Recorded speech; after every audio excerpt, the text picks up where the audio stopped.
Chapter 407. After Gu Jiao came out of Vermilion Bird Avenue, she changed her clothes in the carriage and went to the underground martial arts arena. The Crown Prince was already waiting at the arena. This guy's enthusiasm was really higher than the mountains and deeper than the sea. It was a pity that Ning Wang was busy today and couldn't come. Oh, she wanted to let them compete. Gu Jiao adjusted the mask on her face and said goodbye to old He and Zhu Yun. She turned and went to the Crown Prince's room. She found out that this room was originally given to a martial artist ranked 19th on the expert ranking. The Crown Prince spent a lot of money to buy the right to use this room. As for whether or not he bought that martial artist, old He wasn't sure. After all, this was a private matter between the martial artist and the guest. The martial arts arena wouldn't interfere. Ranked 19th. Gu Jiao looked at the expert ranking hanging on the pillar. She wasn't even ranked last yet. But she wasn't in a hurry. Gu Jiao came to the chives. No, the Crown Prince's room and gently knocked on the door. The door was pulled open from the inside. This time, the Crown Prince didn't pull a screen in the room like last time. He sat behind the screen on a chair with an official's hat and wore a mask that covered half of his face. This mask was the same as his person. It was made of the highest quality jade and was even more exquisite than Ning Wang's mask. He exuded the luxurious aura of an imperial family from head to toe. He was just short of writing on his face that he was #1 in the world. Gu Jiao didn't say anything. She couldn't say anything about her character. The Crown Prince thought that Gu Jiao was intimidated by his imperial aura. He was about to raise his hand and invite her to sit when Gu Jiao pulled out a chair and sat down without hesitation. The Crown Prince's hand froze in midair. Forget it. He promised Lin Lang that he would bribe this youth. He couldn't use his status to suppress him. The Crown Prince retracted his hand and said to Gu Jiao, "It's not easy to ask you out." Gu Jiao lit half a stick of incense on the table. "Crown Prince?" the Crown Prince asked. "Why is it only half an hour?" Gu Jiao took out a small notebook and wrote slowly, "The price has increased." "Crown Prince?" Fortunately, the Crown Prince was not short of money, so he raised the price. He took out 200 taels in one go. 2 incense sticks. The quality of this pot of chives was not bad, and the silver given was very generous. Gu Jiao was very satisfied. One had to know that she was only paid 1 to 10 taels of silver for a house call, but she had to spend more than 2 incense sticks of time on the road for a house call. Of course, she still liked to treat people. That was her cultivation. But that didn't stop her from developing her side business of harvesting leeks. Gu Jiao accepted the banknotes and generously took out an unlit incense stick and placed it on the table.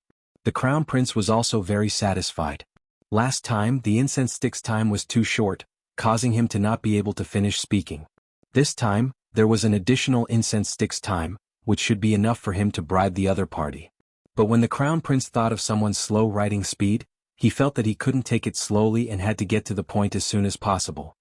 He said seriously, "I came to find young hero Xiong for one thing. I hope that young hero Xiong can become my man and fight for me. As long as you can get into the top 3, I'll put it this way for now. I'll reward you handsomely." He almost exposed his identity. The Crown Prince didn't know that his identity had been exposed to the point that even his underwear was not left. Gu Jiao glanced at him carelessly and wrote in the notebook, "You also want to go to the Yen Kingdom?" The Crown Prince was stunned. "How do you know?" After a pause he frowned. "Wait, what do you mean by, also? Do you want other people to go as well?" "Yes, your eldest brother, King Ning."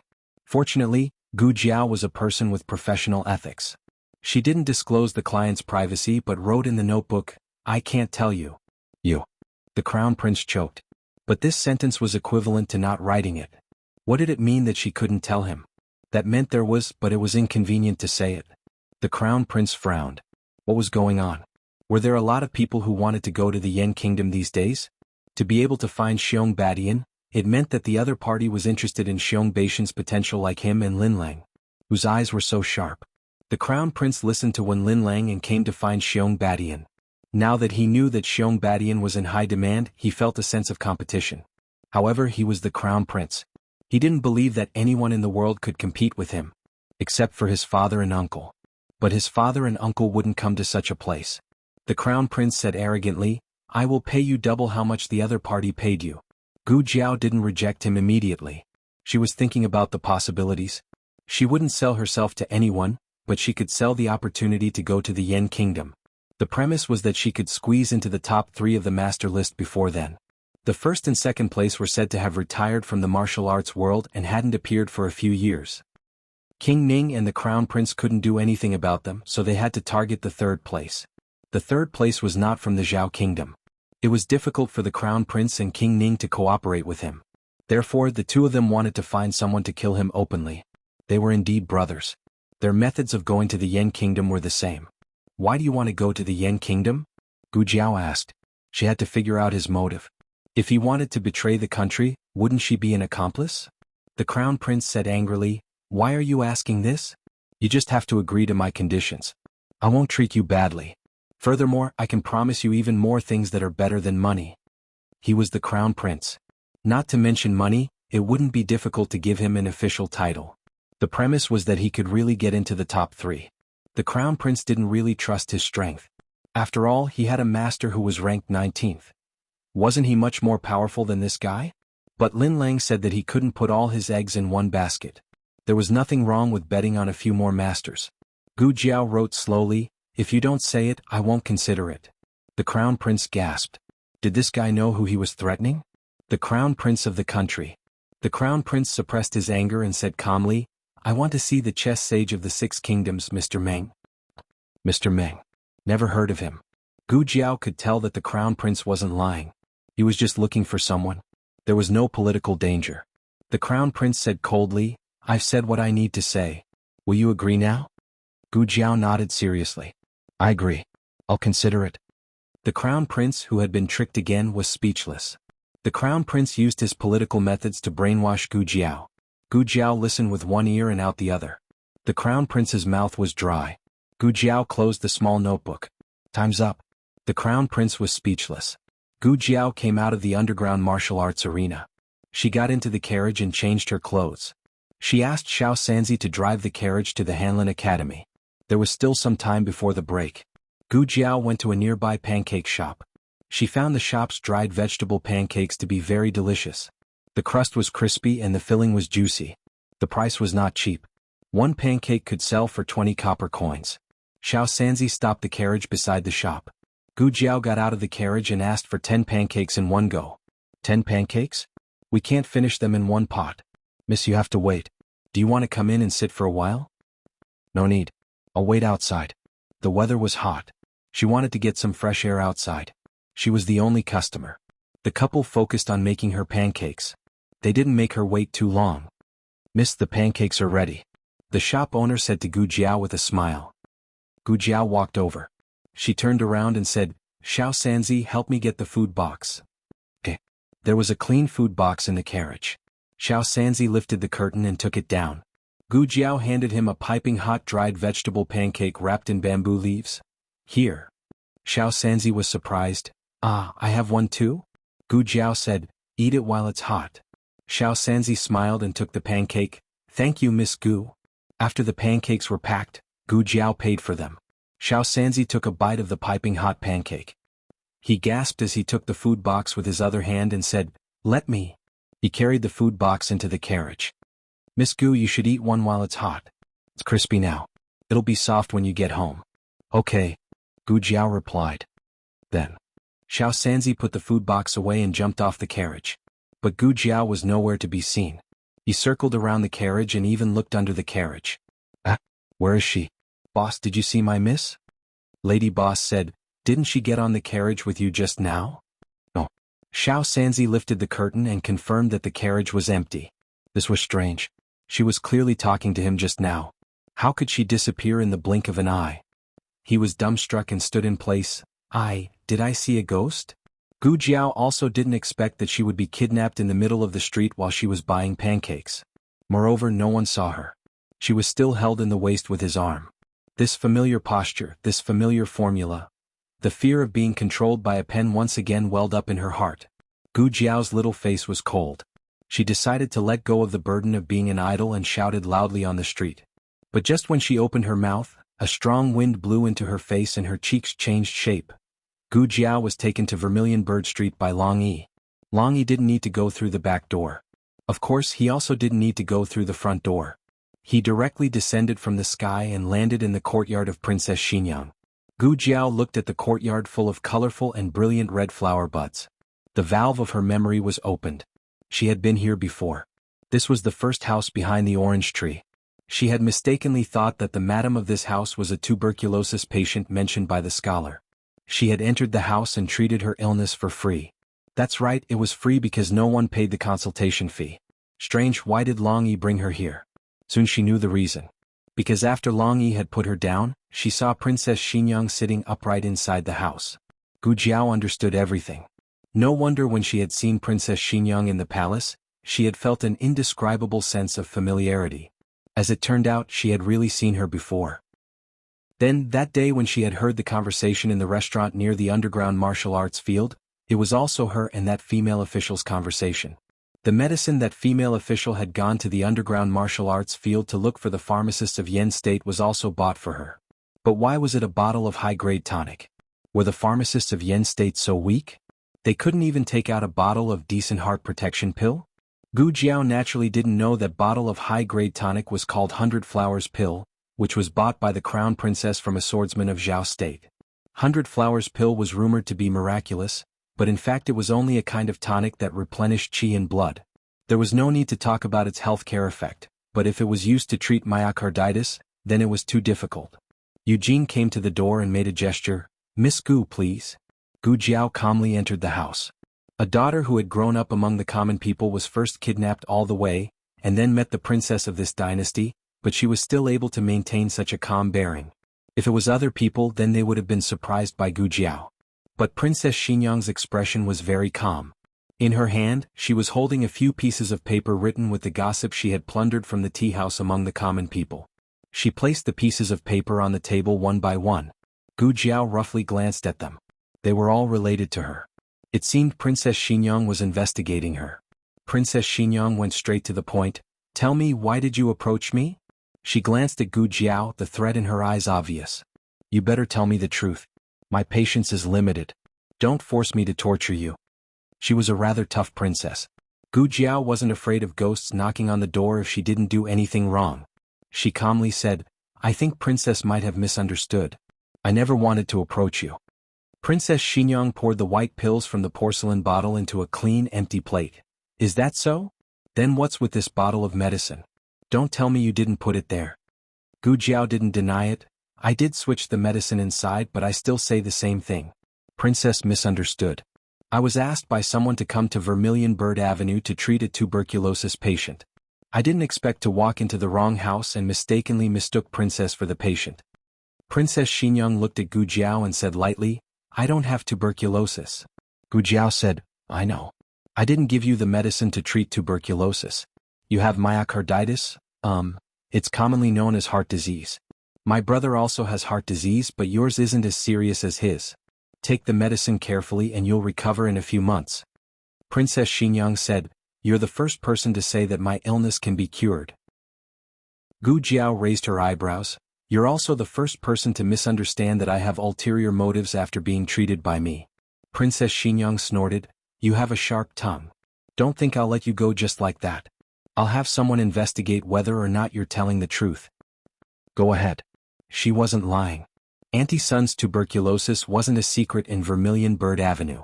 Gu Jiao didn't even say who the family was, but Princess Xinyang's subordinates already found out. They followed the vine to the melon and found out that Su Shuxing's family was involved. Su Shuxing and Auntie Sun's daughter had feelings for each other, so Su Shuxing secretly invited a doctor from the Miracle Hall to treat Auntie Sun's illness.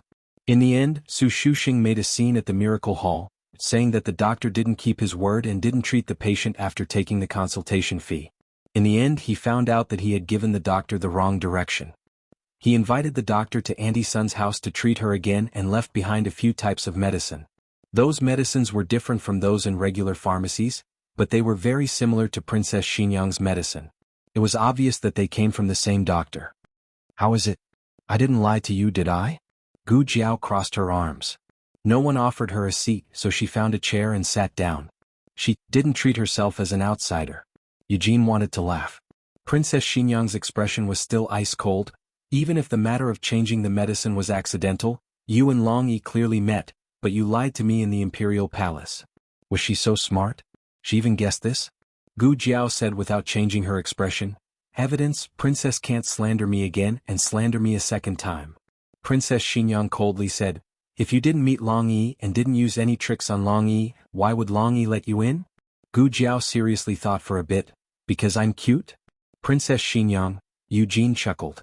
Princess Xingyang's expression became even colder.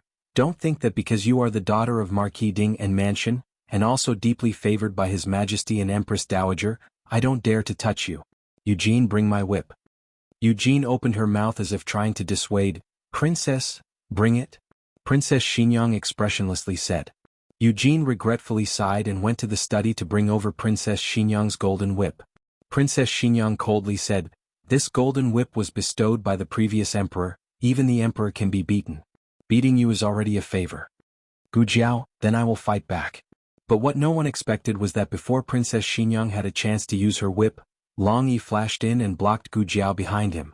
Princess Xingyang didn't expect that Long Yi would go to this step for Gu Jiao.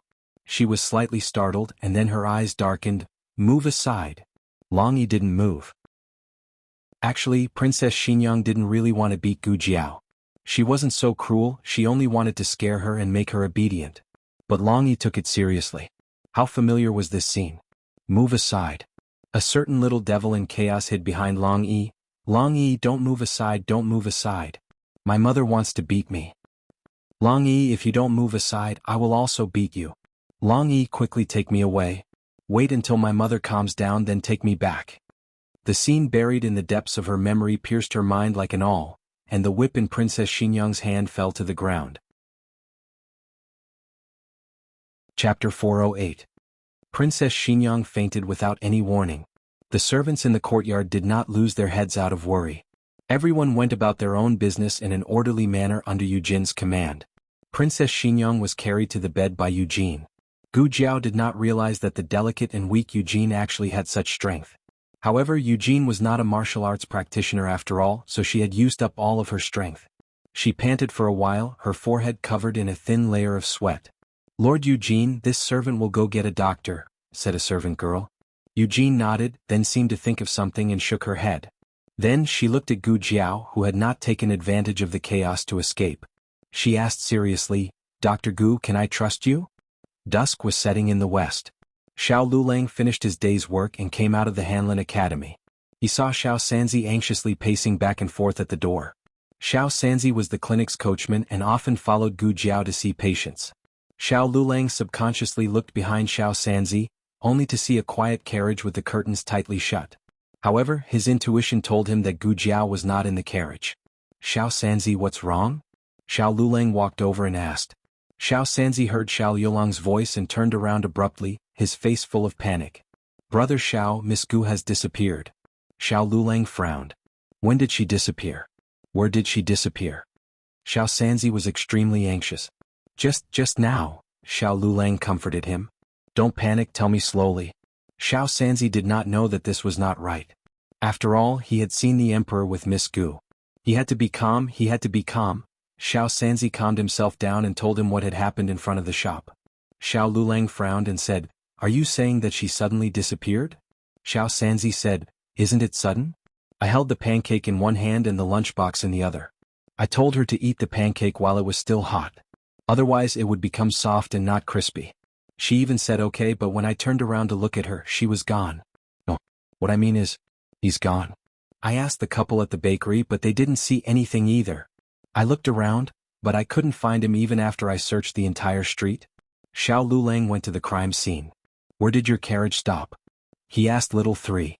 Xiao Sanzi found a place about half a zhang away from the shop. While gesturing he said, Here. The horse is standing here and the carriage is here. After the shop finished dealing with Gu Jiao's business, it had run out of ingredients and closed its doors. No more customers came. Xiao Lulang carefully walked around the crime scene. Suddenly he squatted down and picked up a broken piece of charcoal. Charcoal wasn't a very good writing tool. Most people wouldn't use it, but Gu Jiao loved to use it. In the pouch that her great-aunt gave her, there was a special compartment for charcoal. If it got dirty, she could take it out and wash it. She would usually put 1 or 2 pieces of charcoal inside. But the charcoal in Xiao Yulang's hand was not the charcoal that Gu Jiao usually used. Her charcoal had been treated, so it was softer. This kind of charcoal was a certain someone's special charcoal. He had only seen it in one place. In the courtyard on Vermilion Bird Avenue, Princess Xinyang slowly woke up. Eugene had been watching over her. When she saw her open her eyes, she smiled and said, "Princess, you're awake? How do you feel?" It wasn't the first time that Princess Xinyang had fainted, but it was the first time that she felt so relaxed after waking up. She didn't feel dizzy or sore all over. It was as if she had just slept casually. Eugene saw her complexion and knew that she had recovered better than before. She smiled and said, "Princess fainted just now. It was Dr. Gu who treated Princess with acupuncture." As she spoke, she stood up, took a step back and bowed. This subject acted without authorization. "Please punish me, Princess." Princess Xinyang looked at her helplessly. "You know I won't punish you." Eugene revealed a smile. Princess Xinyang asked, "Where is that girl?" Eugene looked back and said, "In the courtyard." In the colorful courtyard, under a large tree with luxuriant leaves, a certain someone was forced to write again. Her face was very dark. "You're an expert, Zhao Country's shadow guard Long, the world's #1 expert in martial arts. Why do you want others to slap your face?" Gu Jiao said bitterly, not forgetting to break a piece of charcoal. Then she felt that this expert was even happier. She was confused. When Princess Xinyang came out accompanied by Eugene, she saw one big and one small squatting on the ground with a piece of charcoal. Just now, Eugene had been guarding beside Princess Xinyang's bed, so she didn't know that they were like this. Eugene couldn't help but laugh. "Princess," she said, "Long Yi hasn't played with anyone for a long time." "The last time was when little Marquis was young?" Princess Xinyang indifferently interrupted her. "Eugene, he is dead. Don't mention him again." Eugene lowered her eyes. "Yes." Gu Jiao was in despair. Until her stomach growled, she ended today's business. Eugene asked Gu Jiao to stay for dinner, but Gu Jiao refused. She had suddenly disappeared for so long. Little Sanzi must be very anxious. Maybe Xiao Lulang also knew that she was missing. She had to go back quickly. For the sake of the Millennium Lingji, she didn't intend to ask for the consultation fee. But Eugene insisted on giving it to her, so she accepted it. Just treat it as a reward for her hard work for the whole night.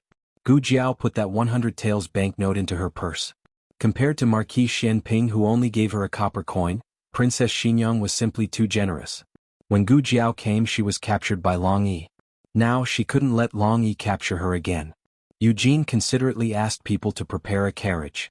"I'll send you off." Just after she spoke, a little maid walked over with small steps. "Lord Eugene, that peony seems to be dying." "Which one?" Eugene asked. "Princess's favorite one," the little maid said. Gu Jiao considerately said, "Lord Eugene, go take care of Peony. You don't need to send me off." Taking care of Peony was not urgent. But Eugene could see that Gu Jiao didn't like these empty formalities. So she smiled and said, "Okay then, take care. The carriage is at the door. Where do you want to go?" "Just tell the coachman." Gu Jiao agreed. Then, after bidding farewell to Eugene, she went to the front door of the courtyard. The door was ajar. It was opened from inside. The moment Gu Jiao opened the door, she saw Xiao Lulang, who was about to knock on the door. Both of them paused. Gu Jiao didn't expect that he would find her here. Xiao Lulang didn't expect that the door would open by itself and Gu Jiao would come out at this time. "Are you okay? Why are you here?" Both of them asked at the same time. Xiao Lulang was still gasping for breath. His forehead was full of fine beads of sweat. It could be seen that he was very tired and anxious on the way. He looked at the courtyard behind Gu Jiao. Gu Jiao's eyes moved. She stepped over the threshold and closed the courtyard door. "Let's go." Eugene heard the voice of an unfamiliar man. She was not at ease, so she walked over to take a look. But Gu Jiao had already left with Xiao Lulang. Eugene asked the coachman, "Where is eldest Madame Gu?" The coachman said, "Just now, a person came to look for her. She left with him." A person came to look for her? She was captured by Long Yi. How could he guess that Long Yi had captured her here? Eugene was puzzled. She doubtfully followed several steps. Arriving at the corner of Vermilion Bird Avenue, she saw a carriage driving into the dim light of night. On the quiet street, little Sanzi was relieved from a burden as he drove the carriage. Finally he found Miss Gu. He didn't need to be on tenterhooks anymore. Still, Big Brother Xiao was awesome. He immediately guessed that Miss Gu had come to Vermilion Bird Avenue. Say, how did he guess it? The same doubt also flashed through the mind of Gu Jiao. The difference was, Gu Jiao quickly figured out the answer. No wonder he could stop Long Yi from killing her. No wonder Long Yi pinched his face. Long Yi was indeed confirming something. Moreover, he had already confirmed it. Thus, it was reasonable for Long Yi to be so close to her all of a sudden. Although Gu Jiao didn't want to equate being forced to stop writing with being intimate, but if it was someone else who had hit Long Yi's face with a writing brush, she was afraid that the next one to stop would not be those few charcoal pens, but that person himself. Although she had guessed some things and she felt that with his intelligence, it was impossible for him to not see that she had guessed it. But since he didn't say anything, she also didn't poke through the last layer of window paper. However, she still had to say the reason why she had appeared in Vermilion Bird Avenue. Yesterday, I removed the stitches of a scholar surnamed Su. He asked me to treat his aunt's illness. He also paid the consultation fee. As a result, I went to the wrong place and accidentally entered the courtyard of Princess Xinyang. I mistook Princess Xinyang for that aunt. Gu Jiao concisely narrated the process of changing the medicine, but didn't mention the matter of Long Yi making her stop writing brush. She also didn't mention the matter of Princess Xinyang misunderstanding that she had ulterior motives and almost used the imperial golden whip bestowed by the late emperor to whip her little butt. It was a bit embarrassing. Princess Xinyang ate the medicine I gave her. The medicine's effect is very good. Just now, Long Yi asked me to go over to treat her illness. She spoke lightly, omitting all kinds of melodramatic misunderstandings and details. But Xiao Lulang had been with Princess Xinyang for more than 10 years. How could he not know what kind of temperament she had? Perhaps in the past he didn't understand, but now that he thought about it, many details were different from what he remembered. Princess Xinyang had never been a simple woman. If she really wanted to ask someone to treat her illness, she would send a palanquin in a grand manner and let Long Yi take her away. Most likely she was suspicious of her. Fortunately, all of this was a misunderstanding. He had no way to stop her from seeing Princess Xinyang because he couldn't. This wasn't something that she could see just because she wanted to. If Princess Xinyang gave the order, Long Yi would find her even if he had to dig 3 feet into the ground. But Long Yi wouldn't allow anyone to hurt her, right? Just like how he also didn't allow anyone to hurt her. When they returned home, the pancakes were already cold. Gu Jiao sighed. The pancakes were delicious, but it was a pity. It was already late at night and everyone in the family was asleep. The two of them washed up and returned to their room. Little Jing Kong was lying on his back on the bed, snoring heartily. Xiao Lulang looked at him and somehow thought of himself when he was a child. He also thought of the former princess mansion. Memories flashed through his mind frame by frame like pictures. The memories that he thought he had long forgotten were actually so clear at night. Xiao Lulang closed his eyes and tried to squeeze these memories out of his mind, but he found that the more he tried, the more the memories surged. Mother, little Jing Kong suddenly opened his mouth in a daze. Was this little guy dreaming that he had a mother? Xiao Yulong's thoughts were interrupted. He pulled down little Jing Kong's clothes and covered his little belly. Little Jing Kong turned over and snuggled into his arms. He was mumbling something in his sleep. Xiao Lulang raised his slender jade-like finger and poked his little head to the side. Little Jing Kong rolled over and rolled back after a while. Xiao Lulang poked him again. He rolled again. In the end, he stopped snuggling into Xiao Yulong's arms. His little foot came out of nowhere and directly kicked Xiao Yulong's face. Xiao Lulang, after being tormented by little Jing Kong, Xiao Lulang didn't have time to think about anything else. The strange memories in his mind also disappeared. He had a good sleep in the latter half of the night. The next day before dawn he went to Hanlin Academy. He arrived earlier than Kong Mu. Kong Mu looked at him strangely. Xiao Xiuzhua didn't go back last night, right? He went back, Xiao Lulang said. After the roll call, Xiao Lulang went to his office. Kong Mu couldn't help but mutter, "It's so early." He quarreled with his wife and was chased out by her. The results of the 6 ministries examination were out. A large number of officials had entered the list of those who needed to take the makeup examination. Hanlin Academy took on the responsibility of giving lectures to the officials taking the makeup examination. Among the officials taking the makeup examination, a large number of them didn't take the imperial examination. They were officials from their families who obtained their positions through meritorious deeds of the previous generation. One could imagine how good their examination skills were. It wasn't that none of the officials were well-read. However, if a person had real talent and knowledge, he or she didn't need his or her family's help. He or she could become an official himself. For example, the former young chancellor and the current editor Zhuang. After all, those who knew they could become officials and still studied diligently were in the minority. The drawbacks of the system were obvious, but it had been around for a long time. During the reign of the previous emperor, he had tried to abolish it. In the end, he was jointly opposed by the civil and military officials. However, the previous emperor was also stubborn. He didn't relent until his death, causing the relationship between the monarch and his subjects to be very stiff.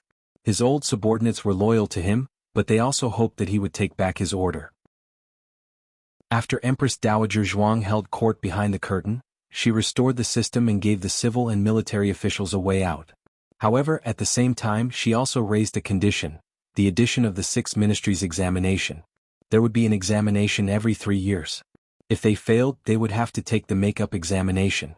If they failed the makeup examination twice, they would be demoted. If they were demoted twice, they would have their official position taken back. It was worth mentioning that those who had a demerit on their record would have to participate in the next round of examination, regardless of whether they drew lots or not. The mystery of this system was that it contained a lot of buffer periods. If they failed, they could still take the makeup examination. If they failed, they could still take the examination 3 years later. It wasn't like they would lose their official position all of a sudden. In addition, Empress Dowager Zhuang said, "Like father, like son. All of you are both intelligent and courageous. You are the pillars of our Zhao kingdom. Are your children all useless?" Using flattery and provocation, the ministers of the imperial court were choked. The 6 ministries examination was accepted just like that. Although this system didn't completely eliminate the system, it minimized the drawbacks of the system. Today, the Hanlin official who was scheduled to lecture at the tribute institution was Xiao Lulang. The tribute institution arranged a carriage to pick him up. The carriage hadn't arrived yet. Xiao Lulang took a kettle to the backyard to get water. Ning Ziyuan happened to be washing his brush at the ink pool. When he saw him, he smiled and greeted him, "Lulang. You're early." "You're early too," Xiao Lulang said. Ning Ziyuan sighed, "I was afraid of being late, so I left early. Your house isn't far." As the two were talking, Scholar Han came over. Ning Ziyuan was surprised. "Wow, I didn't expect Master Han to be so early too." The two of them bowed to Scholar Han. Scholar Han nodded and looked at Xiao Lulang. "Are you going to lecture at the tribute institution today?" "Yes," Xiao Lulang said. "No need," Scholar Han said. "Come with me to the Wenhua Pavilion in a moment." Xiao Yulang's fingertips moved. The Wenhua Pavilion was the library built by Princess Xinyang. Scholar Han gave Xiao Lulang this opportunity because he thought highly of Xiao Lulang. Seeing that Xiao Lulang didn't say anything, he took it as a yes. Unexpectedly, as soon as he took a step, Xiao Lulang said, "Master Han, I want to lecture at the tribute institution."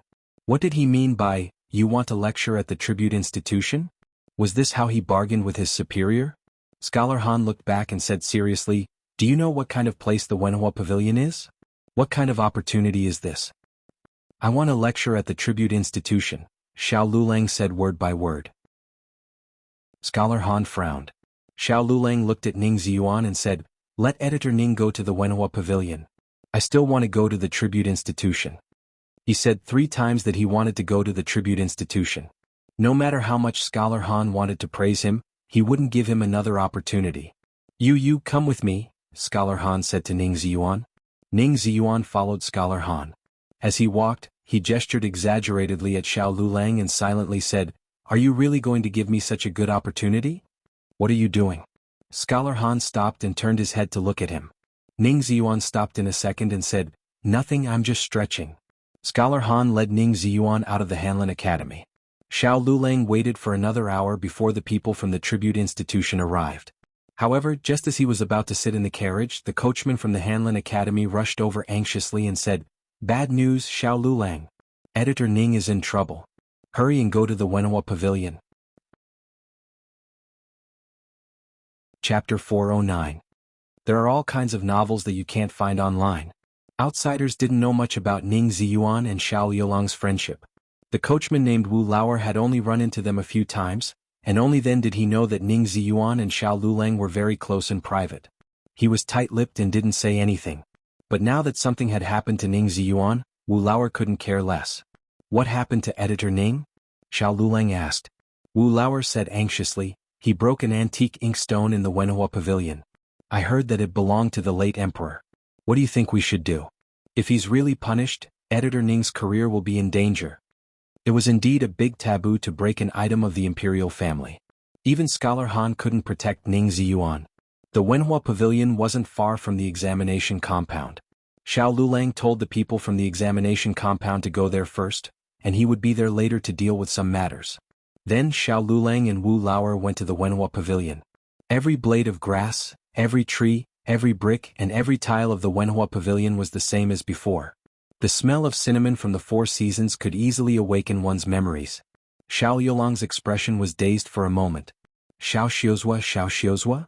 Wu Laoer called out. Xiao Lulang came back to his senses and looked at Wu Laoer. I'm fine. Where is he? Without waiting for Wu Laoer to show him the way, he nodded and said, Got it.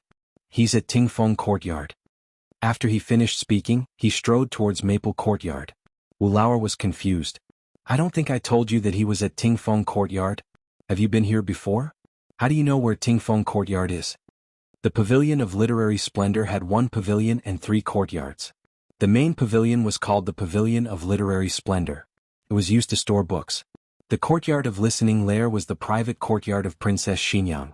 The Courtyard of Listening Billow was used to entertain guests. Only the Courtyard of Listening Maple was used to store antiques and treasures, as well as books that needed to be restored. Scholar Han had come here today because Princess Xinyang had brought back a large box of famous paintings from Fengdu Mountain. Among them were 2 books, Mencius and the Doctrine of the Mean, which had been annotated by the great scholar of the previous dynasty, Master Zhuge. Princess Xinyang intended to gift these 2 books to the Hanlin Academy. Because the books had just been moved back and were about to be sent out, they weren't placed in the library. Instead, they were temporarily placed in Listening Maple Courtyard. Xiao Lulang arrived at Tingfeng Courtyard with ease. He realized that it wasn't that nothing had changed here. At least the people here were no longer familiar faces. The steward in charge of the splendid literature pavilion had the same surname as Wu Laoer. He was almost 50 years old, but he looked like he was in his early 40s. This incident had caused a huge commotion. Not only him, but even the deputy stewards of the splendid literature pavilion had come along. Scholar Han had brought Ning Ziyuan here. If something really happened, he wouldn't be able to escape responsibility. He was pleading with the stewards to let him take the inkstone away. There was a scholar in the Hanlin Academy who was proficient in restoring antiques. Maybe he could give it a try. However, the stewards didn't give Scholar Han any face. They insisted on detaining Ning Ziyuan and handing him over to Princess Xinyang. Master Han, Xiao Lulang walked over and saluted Scholar Han. He then looked at Ning Ziyuan. When Ning Ziyuan saw him, it was as if he had seen a life-saving straw. Lulang. Scholar Han frowned and said, Didn't you go to the tribute courtyard? Why are you here? This isn't something you should get involved in. You should leave quickly. Xiao Lulang said, The tribute courtyard doesn't start classes this early. I heard that something happened here. I recommended Ning Ziyuan here. If it weren't for me, he wouldn't have been in this situation. 6th. Ning Ziyuan corrected himself. Xiao Xiuzhu, don't say that. I was careless and dropped the inkstone. It has nothing to do with you. Xiao Lulang wasn't in a hurry to appease Ning Ziyuan. Instead, he looked at the stewards across from him. Can you let me see that inkstone? Steward Wu saw that he was wearing the Hanlin Academy's official robes and knew that he was an official.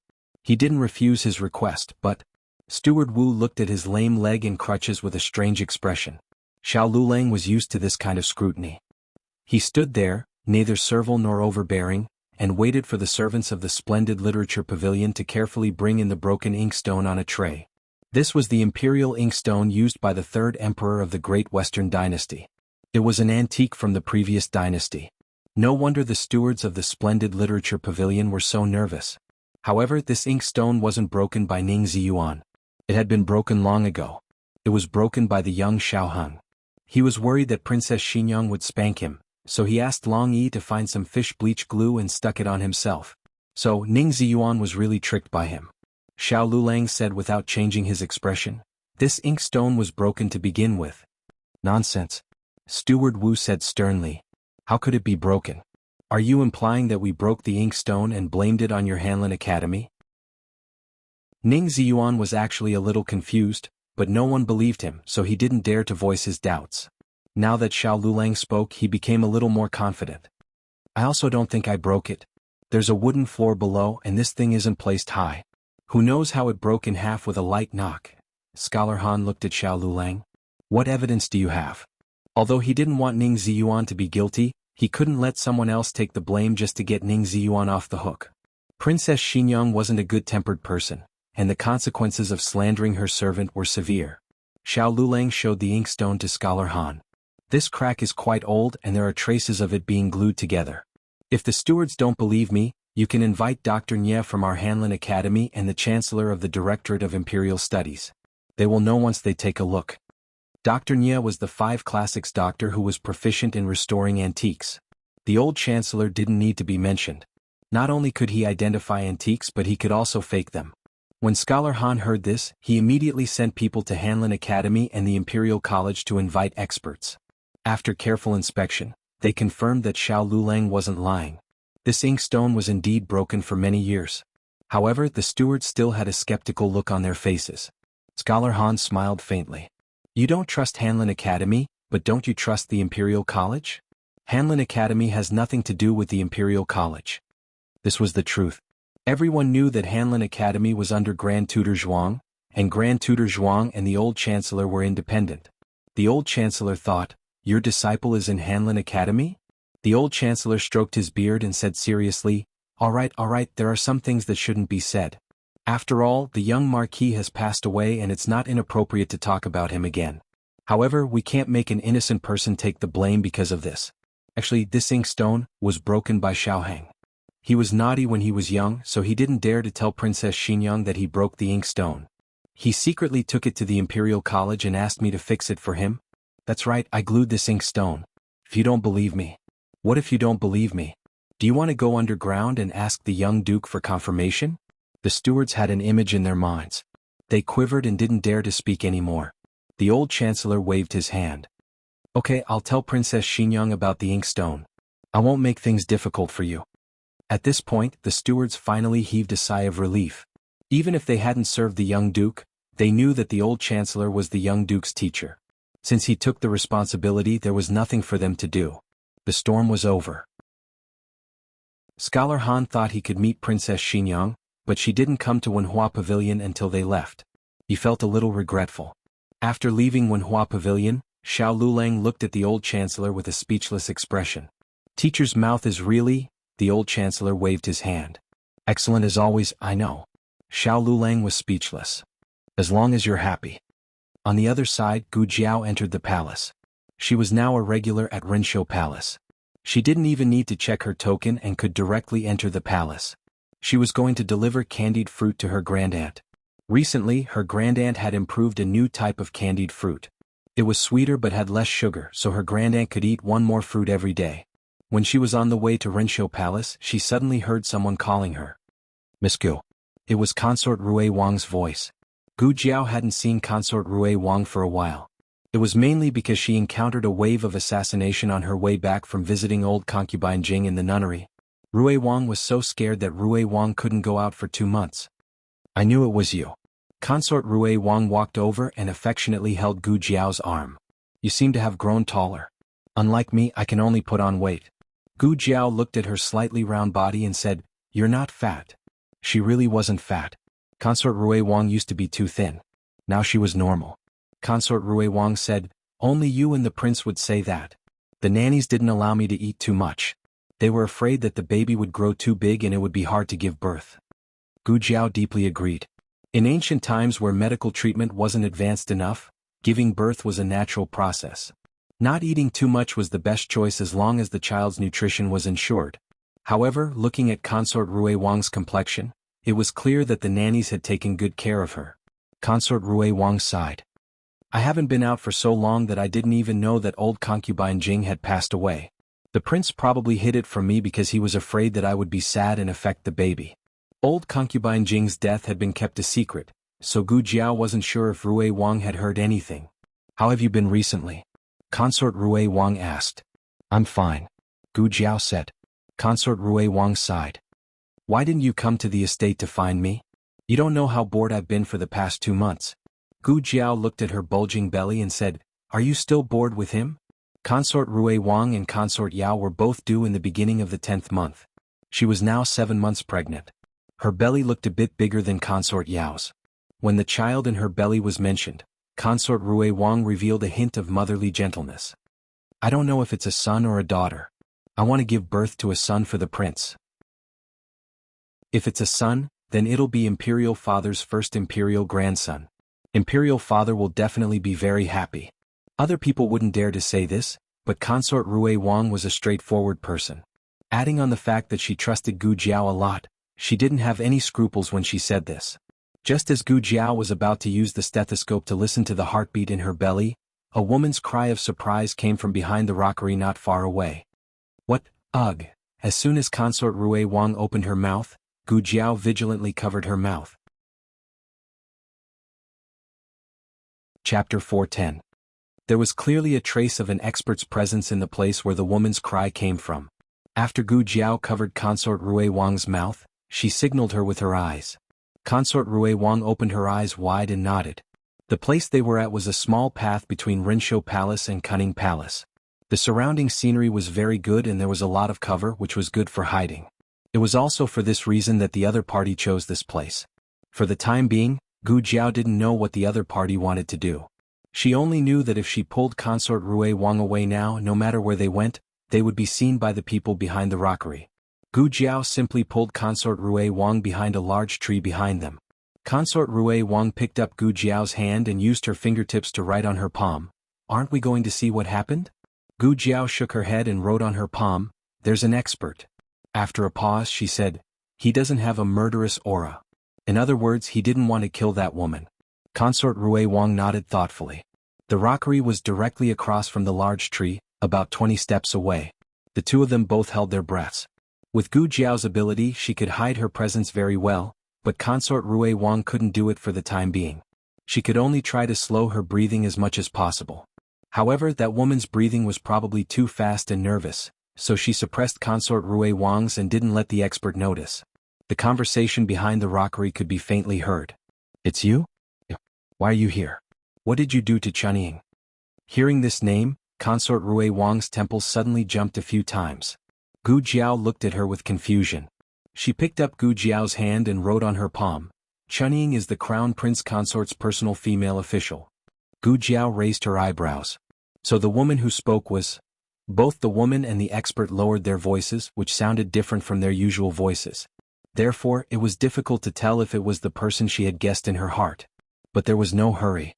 After all, the two of them would come out from behind the rockery in a while. The conversation continued. "I only sealed her sleeping acupoint.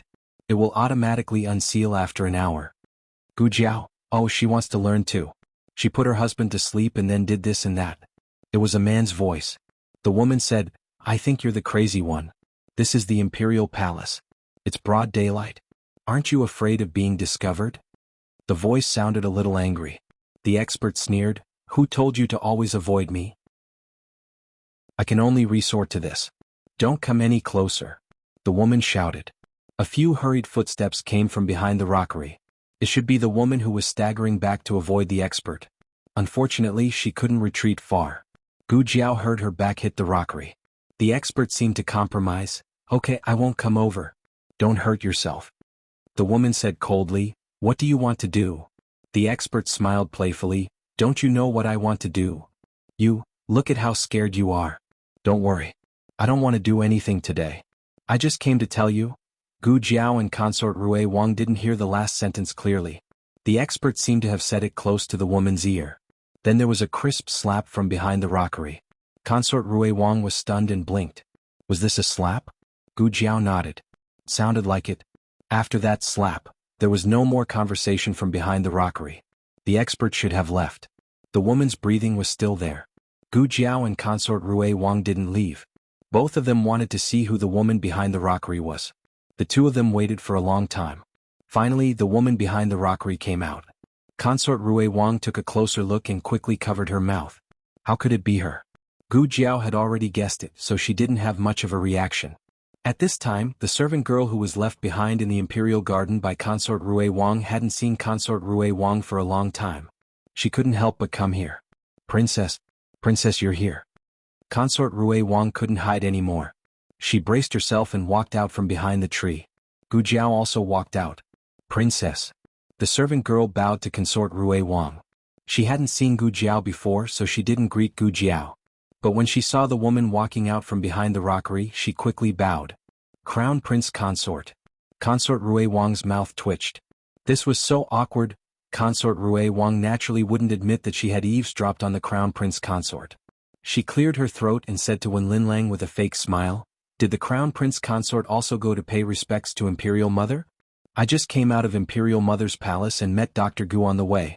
I was about to invite Dr. Gu to sit in the Imperial Garden and check my pulse to see if I'm pregnant with a boy or a girl." These words stabbed right into the crown prince consort's heart. The crown prince consort and the crown prince had been married for almost 2 years. The crown prince only doted on her. Unfortunately, she wasn't pregnant at all. Empress Xiao was almost worried to death. The crown prince consort looked deeply at consort Rui Wang and Gu Jiao. She didn't know if she was provoked by consort Rui Wang's words, but she didn't ask anything else and just said mildly, "I was just about to go pay respects to Imperial Mother. Since consort Rui Wang has already gone, I won't call you along." As she spoke, she suddenly looked at Gu Jiao. Dr. Gu looks more like someone from the Imperial Palace than consort Rui Wang. Consort Rui Wang was the Imperial family's daughter-in-law. Unfortunately, Rui Wang had already reached the age of 20 and was living alone. Consort Rui Wang naturally couldn't live in the palace anymore. However, Gu Jiao could come and go as she pleased. She could live whenever she wanted. Gu Jiao said unconcernedly, "I can't help it. Someone dotes on me." The crown prince consort, Gu Jiao, didn't exchange pleasantries with consort Rui Wang for too long. The two headed in the direction of the Imperial Garden together. Consort Rui Wang turned her head to look at the servant following behind her in the distance and said in a small voice, "Say, who do you think that man is?" Gu Jiao looked strangely at her. "Shouldn't I be the one asking you this? Which one of us is the Imperial family's daughter-in-law?" Did she really think that she knew more about the population of the Imperial Palace than her just because she had made a few trips to the Imperial Palace? Consort Rui Wang thought for a moment and said, "The Imperial princes still living in the palace are only Zhao Mu's 4th prince and consort Shu's 5th prince. Little Six and Little Qi are still young. It definitely isn't them." Gu Jiao asked, "Why must it be the Imperial princes? Could it be His Majesty?" Consort Rui Wang was terrified. "Gu Jiao, what are you thinking? It couldn't be His Majesty. His Majesty didn't know martial arts. Also, the relationship between the crown prince consort and that man seemed to be a bit unclear." The two parted ways in the Imperial Garden. Consort Rui Wang returned to the Rui Wang Fu. Gu Jiao went to Rinshou Palace and gave the candied fruit that her granduncle had personally made to her grandaunt. She also solemnly announced that she could eat one more fruit every day. On the other side, Xiao Lulang had finished lecturing the officials for the entire day. Today he was mainly talking about the law. As an official directly under the 6 ministries, it was a sad thing that he couldn't even memorize all of the laws of Zhao country. It was sad for the officials and also sad for the imperial court. The carriage of the tribute compound sent Xiao Lulang back to Hanlin Academy. When they passed by the pancake shop, Xiao Lulang thought of the plum and vegetable pancake that had softened and lost its texture last night. He also thought of the disappointed expression on Gu Jiao's face. He had a thought and had the carriage stop here. Xiao Lulang said, "Go back to the tribute compound. Hanlin Academy is up ahead." "Yes." The driver drove the carriage away. The stall selling pancakes was at the entrance. Xiao Lulang walked over and said to the proprietress who was busy alone in front of the stall, "I want 10 plum and vegetable pancakes." The proprietress said, "There's only one left." "Then, I want 1 plum and vegetable pancake." Xiao Yulang's words sounded almost at the same time as another voice. It was a female customer who had suddenly appeared by Xiao Yulang's side. The proprietress looked at Xiao Lulang and then at the female customer. She asked, "It's the last one. Which one of you is buying?" "I'll buy," Xiao Lulang said firmly. He didn't look at the female customer, but the female customer looked at him curiously. It didn't matter if she didn't look, but when she looked, the money bag in her hand fell to the ground. Xiao Lulang finally looked at her. It was this look that made Xiao Yulang's hand that was holding the copper coins to the proprietress stiffen. "You are." Eugene grabbed Xiao Yulang's arm. "I'm not. You've got the wrong person." Xiao Lulang looked away and put the copper coins on the table. He took the pancakes and left. Eugene's expression changed. "Wait a minute. Hey, sir. You gave too much." The proprietress raised 2 copper coins and shouted at Xiao Lulang. Xiao Lulang leaned on his walking stick and quickly walked into an alley to the side. When Eugene chased after him, he had already hidden in another shop. Eugene looked around for a long time, but she couldn't find Xiao Yulang's figure. In the end, she left with disappointment and loss. Xiao Lulang let out a long sigh of relief. Fortunately, he hadn't been discovered. He walked out from the small cubicle of the ready-made clothing shop. He didn't know if it was because he walked too quickly to avoid Eugene, but his good left foot was twisted. He lost his balance and fell forward. Coincidentally, a customer opposite him had finished picking out cloth and was walking over. Xiao Lulang was caught off guard and bumped into her shoulder. He fell to the ground in a sorry state, and the walking stick in his hand also fell out. The servant girl cried out in alarm, "Princess! Are you okay?" Princess Xinyang waved her hand indifferently. "I'm fine." She looked at the Hanlin official who seemed to have tripped over himself. Her gaze fell on the back of his head. She asked, "Sir, are you okay?" Chapter 411. Xiao Yulong's body stiffened. How long had it been since he'd heard this voice? It felt like a lifetime had passed. He fell to the ground with his back to Princess Xinyang. Even so, he could feel her gaze on him. He didn't dare to turn his head, nor did he dare to turn his back.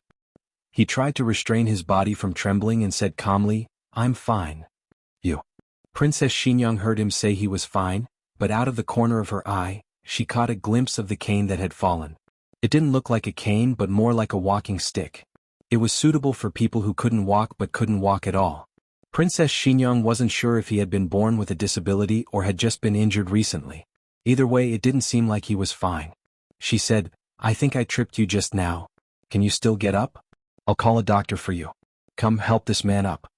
As soon as she finished speaking, the servant girl who had been supporting her stepped forward and reached out to help Xiao Lulang. Xiao Lulang hurriedly raised his sleeve to stop her. "Don't come over." The servant girl was startled.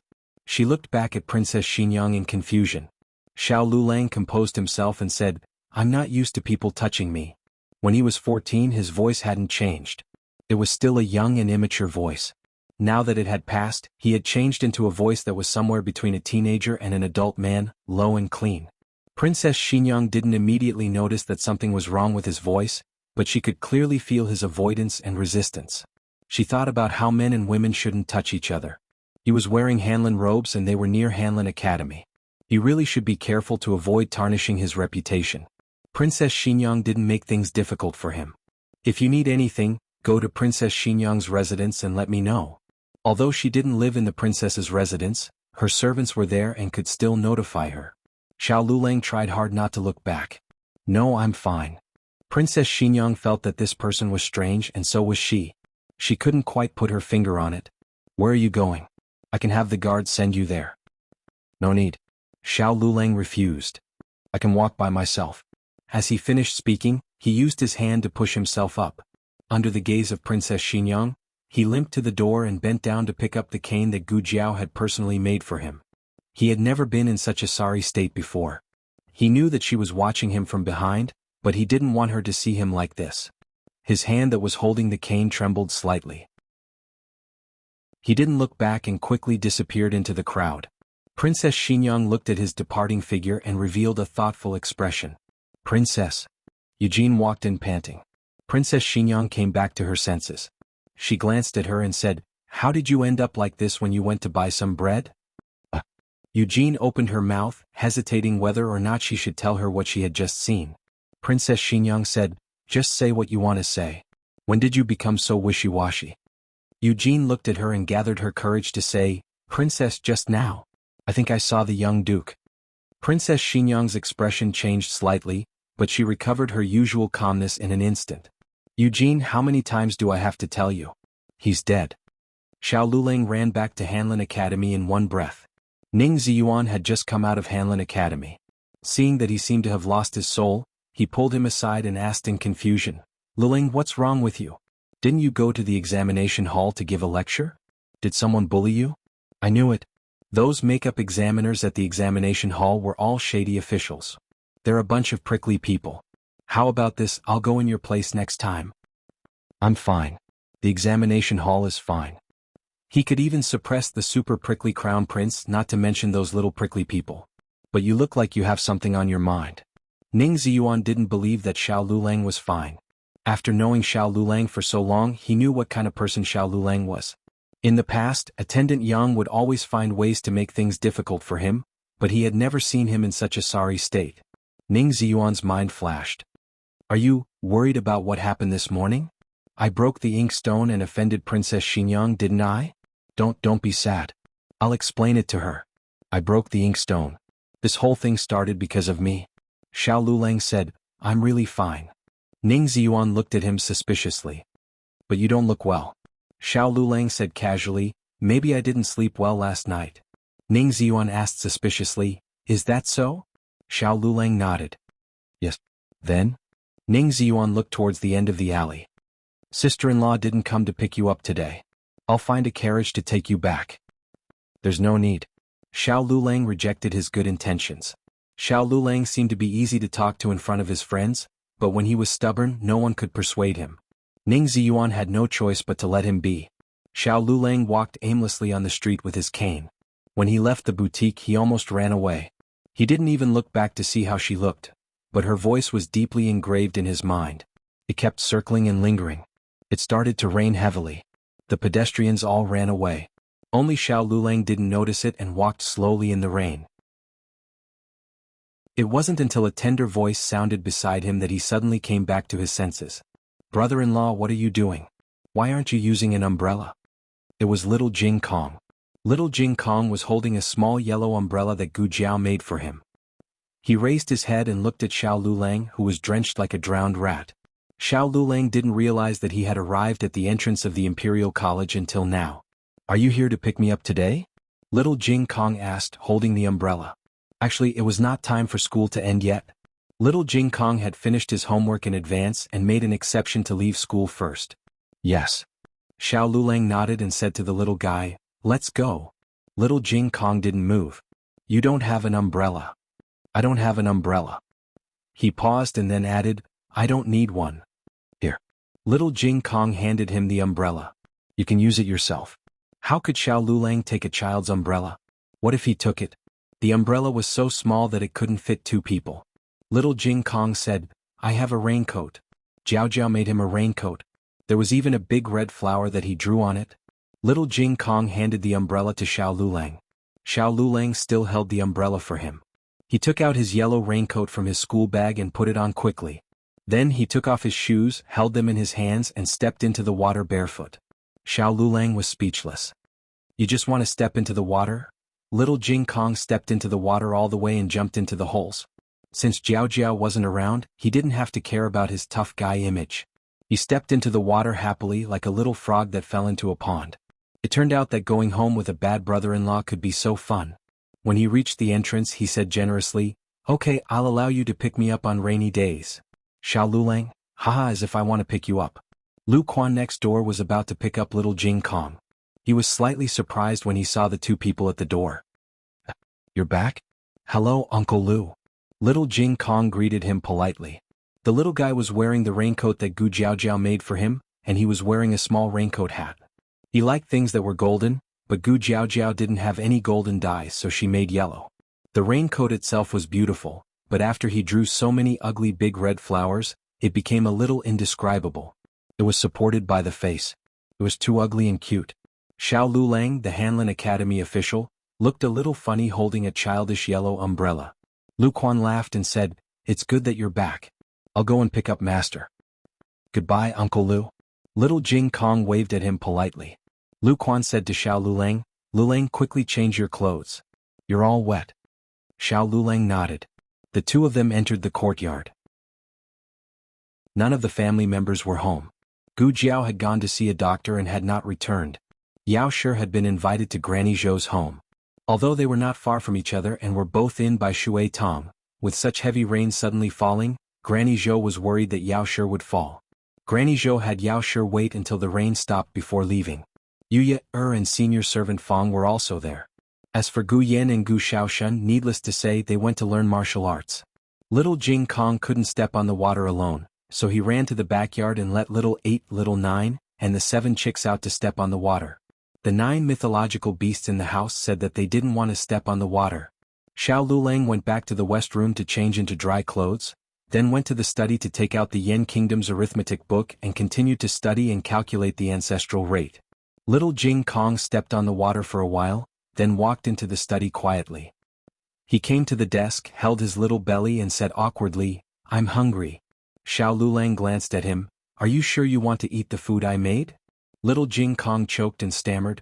Then I'd better not. Bad brother-in-law's food was too disgusting so he could stay hungry for a while. Little Jing Kong's stomach kept growling. Even after eating the candied fruits and snacks he still wasn't full. After all, he was a child with a big appetite. Otherwise he wouldn't have fought with the other little monks for food. Xiao Lulang went to the kitchen and cooked a bowl of vegetable and egg noodles for him. Looking at the black noodles on the table, little Jing Kong refused in his heart. Xiao Lulang handed him a pair of chopsticks. Eat. Little Jing Kong sat on the small horizontal chair in front of him. He didn't take the chopsticks immediately, but looked at Xiao Lulang seriously. I just want to ask you, can you eat this bowl of noodles by yourself? Xiao Lulang said calmly, I'm not the one whose stomach is growling now. Little Jing Kong lowered his head. Bad brother-in-law's words were so reasonable that he couldn't refute him. In the end, hunger prevailed. Alas. Little Jing Kong sighed, took the chopsticks with his little hand, and started to eat in resignation.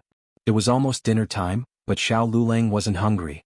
However, he didn't let little Jing Kong sit in the central room and eat alone. He directly moved little Jing Kong and the chair to the study. He ate his own food and counted his own food. Little Jing Kong was halfway through eating when he suddenly looked at Xiao Lulang bitterly. Can I ask you a question?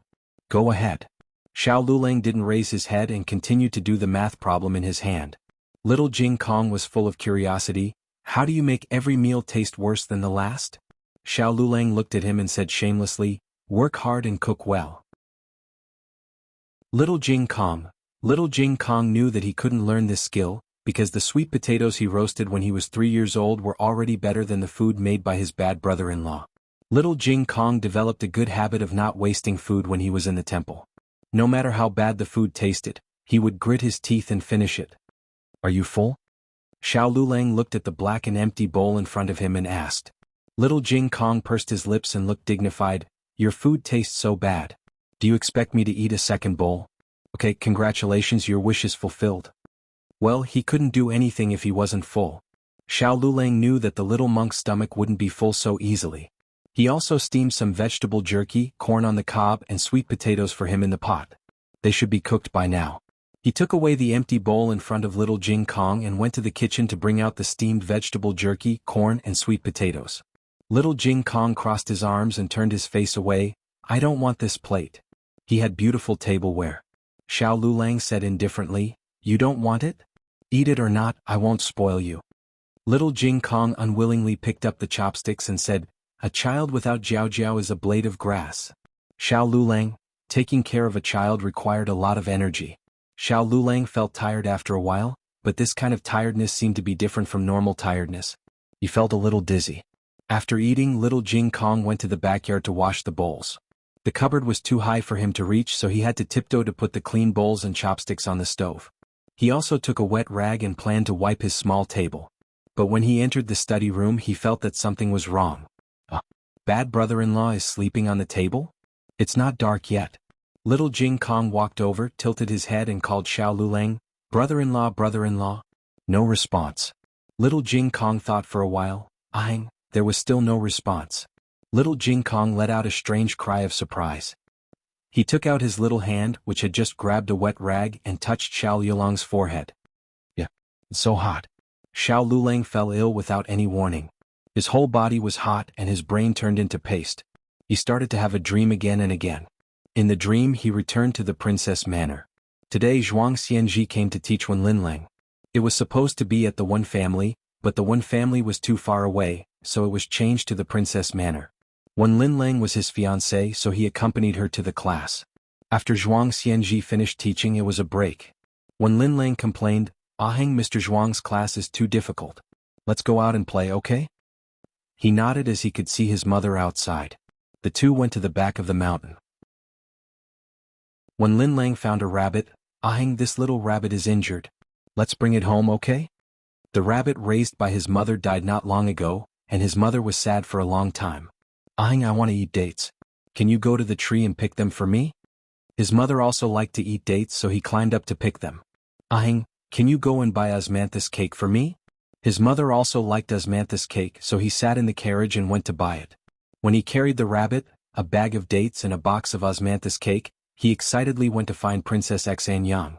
What he saw, however, was an indifferent and world-weary face. Aheng. She waved to him and smiled. He slowly walked over. Mother, are you not feeling well? She looked at him meaningfully. Aheng, do you like Mother? I do. Are you willing to do anything for Mother? I am willing, he said resolutely. Then go die for Mother. Aheng, go die for me, okay? Chapter 412. The rain poured down. Vermilion Bird Avenue was shrouded in rain and fog. Princess Xinyang sat in front of the window, quietly watching the heavy rain in the courtyard. She was wearing pajamas as if she had just crawled out of bed. Yujin came out of the greenhouse, closed the umbrella, and brushed the rain off it. She handed it to a servant girl beside her, then turned to enter the room. She said to Princess Xinyang, "That peony is alive. It can't be like this anymore. If this happens a few more times, even the Luo Jinxian won't be able to save it." Princess Xinyang didn't speak. She just silently admired the rain. The rain is blowing in. Yujin walked over, took away the stick supporting the window and let it down. After this rain it should get cold. Coincidentally, it's the Mid-Autumn Festival. With no more rain to watch, Princess Xinyang lowered her gaze but still didn't speak. Yujin looked at her deeply. "Princess, is there something on your mind?" "I just had a dream."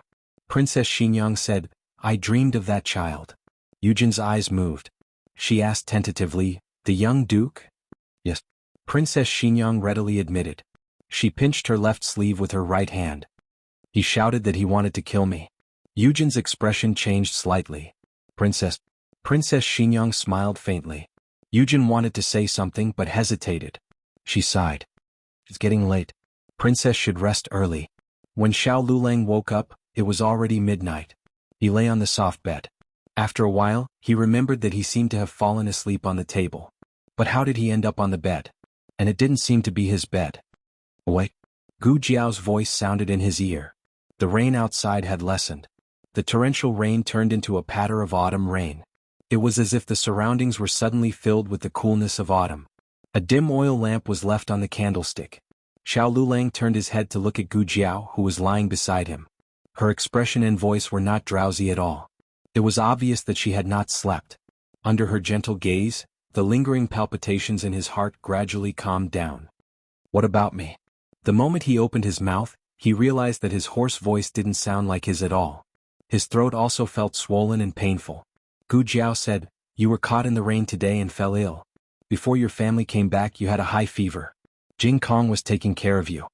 Xiao Lulang was slightly stunned. "He takes care of me? Does that little monk know how to take care of people?" Gu Jiao bent her lips and pointed at the antipyretic patch on his forehead. "He put this on you." When little Jing Kong had a high fever, Gu Jiao put this patch on him. There was also a box at home. She didn't expect him to remember it. He even took it out and put it on Xiao Lulang. Xiao Lulang touched the cold and soft object on his forehead and felt a chill in hindsight. Needless to say, he guessed that it was from her small medicine box. He had seen the three of them put it on. Xiao Lulang had a high tolerance for strange objects in the small medicine box. On the contrary, he was quite surprised that little Jing Kong could take care of him. "The little guy knows how to take care of people?" he murmured. Gu Jiao bent her lips. "Not only that, he also fed you water, but you don't remember. At that time it was raining heavily. There was no one at home. He put on a light raincoat and went to the clinic to invite Dr. Song to his home." "He went so far?" Xiao Lulang was even more surprised. The little guy always made trouble at home. From time to time he would sing a different tune, making everyone in a mess. It was easy to misunderstand him as a naughty and ignorant child. But in fact he was far stronger and more sensible than children his age. Gu Jiao looked at him. "Why are you so surprised?" Xiao Lulang said truthfully, "I just didn't expect him to care about me so much." Gu Jiao said, "Compared to me he is more worried about you. He said that you don't know how to take care of yourself. You don't even bring an umbrella in the rain. You are worse than a child like him." Xiao Lulang explained, "When I went out I didn't expect it to rain. He went out too early. The sky was still dark so he couldn't see the sky at all. When little Jing Kong went out the sky was already rising. He had recently learned in the Imperial College, don't go out in the morning, but travel thousands of miles in the evening. He brought an umbrella and a raincoat with him. He was really a worry-free child." Gu Jiao smiled and said, "Jing Kong also said, I know my brother-in-law went out early, but why didn't he buy an umbrella on the way? Why did he have to come back in the rain? So stupid. The corner of Xiao Yulong's mouth twitched. Well, she imitated his disdainful tone perfectly. Gu Jiao continued, he also asked me if I didn't give you any pocket money, so you couldn't even afford an umbrella. Xiao Lulang was speechless. How could a 4-year-old little monk come up with so many things in his mind? Gu Jiao lifted the quilt and got out of bed. She handed him a pill and poured a cup of hot water. Since you are awake, drink the pill.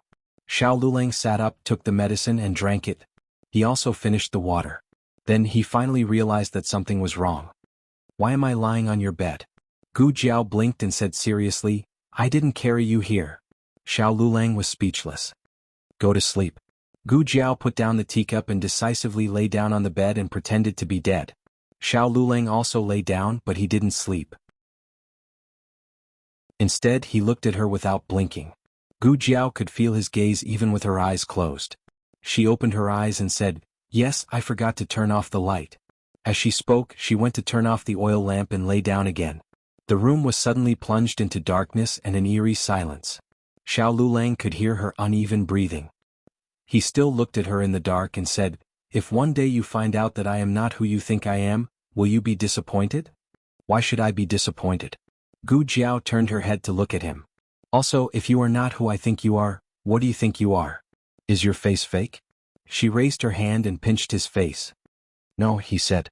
Gu Jiao's fingertips moved down and touched his chest. Is this fake? Xiao Lulang took a deep breath. No. What about this? Her little hand poked his abs again.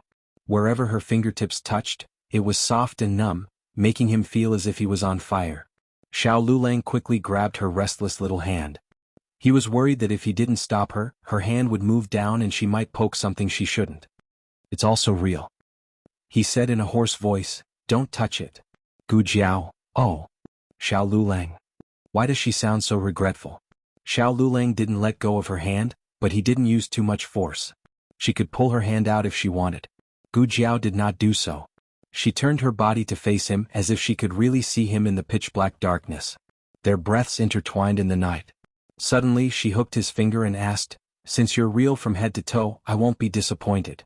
But what if the identity is fake? What if I'm not the person you think I am? Xiao Lulang composed himself and used a great deal of courage to make himself speak. Have you ever thought that maybe I'm not the real? It was hard to say. Actually, Gu Jiao didn't mind. It didn't matter if he was the real Xiao Lulang or not. However, since he had brought it up to the surface, she was willing to be honest with him. Gu Jiao looked at him. Not the real what? Xiao Lulang tightened her hand. Not the real? Achoo. There was a sudden sneeze behind him. Xiao Yulong's body shook. He turned around and looked at the other side of him. The night was too dark, so he couldn't see anything. However, he reached out his hand and touched it. Sure enough, he touched a yawning, squishy ball. Why is he here? Xiao Lulang was so scared that he broke out in a cold sweat. Fortunately, he didn't do anything to Gu Jiao. Otherwise, oh, Gu Jiao said. He was worried about you, so he followed me. He probably wanted to pee, so he drank a bowl of snow pear soup before going to bed. As Gu Jiao spoke, she found a match on the bedside table and lit the oil lamp. Sure enough, little Jing Kong covered his little but in a daze. He was dreaming. He dreamt that he was looking for a toilet. He finally found it. Let me do it, Xiao Lulang said. He lifted little Jing Kong up and didn't even have time to take off his pants before little Jing Kong peed. It was a dark history. Xiao Lulang was pissed all over. He was speechless. The next morning, Xiao Lulang was fine except for a little sore throat and a hoarse voice. Little Jing Kong woke up comfortably on the Jiao Jiao bed. He felt refreshed. He stretched his body and walked out of the east room. At first glance, he saw Xiao Lulang sitting in the central room organizing books. Last night, the books had been soaked by the rain that drifted in. This morning, the sky had cleared up, so he planned to take the books out to dry. He also saw little Jing Kong coming out of the east room. He raised his eyebrows and said, You peed your pants last night. Little Jing Kong stared at him. Nonsense. How could I pee the bed? I stopped peeing when I was 1. He was telling the truth. He was the only baby in the temple who didn't pee his pants. Xiao Lulang laughed. You can go and see if you don't believe me. You haven't washed your wet pants yet. Little Jing Kong ran to the backyard to take a look. It was the pants he wore before he went to bed. It was really wet. And he was wearing another pair of pants at this time. Little Jing Kong's body shook. He covered his mouth in disbelief. This. Xiao Lulang walked over and smiled. How is it? I didn't lie to you, right? Little Jing Kong waved his little fists and jumped anxiously. I didn't pee my pants. It must be you. You peed your pants. You peed on me and you're blaming me. You can see if you don't believe me. Your pants are here too. It's wet. Xiao Lulang, you peed on me. Little Jing Kong firmly refused to believe that he peed his pants. Bad brother-in-law, you peed your pants and blamed me after you peed. Shame on you. Little Jing Kong snorted and walked away. Chapter 413. There are all the novels with connotations that can't be found on the internet here. A while ago, Princess Ning went back to her parents' home to accompany her seriously ill mother. She didn't return to the prince's mansion until her mother got better. Because of this, Gu Jiao's visit to the prince's mansion to feel her pulse was delayed. Gu Jiao didn't know that Princess Ning had come back.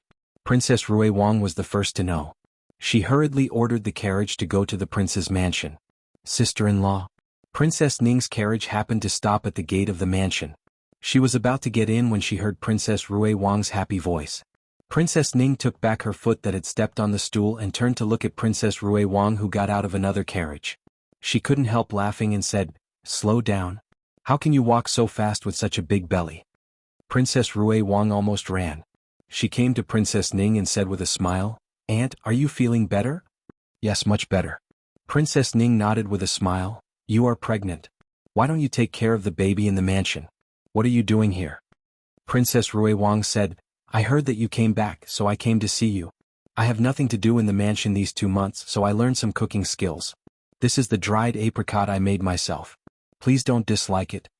As soon as she finished speaking, Maid Su behind her handed over the clay jar with the dried apricot. The maid beside Princess Ning reached out to take it. Princess Ning thanked her. "You are so considerate. I am going to the palace to greet my mother and consort Zhuang. Do you want to come with me?" Princess Rui Wang smiled. "That's what I want to do." Princess Ning glanced at her bulging belly. She hesitated for a moment and said, "But your body?" Princess Rui Wang waved her hand and said, "It's okay. I can take the carriage." A trace of envy flashed through Princess Ning's eyes. She took her hand. "Well, come on." The two got into Princess Ning's carriage. They soon arrived at the imperial palace. Princess Ning took care of Rui Wang carefully. She was even more careful than Rui Wang.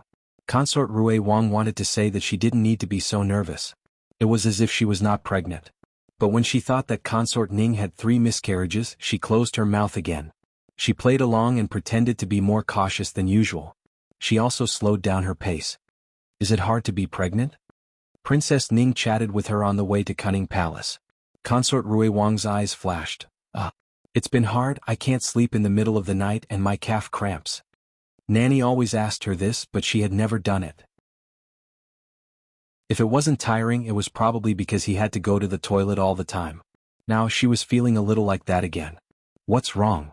Princess Ning asked, looking at Princess Rui Wang, whose face was wrinkled. Rui Wang said embarrassedly, I want to pee." "Princess Ning, there's a washroom over there. I'll go with you." Consort Rui Wang, No need. I'll go by myself. I'm worried about you going alone." Princess Ning insisted on sending Consort Rui Wang to the washroom. Consort Rui Wang had no choice. When the two arrived outside the washroom, they never expected to see the Crown Prince Consort coming out from inside.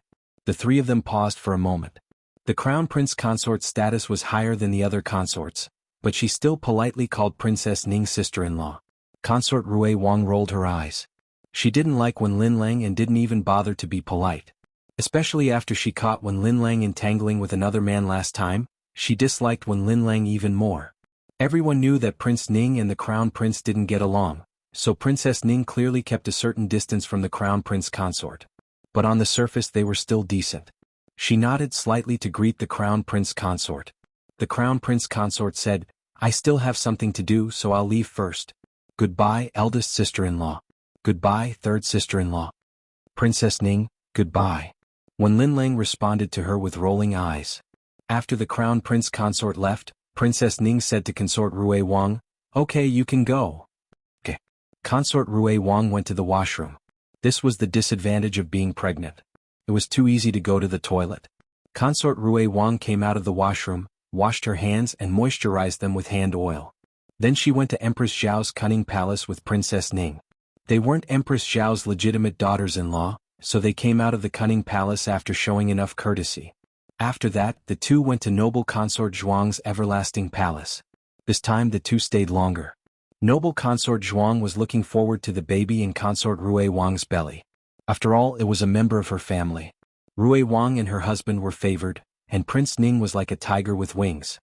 You have to give birth to a son. Noble consort Zhuang took consort Rui Wang's hand and said. Consort Rui Wang smiled embarrassedly, "It's not up to me to decide." Noble consort Zhuang thought for a while and asked, "Do you like sour or spicy food?" Consort Rui Wang said honestly, "I like both. Sometimes I want to eat spicy food, sometimes sour food and sometimes sweet food." Princess Ning looked a little absent-minded. Noble consort Zhuang was worried about her daughter-in-law's mood, so she didn't talk about the baby anymore. She called her personal nanny, "Go ask where Prince Ning and Rui Wang are. If they are in the palace, let them come to the everlasting palace for dinner. Also invite Consort Yu over." Consort Yu was the third prince's mother. After the prince was separated, he could no longer enter and leave the palace as freely as before. But with noble consort Zhuang's status, it wasn't difficult for her to see her son. Not long after, Prince Ning and Rui Wang came over from the throne room. "Prince." Consort Ning bowed to Prince Ning. Prince Ning hurriedly came over to support her and held her hand. His eyes were full of tenderness. "You don't have to be so reserved here with consort mother. It's just like in the mansion." Consort Ning smiled, "Yes." Soon, Consort Yu also arrived and hurriedly asked the palace servants to set up the meal. Noble consort Zhuang and Consort Yu sat together, and the two couples sat on either side of them. Prince Ning and his wife's manners were very elegant and generous, and they treated each other with respect. Rui Wang and his wife were also very serious on the surface, but in private Rui Wang rubbed his legs against his wife's legs. Consort Rui Wang glared at him. "Eat your food." Rui Wang peeled a shrimp for his wife and put it in consort Rui Wang's bowl. Only then did he realize that everyone's eyes were on him. He was shocked and almost forgot that this was the palace, not his own mansion, so he had to follow the rules. The couple couldn't help but feel embarrassed. Prince Ning smiled gently. "The shrimp in consort mother's palace is very good." He also peeled one for consort Ning. "Sushin should also try it." Sushin was the name Prince Ning gave to consort Ning after the wedding. Consort Ning smiled gently, "Thank you, Prince." After lunch, noble consort Zhuang went to rest. They came out of the everlasting palace. Consort Yu returned to her own palace, and the four of them walked out of the palace together. "Be careful." When they passed by a big tree, Prince Ning blocked consort Ning's head with his hand. When he took his hand down, they found that there was a worm on the back of his hand. Rui Wang Fei didn't know the name of this kind of tree. She could only frequently see worms spitting out silk hanging from the bottom of the tree. There was a worm hanging in front of her. If Prince Ning hadn't shouted, she would have bumped into it. Consort Rui Wang sighed, "Big brother is so attentive." Consort Rui Wang muttered, "I'm also very attentive." Consort Rui Wang complained, "Oh, then how come Prince didn't notice the worm in front of me?" Rui Wang scratched his head, What was it?" Consort Rui Wang looked at him and asked. "I was about to get rid of it for you." Rui Wang firmly refused to admit that he didn't notice this little thing. Consort Rui Wang snorted, "You're not as attentive as Big Brother." Rui Wang couldn't refute this. Big Brother was the most attentive of all the princes. He was attentive to his sister-in-law and his younger brothers. He couldn't even find fault with the crown prince's sworn enemy. The mood of a pregnant woman sometimes came inexplicably. Consort Rui Wang, who was still quarreling with Rui Wang a second ago, became sad the next second. "Say, if this child can't be saved, will you still be as good to me as Big Brother is to his sister-in-law?" Rui Wang glared at her and said, "What nonsense are you talking about? How can the child not be saved? Don't jinx it. My son is fine." Consort Rui Wang sighed, "Aren't I just making assumptions? I just think that Big Brother is really good to his sister-in-law." Rui Wang couldn't refute this. That's right, Prince Ning and Consort Ning knew each other when they were young. They weren't childhood sweethearts, but they didn't get married in secret either. After they got married, the two got along well. The only regret was Consort Ning's belly. Fortunately, Prince Ning never neglected her because she couldn't give birth to a child. In front of Consort Zhuang, he also said good things about Consort Ning. Consort Zhuang wasn't an easy person to get along with. The fact that the mother-in-law and daughter-in-law could get along so well couldn't be attributed to Prince Ning. This was a man who would never wrong his wife. Consort Rui Wang pinched the corner of Rui Wang's clothes and said coquettishly, "Promise me that you'll treat me like Big Brother is to his sister-in-law. You'll be so good to me for the rest of your life." Chapter 4:14. Rui Wang pinched her face. "Silly, what's so difficult about this? You're my wife. If I don't treat you well, who should I treat well?" Ahem. Prince Ning cleared his throat. "Let's go." Consort Rui Wang hurriedly withdrew her hand. Rui Wang also scratched his head embarrassedly. After that, the two seemed to avoid each other deliberately. They wished they could get out of the carriage. However, Prince Ning ignored the gazes of others and held Consort Ning's hand in public. The folk customs of this dynasty were more open than those of the previous dynasty, but they were rarely so intimate outside. Consort Ning was a little uncomfortable. Prince Ning's smile was so gentle that it was hard to refuse. The four of them went out of the imperial palace. The carriages of the two manors had been waiting outside for a long time. Consort Rui Wang naturally went back with Rui Wang. Prince Ning should also go back to Prince Ning's mansion with Consort Ning. Unexpectedly, Prince Ning held Consort Ning's hand and said, "Father wants me to go to the imperial study in the afternoon. You go back first." Consort Ning hurriedly said, "Since you have official business, why didn't you say so earlier?" Prince Ning smiled and said, "I want to see you off, but I have to see you get on the carriage first." Consort Rui Wang was very envious. What kind of celestial love did eldest brother have for eldest sister-in-law? Consort Ning said, "Then you go to see father quickly. I'm going back." Prince Ning smiled and said, "Okay." Consort Ning pulled back her hand and turned to get on the carriage of Prince Ning's mansion. Rui Wang said goodbye to Prince Ning. "Then, eldest brother, we will go first." Prince Ning nodded. "Pay attention to the thing I told you. I will ask father for a reward for you later." Rui Wang laughed heartily. "Okay. What did eldest brother ask you to do?" Consort Rui Wang asked in a low voice. "I'll tell you later." Rui Wang pulled his wife towards Rui Wangfu's carriage. Just as he was about to help Consort Rui Wang onto the carriage, another carriage suddenly appeared on the official road in front of the palace gates. The speed of the carriage was so fast that it didn't slow down even as it neared the entrance of the palace, almost crashing into it. Fortunately, the carriage stopped when it was only a carriage's distance away.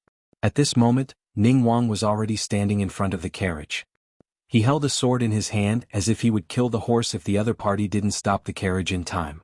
The curtain of the carriage was pulled open, and a handsome man with wheat-colored skin jumped out. His facial features were resolute and his eyes were deep. When he smiled, his eyes were especially bright. He held a folding fan in his hand, looking carefree and unrestrained. He didn't tie up his hair today, only a finger braid at the back of his head. A few strands of black hair hung down from the right side of his face, perfectly blocking one side of his face. "Oh, what a coincidence. Isn't this Your Highness Ning Wang and Your Highness Rui Wang?" He held the folding fan in his hand and cupped his hands in greeting.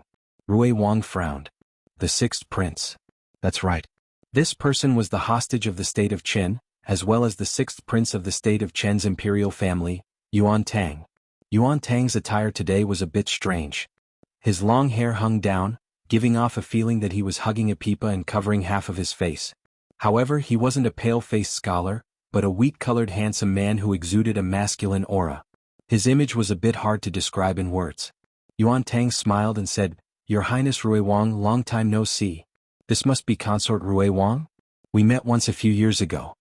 Ning Wang stealthily blocked Rui Wang and his wife behind him. He said to Yuan Tang, "Is the sixth prince going to ride a horse in the palace?" Yuan Tang cupped his hands in greeting and said with a smile, I wouldn't dare. I was in too much of a hurry to greet your highnesses, so I was a bit fast." Ning Wang said indifferently, "We're not familiar with each other. There's no need to greet each other." Yuan Tang raised his eyebrows and smiled. "Is this how your country treats its guests?" Ning Wang said coldly, "You're a hostage, not a guest." Yuan Tang rubbed his chest. This really hurts my self-esteem. I originally found a talking parrot outside the palace and wanted to enjoy it with your highnesses. However, it seems that your highnesses aren't interested in enjoying it with Yuan Tang. In that case, Yuan Tang will take his leave." After he finished speaking, he cupped his hands in greeting and turned to walk towards his carriage. The moment he brushed past Consort Rui Wang, the cold wind blew his beautiful hair. It was all because his appearance was too eye-catching that Consort Rui Wang subconsciously glanced at him. Ah! Consort Rui Wang cried out in alarm and the handkerchief in her hand fell to the ground. Consort Rui Wang, this is? Yuan Tang looked back in confusion. Consort Rui Wang turned around and approached Rui Wang's chest. Rui Wang hurriedly protected her in his arms and coldly glared at Yuan Tang. You scared this princess. That I'm sorry. Yuan Tang cupped his hands in greeting and bowed again. After Yuan Tang left, Ning Wang looked at Rui Wang and his wife with concern. What happened just now? The handkerchief on the ground had already been picked up and put away by the servants. Rui Wang patted Consort Rui Wang's shoulder to comfort her. That's right, did that guy deliberately scare you just now? Consort Rui Wang shook her head. No, I was just too surprised. Rui Wang didn't understand. What are you surprised about? It's not like you haven't seen him before. Yuan Tang was a hostage of the state of Qin and usually didn't attend the gatherings of the imperial family of the state of Zhao. However, when he first came to the state of Zhao, the emperor still held a welcoming banquet for him and the envoy of the state of Qin in order to show the bearing of the imperial family of the state of Zhao. Consort Rui Wang thought carefully and still told him that she had seen the crown princess meeting someone in private. You. Rui Wang was so shocked that he stuttered. You didn't hear wrong?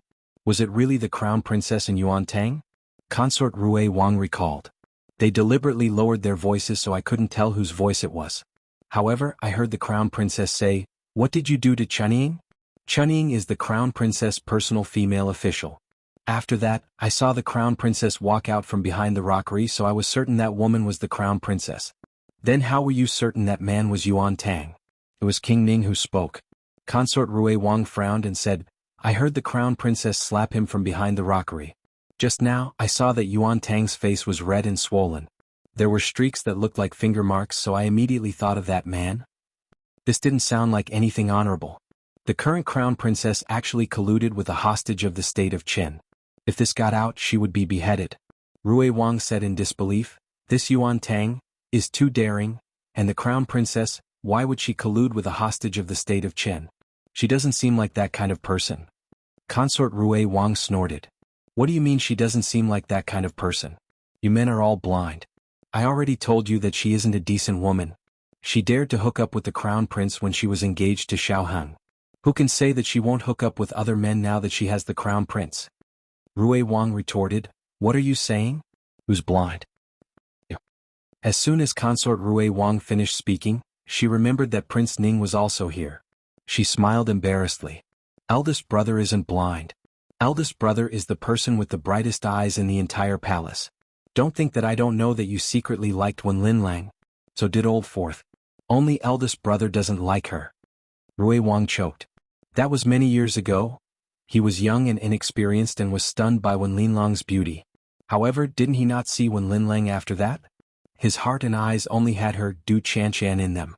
Rui Wang said, speaking of which, if she really? I'm saying if she really did this, then would she be worthy of the crown prince?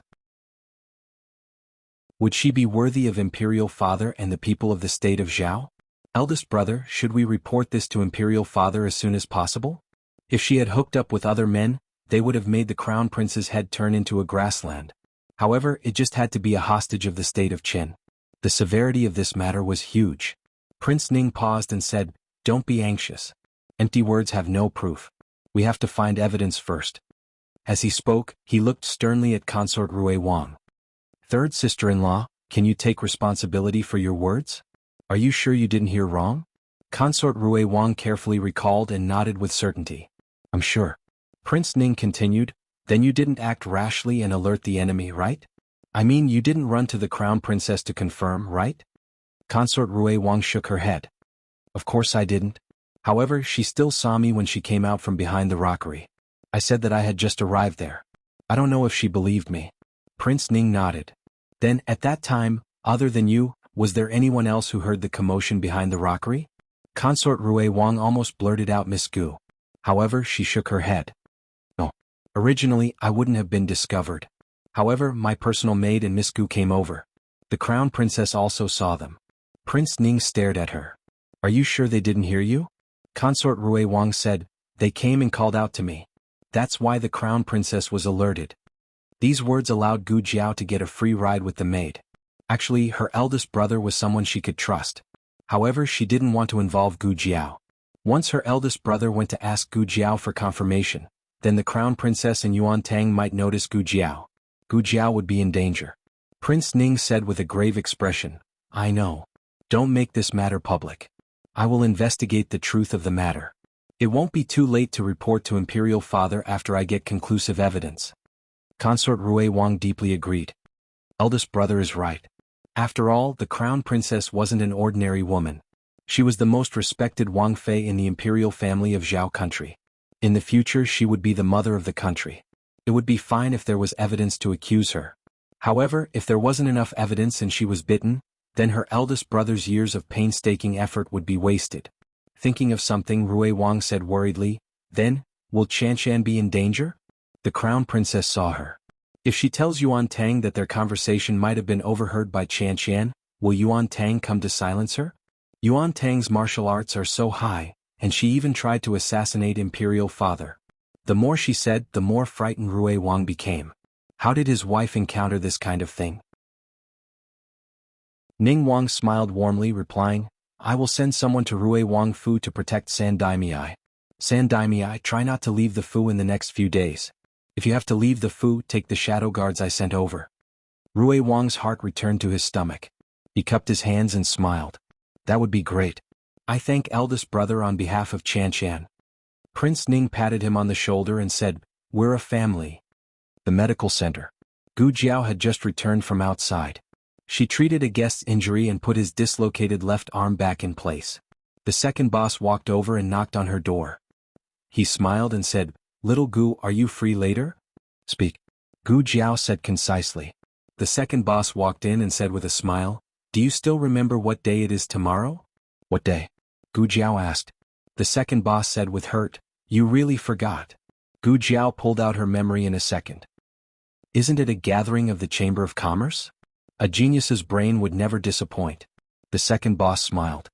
"That's right. It's a gathering of the Chamber of Commerce.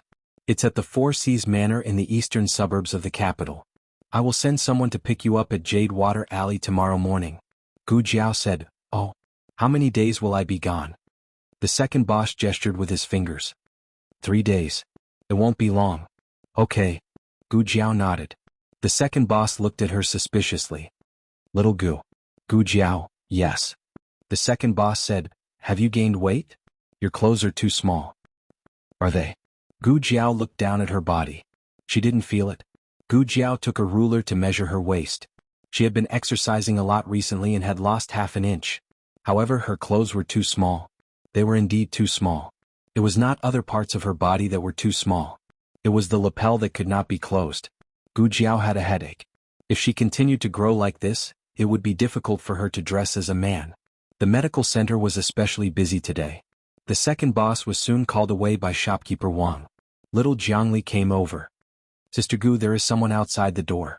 She said she is looking for you." Gu Jiao buried her head in sorting out the information of the previous patient. She said, "Is it a patient? Line up." Little Jiangli shook her head. "It's not a patient. It's a madam.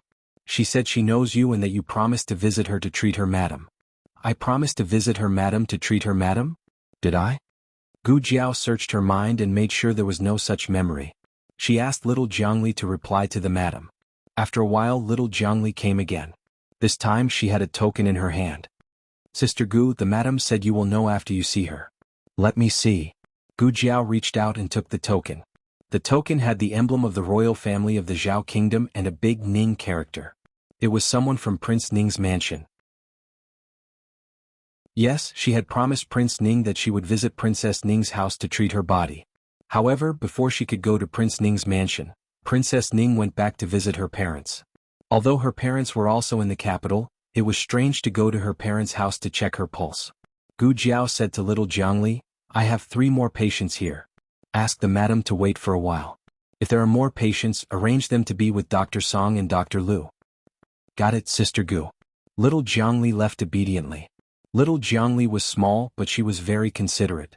After Gu Jiao finished checking the 3 patients, little Jiangli led the female official beside Princess Ning in. The female official greeted Gu Jiao politely, Dr. Gu? Gu Jiao asked. Did Princess Ning come back? The female official smiled and said, That's right. Our Princess Ning came back last night. Today, she went to the palace to pay respects to the Empress and Imperial concubine. When she came back in the afternoon, she suddenly felt a tightness in her chest.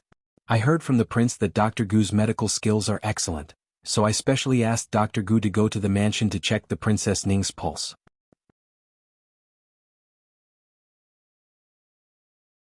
Chapter 4:15. Gu Jiao didn't have anything else to do and it wasn't too late. Prince Ning's mansion and Hanlin Academy were in the same direction. After treating Princess Ning's illness, she could pick up Xiao Lulang on the way. Gu Jiao said, Okay, wait for me first. I'll pack my things. The female officer smiled and said, We've prepared the carriage. After treating Princess Ning's illness, we'll take you wherever you want to go. Gu Jiao shook her head. No need to trouble yourself. I'll take the medical center's carriage. The female officer responded, We'll listen to Dr. Gu. Gu Jiao got on the carriage with a small basket on her back. The small basket contained her medicine box, some commonly used Chinese medicine and some travel items. The basket didn't look big but it could hold a lot of things. Xiao Sanzi drove the carriage. Their carriage followed Prince Ning's carriage, and they arrived at Prince Ning's mansion without any obstruction. It was the first time Gu Jiao entered an ancient prince's mansion. Last time when she sent Princess Rui Wang home, she didn't go in. This time, she could take the opportunity to see what the prince's mansion looked like. Prince Ning's mansion covered a large area. There was a whole street that belonged to Prince Ning's mansion. Of course, it was just a small street, not a commercial street like Chang'an Street and Xuanwu Street. On both sides of the street were the residences of Prince Ning's mansion's servants. The closer they got to the mansion, the stricter the security became. Presumably, the people living there were not ordinary people. The status of doctors in Zhao country wasn't high, and the status of female doctors was even lower. It was reasonable to say that they weren't qualified to go through the main gate. However, Gu Jiao's identity was special. The female officer of Prince Ning's mansion still took her through the south gate. However, she didn't open the main gate in the middle but the side gate. This was the rule of the royal family. Only the prince, Princess Ning, and the legitimate bloodline of the royal family could go through the main gate. Otherwise, the emperor, empress, and empress dowager could go through the main gate. Even if Princess Zhuang came, she could only enter through the side gate. The maid told Gu Jiao that her surname was Yao. Gu Jiao made an O sound in her heart. She had the same surname as Yao Shi. What a coincidence. The landscape of Prince Ning's mansion was more standard than expected, which complemented Prince Ning's temperament. But some details of the design, such as pavilions, waterside corridors, birdsong and fragrant flowers, were obviously designed by Princess Ning. Maid Yao took Gu Jiao to Princess Ning's courtyard. Recalling that Ning Wang had once said that if she, Xiong Badian, was willing, he could give her a separate courtyard, Gu Jiao was suddenly a little curious as to where Ning Wang had originally planned to settle her down. Dr. Gu, we're here. Female official Yao said to Gu Jiao at the entrance of the courtyard. Gu Jiao nodded and stepped over the threshold into Princess Ning's courtyard. This was a 3-section courtyard, but it was much larger than an ordinary 3-section courtyard. In fact, Gu Jiao felt that rather than calling it a courtyard, it would be more appropriate to call it a sleeping chamber. It seemed that the emperor's love for his eldest son was beyond words. Gu Jiao came to the door of the upper room. A maid guarding outside the door saluted to female official Yao and opened the curtain for female official Yao. Female official Yao personally welcomed Gu Jiao into the room. Princess Ning sat on the chaise lounge with her back against the cushion and a thin mattress covering her body. She held a book in her hand and was reading it attentively. This was not the first time that Gu Jiao met Princess Ning, but that was in a dream. Princess Ning was knocked down by a white cat that scared Xiao Lulang, causing a miscarriage. Xiao Lulang was the scapegoat. The white cat was taken away with the help of Yuan Tang. It did not scare Xiao Lulang, nor did it offend Princess Ning. But Princess Ning still had a miscarriage. Consort Rui Wang said that Princess Ning had 3 miscarriages. It was not difficult to understand why her complexion was so bad, and there seemed to be a faint sadness between her eyebrows. Princess Dr. Gu is here. Female official Yao walked forward and reported softly. Princess Ning raised her head. She held the half-read book with one hand and stretched out the other hand. The little maid on the side seemed to have understood the meaning of this action. She hurriedly presented a bookmark with both hands. Princess Ning put the bookmark in the book and closed it. She looked at Gu Jiao and said, You are Dr. Gu? I heard the prince mention you. Imperial grandmother likes you very much. Her eyes swept over the birthmark on Gu Jiao's face, but did not stay for too long. She did not show any surprise or mind. This was the cultivation of the legitimate daughter of an aristocratic family and the princess of a country. She would not embarrass the guest on the spot. Although Gu Jiao was a female doctor, her status was destined to be higher because of Empress Dowager Zhuang's love. Princess Ning said, "We are all family. Don't be so reserved. Sit down." Her words were also very particular. She did not give a seat, nor did she speak in a tone of charity.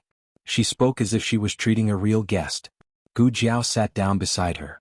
Before sitting down, she took down the small basket and put it on another chair. "Princess, what are you reading?" she asked. Mentioning this, Princess Ning smiled faintly. "Some poetry books. Do you want to read?" She handed the book to Gu Jiao. Gu Jiao shook her head. "I don't understand poetry and I don't like it." Princess Ning laughed again. "I don't like it either." Gu Jiao said, "Then why are you reading it?" Princess Ning smiled faintly. "It's boring in the mansion. I just want to pass the time." Although she said that, Gu Jiao felt that she was not just killing time. Instead, it was more like she was forcing herself to do something she did not like but had to do. Gu Jiao said to her, "Let me feel your pulse." Princess Ning reached out her hand. A maid came forward and wanted to put a handkerchief on Princess Ning's wrist. Princess Ning said, "No need." "Yes." The maid took the handkerchief and left. Gu Jiao began to feel Princess Ning's pulse. The room quieted down. Princess Ning's pulse was as Gu Jiao expected. Gu Jiao asked, "How is your sleep? Is it difficult to fall asleep?" Princess Ning smiled bitterly. "A little bit." Gu Jiao looked directly at Maid Yao beside Princess Ning. "How long do you usually fall asleep after going to bed?" Maid Yao looked at Princess Ning. Seeing that Princess Ning did not stop her, she said honestly, "At least an hour at most. She may not sleep all night." Gu Jiao nodded thoughtfully and said, "How's your appetite?" "Not very good." Maid Yao replied, "I can't eat it. When I finally eat it, it's hard to digest." Gu Jiao nodded and took back her hand. She said to Princess Ning, "Judging from your pulse, you have a weak spleen and stomach. It's not a difficult disease. With your condition you can get better in 1 or 2 months. Have you seen a doctor?" Princess Ning said, "Yes, I have. It's the same as you said. She will be fine after taking medicine. If she stops taking medicine, she will relapse." So the crux of the problem was not the spleen deficiency, but the heart disease. Gu Jiao said to Princess Ning, "Please ask others to leave." Princess Ning did not hesitate. "You can leave." Only the two of them were left in the room. Gu Jiao made a comprehensive evaluation and diagnosis of Princess Ning and found that she was slightly depressed. It was not to the extent that Yao Shi had been in the beginning, but if she ignored it, it was very likely that it would develop into a more serious state than Yao Shi. Gu Jiao didn't say to Princess Ning, "You have to take it easy." For patients with depression, taking it easy was the same as drinking more hot water. If you took it easy, you wouldn't be depressed. If you didn't take it easy, you were really sick. Gu Jiao opened the small medicine box. Since Yao Shi recovered, there was no antidepressant in the small medicine box. Today it appeared again. Gu Jiao took out 2 boxes of antidepressants. She opened them and put them in a porcelain bottle. She handed it to her. "One in the morning and one in the evening. Try to take it before you go to bed." Princess Ning took it and asked, "Is this the medicine for spleen deficiency?" Gu Jiao said, "No, it's the medicine that can let you sleep well. You can continue to take the medicine for spleen deficiency." Princess Ning sighed. "I don't want to take the previous one. It's too bitter." Gu Jiao thought for a moment and said, "That's fine. I'll have someone send a few bottles of pills to Princess Ning later." The Miracle Hand Hall opened their own medicine workshop. Other than making the wound medicine that the military needed, they also opened a few pill production lines. Among them were pills that strengthened the spleen and stomach. "Is it bitter?" Princess Ning asked. Gu Jiao said, "I put honey in it. It's not bitter." Princess Ning sighed. "That's good." A high and mighty Princess Ning was actually afraid of taking bitter medicine. This understanding made Gu Jiao feel that Princess Ning was not the same as she thought. After this, Gu Jiao reminded Princess Ning of some things to pay attention to in her daily life. The main things were the taboos in her diet and that she had to come out more often to bask in the sun, take a walk and move her body. After doing all this, Gu Jiao planned to leave. "I'll have someone send the medicine to Princess Ning in a moment." Princess Ning said, "Don't bother. I'll send someone to get it." "That's fine." Gu Jiao did not refuse. Princess Ning wanted to pay Gu Jiao's consultation fee. Gu Jiao said, "His Highness Prince Ning will pay." Princess Ning was stunned and smiled. Okay. This was the first real smile that Gu Jiao saw when she entered the room. Did she only smile like this when Prince Ning was mentioned? Gu Jiao packed her things and Mei Yao walked her out. As soon as the two arrived at the gate of Prince Ning's mansion, they unexpectedly met Prince Ning, who was getting out of the carriage. "Your Highness." Female official Yao hurriedly bowed in greeting. Prince Ning nodded slightly and looked at Gu Jiao. He showed a gentle smile. "It's Dr. Gu. I didn't expect you to come." Mei Yao said, "Princess Ning had a bit of chest tightness in the afternoon. I remembered that Your Highness said Dr. Gu's medical skills were excellent, so I went to the Miracle Hall to invite Dr. Gu over." Prince Ning nodded approvingly. "You did well. You can leave. I want to talk to Dr. Gu about Princess Ning's illness. Then I'll go to the Miracle Hall to get the medicine," Mei Yao said. Mei Yao got on the carriage. Prince Ning pointed at the mansion. "If Dr. Gu is not in a hurry, why don't you go to the reception pavilion?" Gu Jiao said, "I'm in a hurry. If Your Highness has something to say, please say it quickly. Also, since we've met, I'll have to trouble Your Highness to pay the consultation fee." Okay. Prince Ning took out a 50-tael banknote from his pocket. 100 taels, Gu Jiao said. The Princess of Xinjiang gave 100 taels, directly breaking the upper limit of her consultation fee. Prince Ning paused. For a moment he inexplicably felt that Gu Jiao's exorbitant demand was familiar, as if he had seen it somewhere before. Gu Jiao crossed her arms and said, "I said before, the consultation fee isn't cheap." "That's right," Gu Jiao had kindly reminded him. Prince Ning hadn't haggled at the time, so it was even more impossible for him to haggle after she finished treating Princess Ning's illness. But Prince Ning hadn't expected that the price she said wasn't cheap would be this high. Prince Ning's heart felt stifled. It wasn't that he couldn't afford it, but there was an unspeakable stifling feeling. In the end, Prince Ning still paid the 100-tael banknote. Gu Jiao took the banknote. "What does Your Highness want to ask?" "Speak." Spending money really was different. Her business attitude was even better. Prince Ning was startled by her suddenly good tone. He opened his mouth and asked, "It's about Princess Ning's illness. I want to know what's wrong with her." Gu Jiao said, "Her spleen and stomach are weak, that's one reason. She's overly worried, that's the second reason." Prince Ning's brows furrowed. "Overly worried?" Gu Jiao made a sound of N. "It's depression. In the words of ordinary people, it's a heart disease. I've prescribed medicine for it. But Your Highness, Prince Ning should take care of Princess Ning's mood." Is it because of the child?" "Princess Ning and I have been married for many years. We've always wanted to have a child of our own. Unfortunately, the heavens didn't fulfill our wishes. This time the child couldn't be saved." He used the word again. It seemed unintentional, but he was telling Gu Jiao that this wasn't the first time Princess Ning had a miscarriage. Gu Jiao had heard from consort Rui Wang that Princess Ning had had 3 miscarriages, so she wasn't surprised. She had always been calm, so Prince Ning didn't think her reaction was suspicious. Prince Ning asked, "Can Princess Ning have children in the future?" Gu Jiao said, "It's hard to say. The most important thing now is Princess Ning's illness." Prince Ning nodded and said, "Then, does she know?" Gu Jiao said, "I didn't say anything about the depression." Prince Ning secretly breathed a sigh of relief. "Fortunately, you didn't say anything. I don't want her to worry about her illness. I'll pay attention in the future." Gu Jiao nodded. "Goodbye." Prince Ning stopped her. "I heard, yes?" Gu Jiao looked back at him. Prince Ning said with gentle eyes, "Dr. Gu went to the palace yesterday and saw consort Rui Wang and Crown Princess." Gu Jiao didn't deny it. She said frankly, "Is there a problem?" Prince Ning smiled. "No. It's third sister. It's third sister-in-law who mentioned Miss Gu to me. It's not the first time that third sister-in-law has been with Dr. Gu. You two seem to have a good relationship. If Dr. Gu doesn't mind, you can come and accompany Princess Ning more often in the future." Gu Jiao glanced at him and said, "I'm a doctor. I only need to accompany patients." Prince Ning laughed. "I'm being rude." Gu Jiao withdrew her gaze and left Prince Ning's mansion. She asked Xiao Sanzi to drive the carriage to Hanlin Academy. Unfortunately, Xiao Lulang was called to work overtime again. Kong Mu knew Gu Jiao and knew that she was Xiao Liulang's wife. He said to her, "He went to the cabinet." I heard that Grand Secretary Yuan needed more people and personally selected this year's 3 cauldrons to go over. The 3 cauldrons were Xiao Lulang, Royal Prince and Ning Ziyuan. Gu Jiao rubbed her chin. Grand Secretary Yuan had a good reputation and he might be a future relative. He wasn't a bad person. She didn't need to worry about her husband.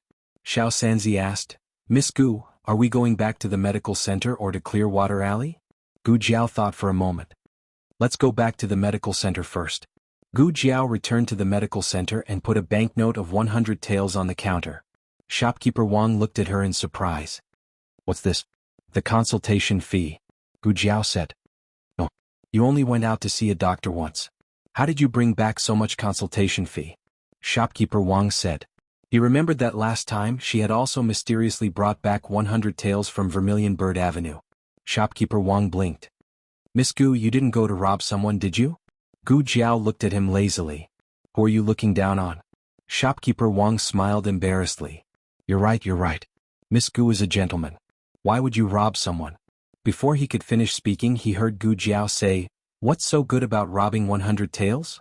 If you want to do something you should do something big. Shopkeeper Wang was speechless. Gu Jiao didn't stay in the medical center for long before Consort Rui Wang came over. Gu Jiao didn't see any patients today. Consort Rui Wang went to her courtyard with ease. Gu Jiao was drying medicinal herbs. Consort Rui Wang walked over and happily called out to Miss Gu. Consort Rui Wang? Gu Jiao greeted her in surprise. Consort Rui Wang gasped. You left too quickly. If you were half an hour later, we would have met at Prince Ning's mansion. Gu Jiao asked, You went to Prince Ning's mansion? Consort Rui Wang said with a serious expression. I heard that Princess Ning wasn't feeling well, so I went to see her. That's strange. She was fine when she went to the palace in the morning. Why did her chest feel tight and uncomfortable when she went back? What's wrong with her? So Princess Ning was fine in the morning but felt uncomfortable in the afternoon. Did something happen to her? People with depression couldn't stand being stimulated. However, it wasn't only stimulated that would cause the illness. Sometimes the patient's mood would suddenly become low, and they couldn't control it at all. Gu Jiao wouldn't talk about the patient's condition with people other than the patient's family. She chose her words carefully and said, Her spleen and stomach are weak. She hasn't completely recovered after the miscarriage. Her body needs to be carefully nursed back to health. She may feel a little uncomfortable in her heart. Consort Rui Wang sighed. Sigh, sister-in-law is so pitiful. Fortunately, eldest brother is a good man and has always loved her. Alright, I met the hostage of Qin State today. Consort Rui Wang's expression became serious. So he was the man who met the crown princess in private behind the rockery.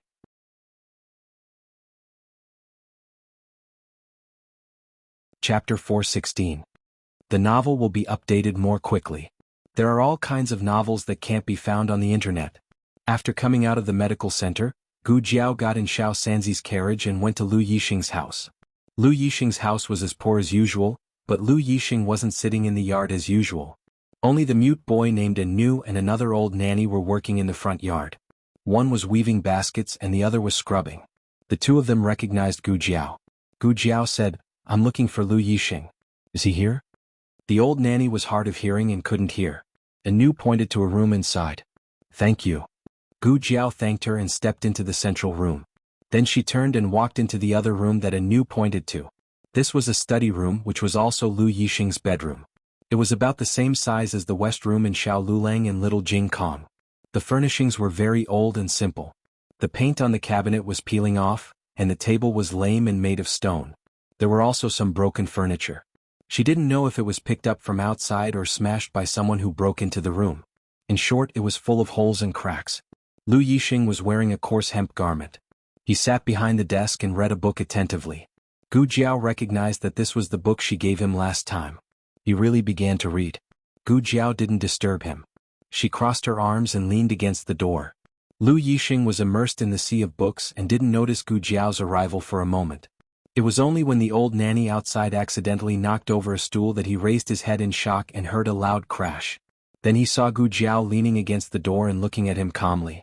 Generally speaking, it was very awkward to see someone being caught red-handed, and one would subconsciously look away. Gu Jiao didn't.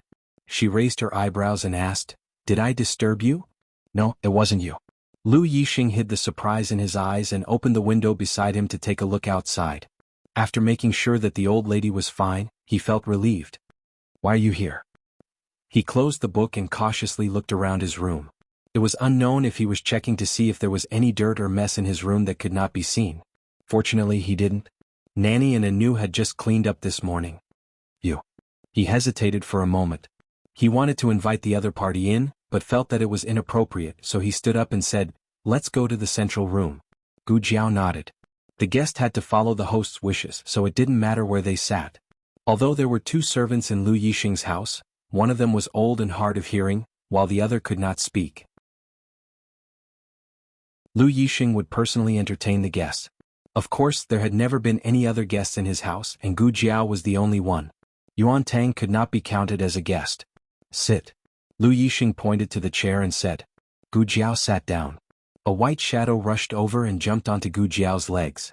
Its fat body was curled up into a furry ball, and it obediently let Gu Jiao stroke it. Gu Jiao poked its soft belly with her fingertips and said amusedly, "You still remember me?" This white cat was the one that almost scared Xiao Lulang and bumped into Princess Ning. Yuan Tang caught it in time. Seeing that Gu Jiao liked it and the white cat also liked Gu Jiao, Yuan Tang lied that it was an ownerless cat and asked Gu Jiao to take it home. However, Gu Jiao did not take it away. Of course, Gu Jiao had guessed that it was Yuan Tang's cat after the incident, and she clearly exposed it in front of Yuan Tang. She thought that Yuan Tang would take her cat back. "You're still here." Gu Jiao curved her lips and stroked the cat comfortably. Lu Yixing saw that she was playing happily with the white cat and could not help asking, "Since you like it so much, why don't you take it back?" Her husband was afraid of cats. This man was not afraid of anything, not even death, but he was afraid of cats. Gu Jiao did not answer his question but said, "No, you raised it well." She paused and turned to look at him. "Don't you like cats?" Lu Yixing lowered his eyes and said, "No, I like it very much. It can catch mice." After it came, there were no mice in the house. Gu Jiao poked its belly. "Are you so capable?" The white cat meowed proudly. "Does it have a name?" Gu Jiao suddenly asked. Lu Yixing was asked. "It was just raising a cat. Did it need a name?" Gu Jiao actually had no experience in raising pets, but little Jing Kong had to name the 7 chickens one by one, so she subconsciously thought that this white cat should have a name too. Lu Yixing looked a little embarrassed. She said that she liked raising cats, but she did not even give a name to the cat.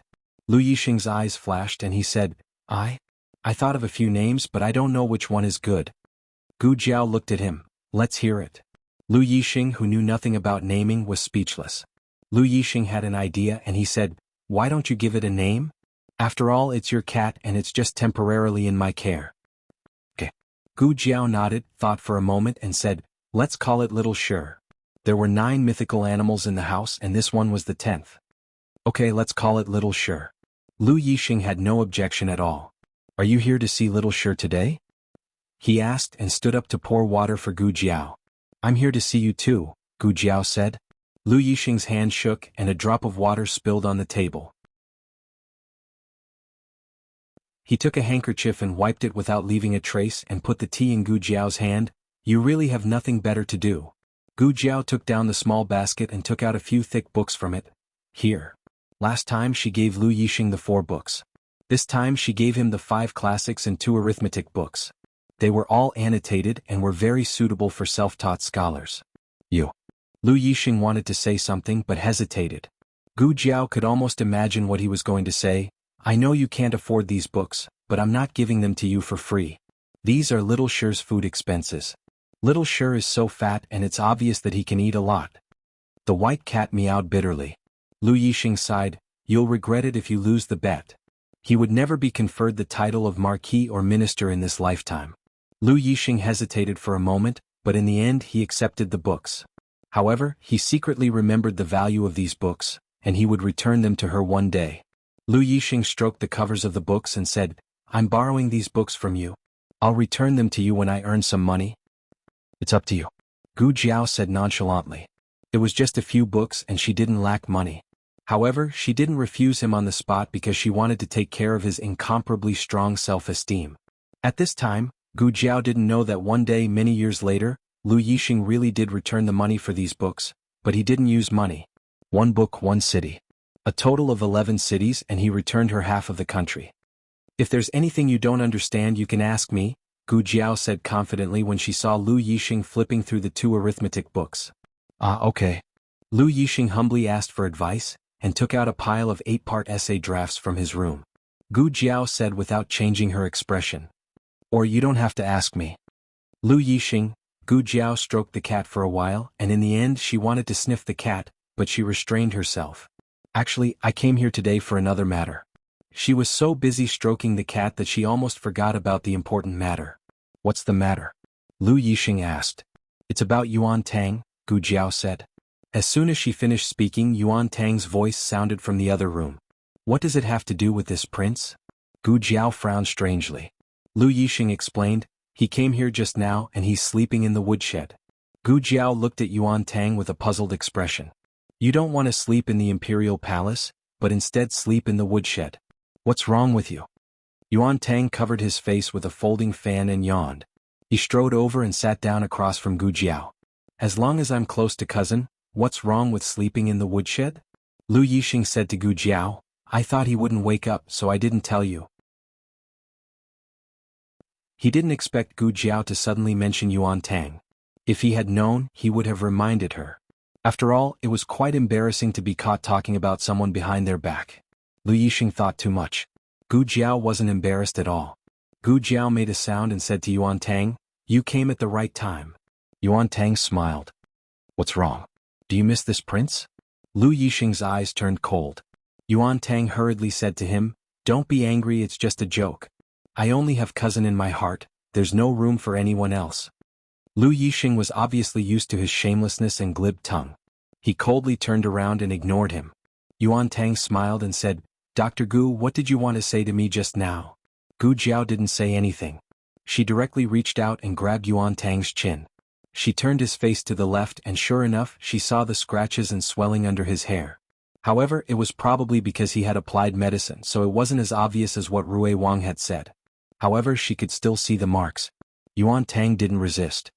He playfully looked at Lu Yixing and said, Cousin, she was the one who took liberties with me. I didn't take the initiative to seduce her. Shut your mouth. Lu Yixing said unhappily. Gu Jiao asked, How did you get the wounds on your face?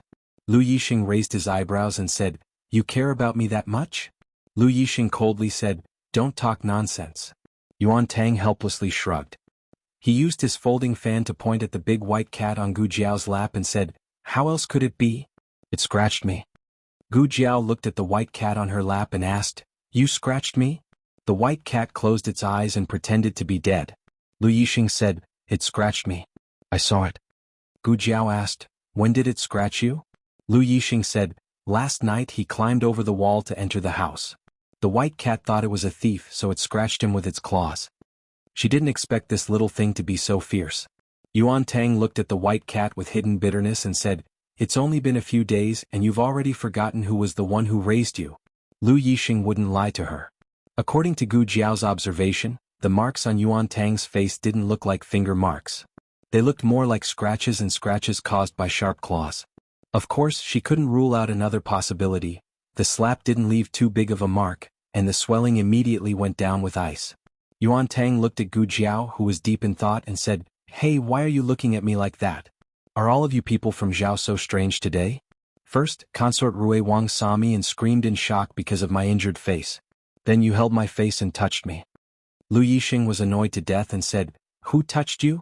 If you continue to talk without thinking, don't come again.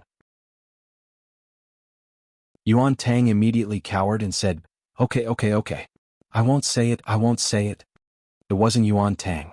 The direction of this matter was a bit strange. Although it had nothing to do with her who when Lin Lang met privately with, she had exposed the other party's secret. If the other party found out, it was very likely that it would be disadvantageous to her and Consort Rui Wang. Therefore, it was better to find that person as soon as possible. Gu Jiao looked at Yuan Tang without blinking and asked, Do you know the crown princess? Yuan Tang said, Which country's crown princess are you talking about? Gu Jiao said, The crown princess of Zhao country. Yuan Tang raised his eyebrows meaningfully and said, Oh, that Zhao Du's young marquis's fiancée. I know her. What about it? She's his ex-fiancée. They don't have anything to do with each other anymore. Gu Jiao corrected Yuan Tang and asked, Did you go to see her yesterday? Because he was asked, Yuan Tang didn't pay attention to why she corrected him. Yuan Tang spread his hands and said, "Why would I go see her? I'm not familiar with her." "Wait, why do you ask? Are you suspecting that I have some kind of unclear relationship with her?" This Yuan Tang wasn't stupid. Yuan Tang laughed. After laughing, he raised his finger and said solemnly, "Cousin is here, so I might as well be frank. I did assassinate your Zhao country's emperor, but I have absolutely no relationship with your Zhao country's crown princess. I swear to God. If I'm lying, I won't be able to bring cousin back to Qin country for the rest of my life." "What kind of oath was this?" Lu Yixing said indifferently, "If you're lying, I won't let you be the Qin country's crown prince." Yuan Tang looked hurt. "That's too vicious. Are you still my cousin?" Yuan Tang didn't look like he was lying. However, in terms of motive, martial arts, criminal record, and other aspects, Yuan Tang was the most suspicious. Just as Gu Jiao was about to ask him for his alibi from yesterday morning, a strange noise came from outside the room. Gu Jiao's ears twitched.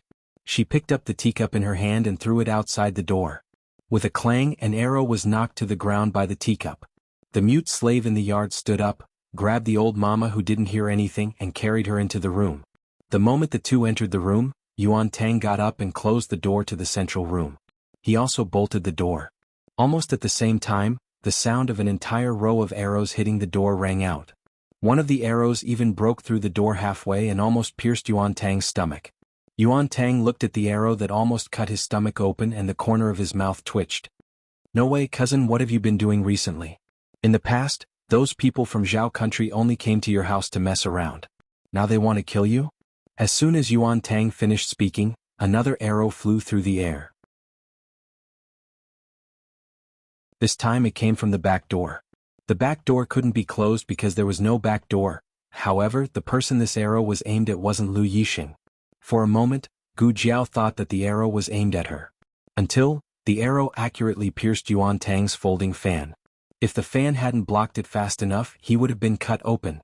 Yuan Tang was stunned. "What's going on? Is it aimed at me?" Several more arrows came from behind, all aimed at Yuan Tang. Gu Jiao looked deeply in the direction of the back door.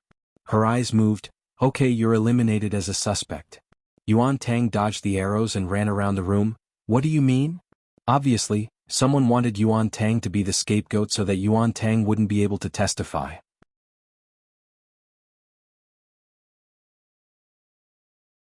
Chapter 417. Yuan Tang was being chased all over the place. How could he care about washing off suspicion? In fact, he usually brought his subordinates with him when he went out. It was only when he came to Lu Yixing's place that he was always alone. This was because Lu Yixing didn't like to be disturbed. He didn't even want to see him, let alone his subordinates. Who would have thought that after so many times without incident, he would suffer a setback today? The assassins came in a menacing manner, and each one of them was powerful. He almost couldn't handle them. At first, the assassins only wanted to kill him, but after missing, they no longer cared about whether there were other people in the room. Several arrows almost hit Gu Jiao and Lu Yixing. In order not to implicate the two of them, Yuan Tang gritted his teeth. "I'm leaving first." As Yuan Tang left, the surrounding assassins gradually disappeared. It seemed that they were chasing after Yuan Tang. Lu Yixing's expression became very ugly. Gu Jiao didn't know if he was recalling something, or if he was simply worried about Yuan Tang's situation. Yuan Tang's situation was indeed not good.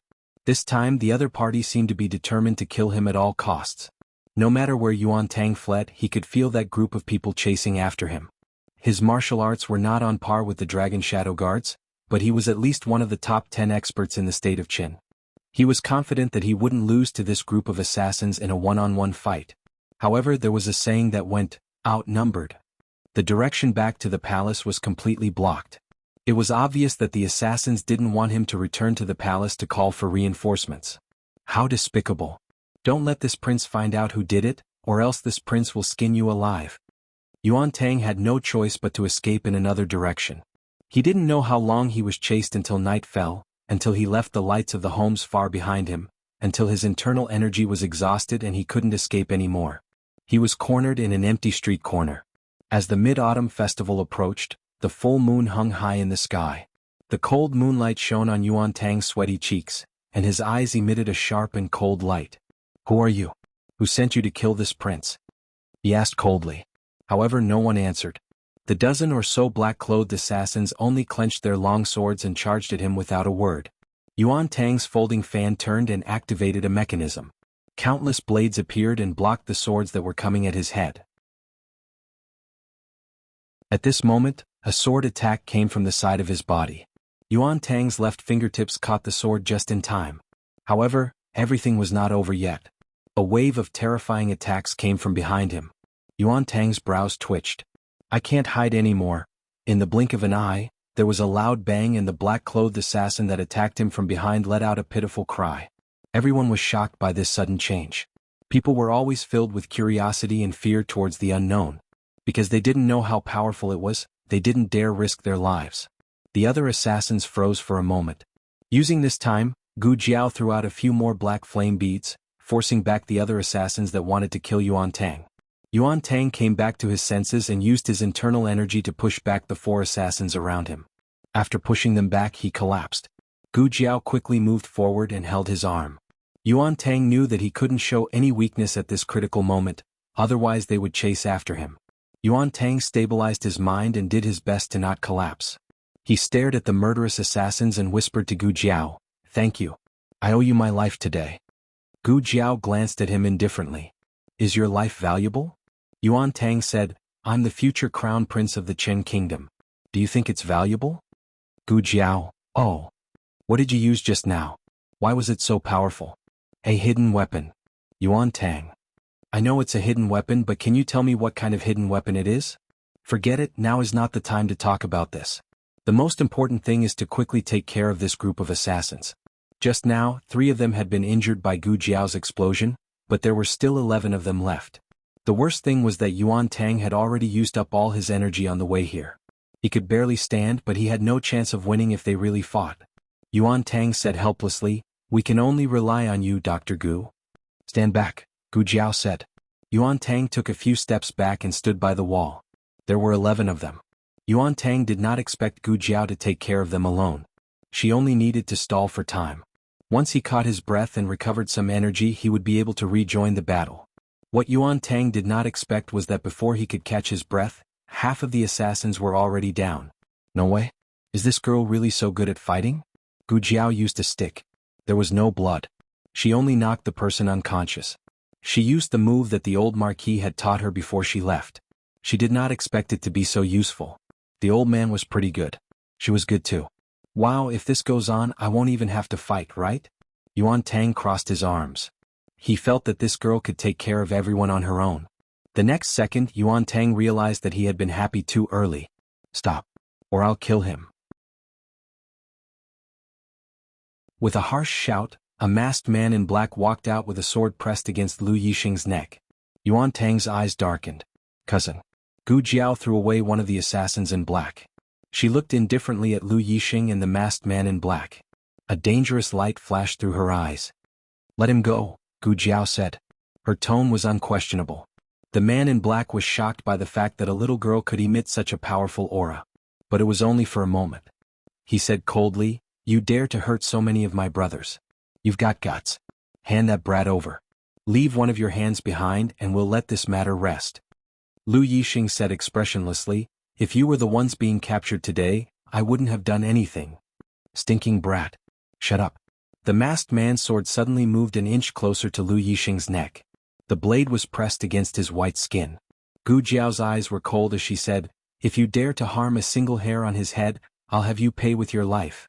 Lu Yixing and Yuan Tang were both stunned. The 2 of them didn't expect Gu Jiao to say something like this. Lu Yixing's eyes flashed with a complicated look. He looked at Gu Jiao. Gu Jiao also looked at him. Lu Yixing closed his eyes without hesitation. At the same time, Gu Jiao shook her arm and a dagger slipped into her sleeve. No one saw how Gu Jiao moved. By the time they reacted, she had already thrown the dagger. The masked man saw that the dagger was about to hit his forehead. He hurriedly waved his sword to block it. The dagger was blocked, but Lu Yixing took the opportunity to run away. "Damn it." He gritted his teeth. Yuan Tang couldn't come back to his senses. What just happened?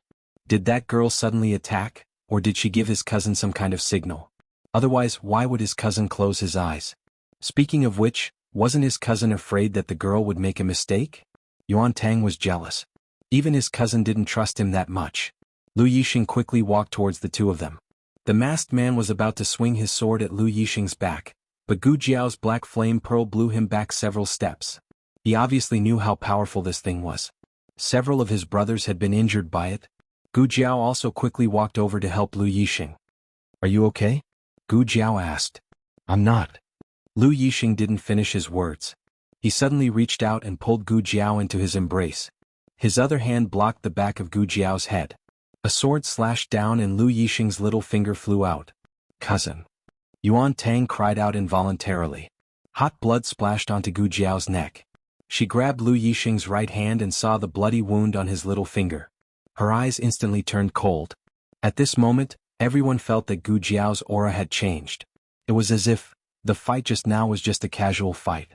She wasn't really angry. But now, every strand of her hair seemed to be on the verge of exploding. Gu Jiao wasn't sure what the dream of returning to the manor meant. She only knew that it was getting harder and harder for her to separate herself from the dream. Lu Yixing was the person who would bury her. He was the person she would protect for the rest of her life. It didn't matter if this strong emotion came from the person in front of her or the person in her dream. She only knew that there was a voice in her head that said, "No one is allowed to hurt him." Gu Jiao tore off a piece of her dress and wrapped it around Lu Yixing's wound. Then she pulled out the dagger at her waist. Everyone was shocked by her sudden outburst of aura and murderous aura, to the point that they didn't even move as they watched her bandage someone's wound. When Gu Jiao made her move, everyone finally reacted. Unfortunately, it was too late. Gu Jiao took a few steps forward. She threw the dagger into the air and grabbed it. The moment she landed, her dagger fiercely stabbed into the heart of the assassin who had attacked Lu Yixing.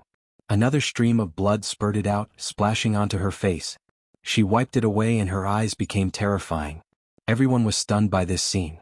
She had fought for so long and had only used a stick to knock them unconscious. They thought that she didn't have a weapon or that she didn't know how to use a weapon. They even thought that she was timid, kind, and indecisive. After all, she was just a young girl in her teens. However, it was this timid, kind-hearted, and indecisive little girl who had stabbed an assassin in the heart with her dagger. It seemed like an instant, but it also seemed like a long time had passed. When the masked assassin recovered from his shock, all of his brothers had fallen. The air was filled with the thick smell of blood. His martial arts weren't weak. If he really fought to the death with Gu Jiao, even if he couldn't win, escaping wouldn't be a problem. But he had been scared silly by Gu Jiao's methods. Was this really a young girl? He's a god of death, isn't he? Gu Jiao's face was covered in blood, but it wasn't her own. Her dagger was also dripping with blood. The ruthlessness in her body was stirred up by the blood. She grabbed the dagger and walked towards the masked man step by step like an Asura who had returned from purgatory. The masked man's legs turned to jelly and he fell to the ground on his butt. "Don't come over. Don't come over." He supported himself with one hand on the ground and stepped back. He pointed his sword at Gu Jiao with the other. But his words couldn't even be considered a roar. At most it was a hollow roar. Lu Yixing and Yuan Tang naturally noticed that something was wrong with Gu Jiao. They called her several times but she didn't seem to hear them. "Dr. Gu." Lu Yixing called her again. Gu Jiao still didn't respond. Yuan Tang walked over and stood in front of Gu Jiao. "Enough. That's enough." Gu Jiao pushed Yuan Tang away with a backhand. Yuan Tang staggered a few steps and bumped into the corner of the wall. He almost broke his ribs. "What's going on? Is this girl possessed?" Lu Yixing stood behind Gu Jiao and looked at Gu Jiao's back. "Dr. Gu." Gu Jiao raised the dagger and swung it down. Lu Yixing closed his eyes in pain. Gu Jiao took out a match and found the severed finger on the dirty ground. Lu Yixing leaned against the wall and sat down. She knelt in front of Lu Yixing and opened the small medicine box.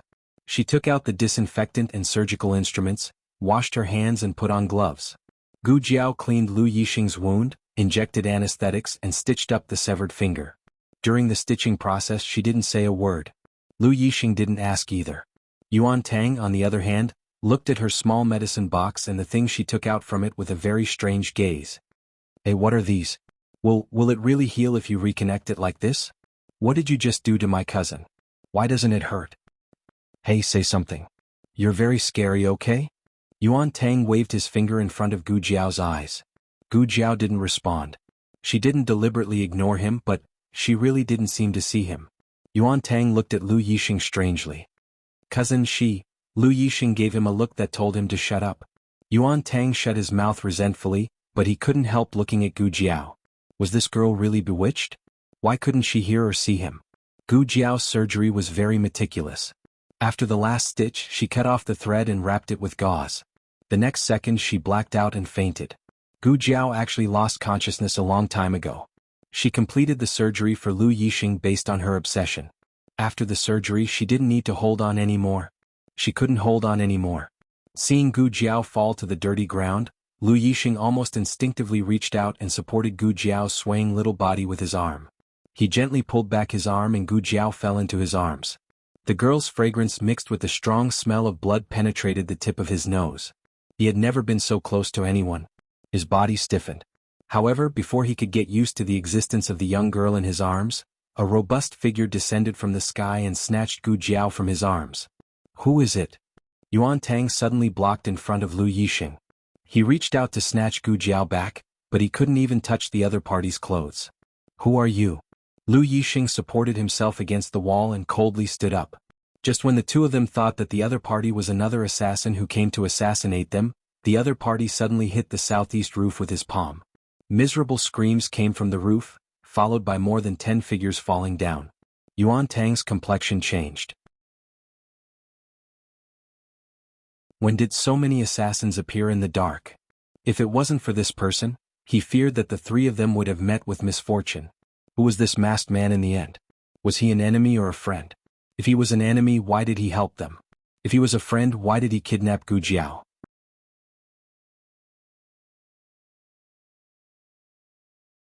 Chapter 418. When Gu Jiao woke up, she found herself lying in a strange yet familiar room. It was strange because this was definitely not her west room, nor was it the small courtyard of the medical hall. It was familiar because she seemed to have been here before. Awake. A woman's voice came from the direction of the window. Gu Jiao turned her head and saw Princess Xingyang in plain clothes sitting in front of the window practicing calligraphy. Gu Jiao remembered. This was Princess Xingyang's room. So, she was now in that house on Vermilion Bird Street? But why was she here? She didn't have the slightest impression. Princess Xingyang finished practicing her calligraphy and put it aside with satisfaction. She took another one and continued to practice. Long Yi picked you up and put you on my bed. Her tone was full of disgust. She used the word picked up. It seemed Long Yi acted on his own initiative and was not sent by Princess Xingyang. Gu Jiao didn't ask how Long Yi found her. Asking was useless. She said, then you cannot let him put you. Princess Xingyang coldly snorted, I actually want to. Gu Jiao lowered her head and looked at her clothes. She had already changed her clothes so she didn't know whose they were. Princess Xingyang indifferently said, Eugen's clothes, do you think I would give you my clothes to wear? Gu Jiao, how can she know what I'm thinking? Princess Xingyang opened her mouth again, are you a death warrior of Yen country? Gu Jiao was dumbfounded. Princess Xingyang indifferently said, your whole body is covered in blood, but not a single drop is yours. Don't tell me you took a bath with blood. Gu Jiao strangely asked, what does this have to do with death warriors of Yen country? It seems you really don't remember it all. Princess Xingyang finally looked at Gu Jiao, but it was only a glance and then she looked away. When you came, you looked exactly like a suicide soldier who had lost control. By the way, only the Yen kingdom has men of sacrifice. Long Yi is also from the Yen kingdom. Gu Jiao said with absolute certainty, I'm not a death warrior. Princess Xingyang paused and nodded. That's true. Even the men of sacrifice don't have as much killing intent as you do. Gu Jiao, can't you greet me before insulting me? I thought you were going to say it. That's right, you are Ding and Marquis Fu's precious daughter. Gu Jiao did not know how long she had been unconscious or what time it was. She only knew that she was very hungry. Not long after, her stomach began to growl. After Princess Xingyang finished writing the last word, she put down the brush. She still didn't look at Gu Jiao. Instead, she looked at her newly written notebook. Are you eating alone or with me? What are we eating together? Dinner? What time is it now? Princess Xingyang still hasn't eaten. Gu Jiao thought for a bit and said, if it's convenient, I want to eat by myself. Princess Xingyang put away the notebook and got up to leave. Not long after, a maidservant came in carrying a tray. On the tray were 3 dishes, 1 soup and a small plate of fruit. There weren't many dishes, but the quality of the dishes was very rich. The maidservant first placed the tray on the table. Then she took a clean small table that was specially placed on the Kong bed and placed it on the bed where Gu Jiao was. Gu Jiao originally intended to say that she could get out of bed and eat by herself. But since she had already gone to this extent, Gu Jiao did not want to disappoint her good intentions. This servant will wait outside. If Miss has any orders, call this servant at any time. The maidservant said and respectfully retreated. Gu Jiao prepared to eat her dinner. Who would have thought that in the next second, Long Yi would enter the room? Gu Jiao's hand trembled. The chopsticks that she had just picked up fell out of shock.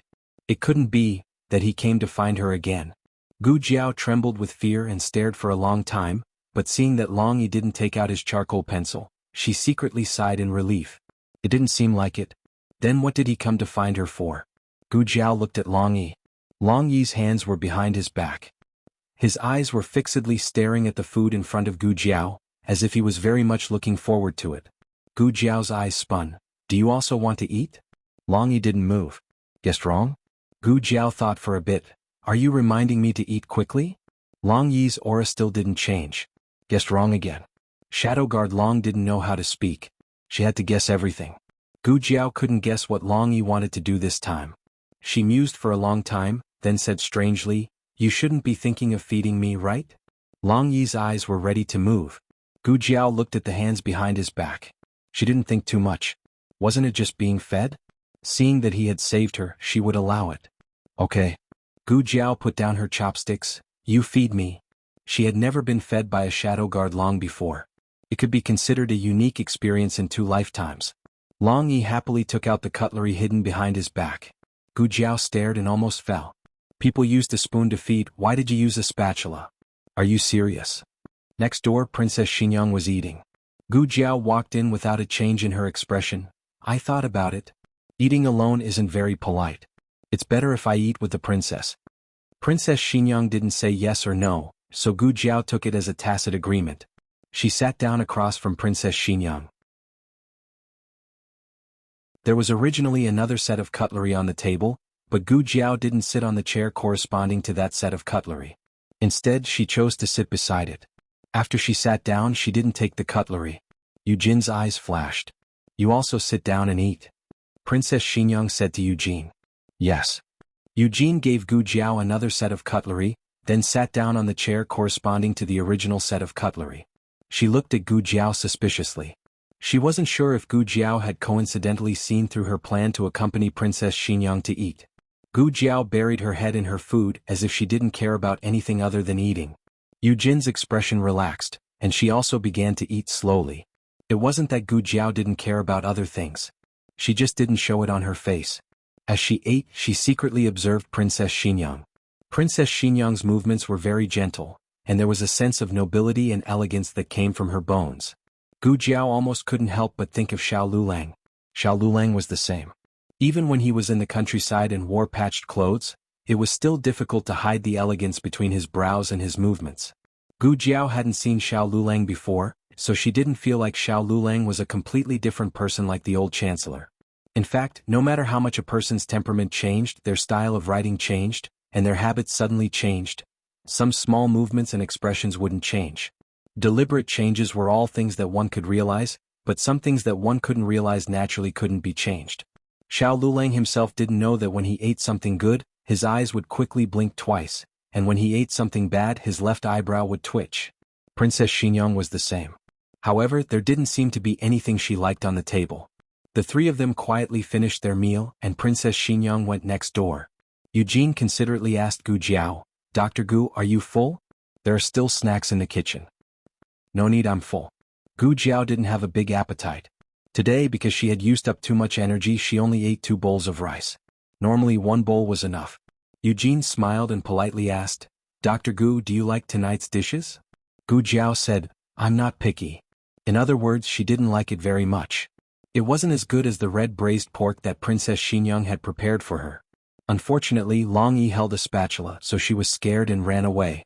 Eugene didn't expect Gu Jiao to be so straightforward. Normally, people would politely say that they liked it, that it tasted good, and thank you for your hospitality. Gu Jiao said again, I see that Princess Xingyang doesn't like it very much either. There's no meat on the table. Eugene was very surprised. You can tell? Princess Xinyang didn't show her preferences on her face. She seemed to be very indifferent to everything. Even the servants who had served her for a few years couldn't tell whether she liked something or not. Eugene paused, then said, "The princess is a vegetarian." Here comes another vegetarian. Old concubine Jing was also a vegetarian, but that woman was probably faking it. Why was Princess Xinyang a vegetarian? Gu Jiao thought for a bit, then asked, "Does she also have meat allergy?" Eugene was stunned. What kind of question was that? Was there anyone in this world who had meat allergy? Eugene couldn't keep up with Gu Jiao's unconstrained thoughts, but she didn't change the topic. She hesitated for a bit, then said, "The princess isn't always a vegetarian. In the beginning she also ate meat, but in recent years she stopped eating.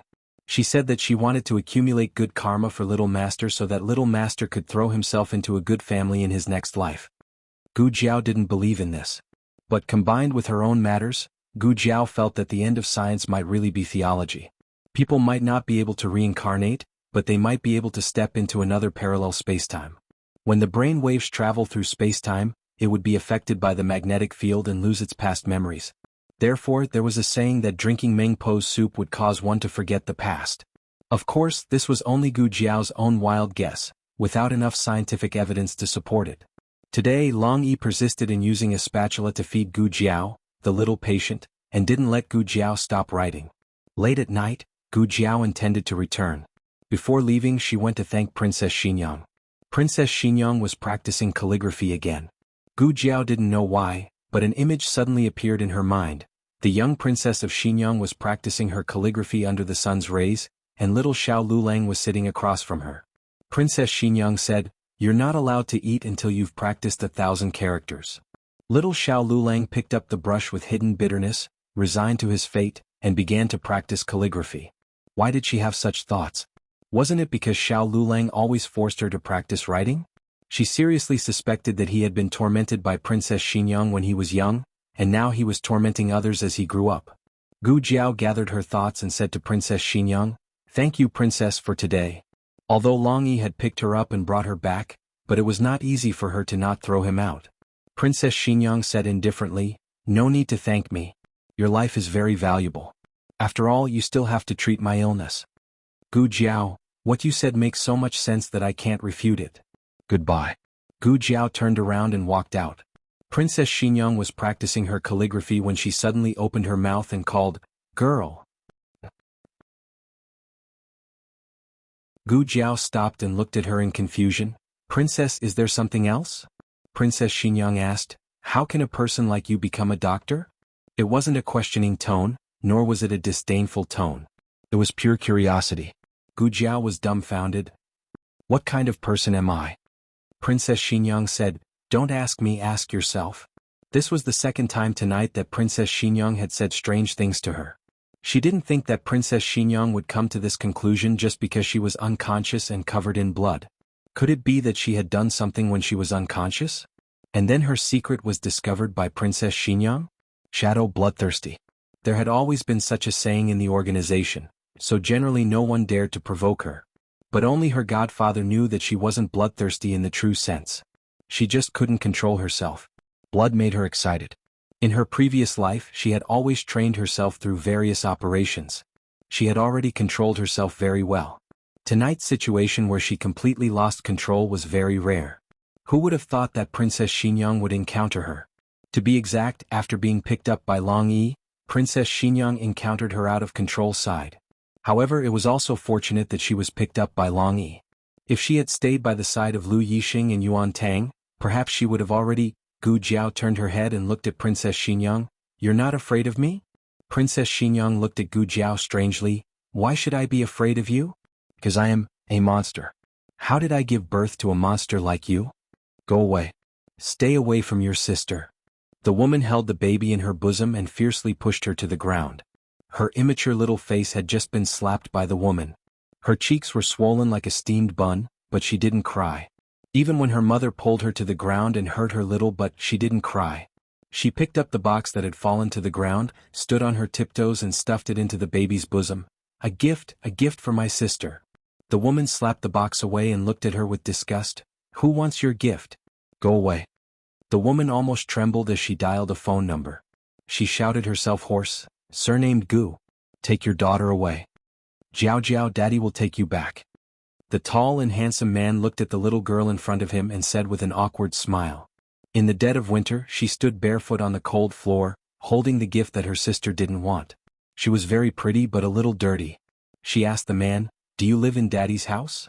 There was a moment of panic on the man's face, but the young girl didn't notice it. The man smiled embarrassedly. "Daddy? Daddy has a little brother at home and there aren't enough rooms. Daddy will take you to Grandma's house first."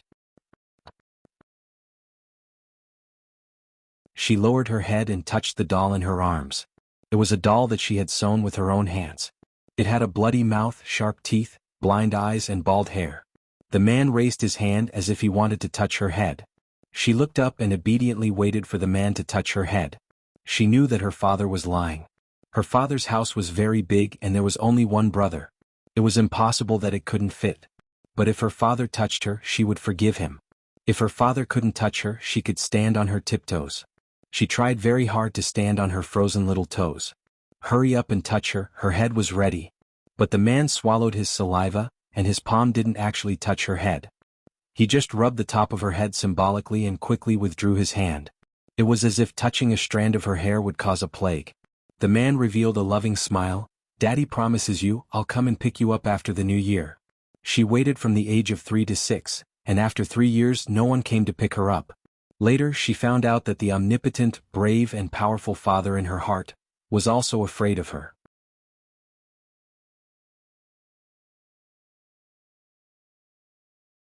Chapter 419. Night fell. After working in the cabinet all night, the first of the 3 tripod lords finally finished their work. The 3 of them came out of the cabinet, and Commandery Prince and got into his carriage to return home.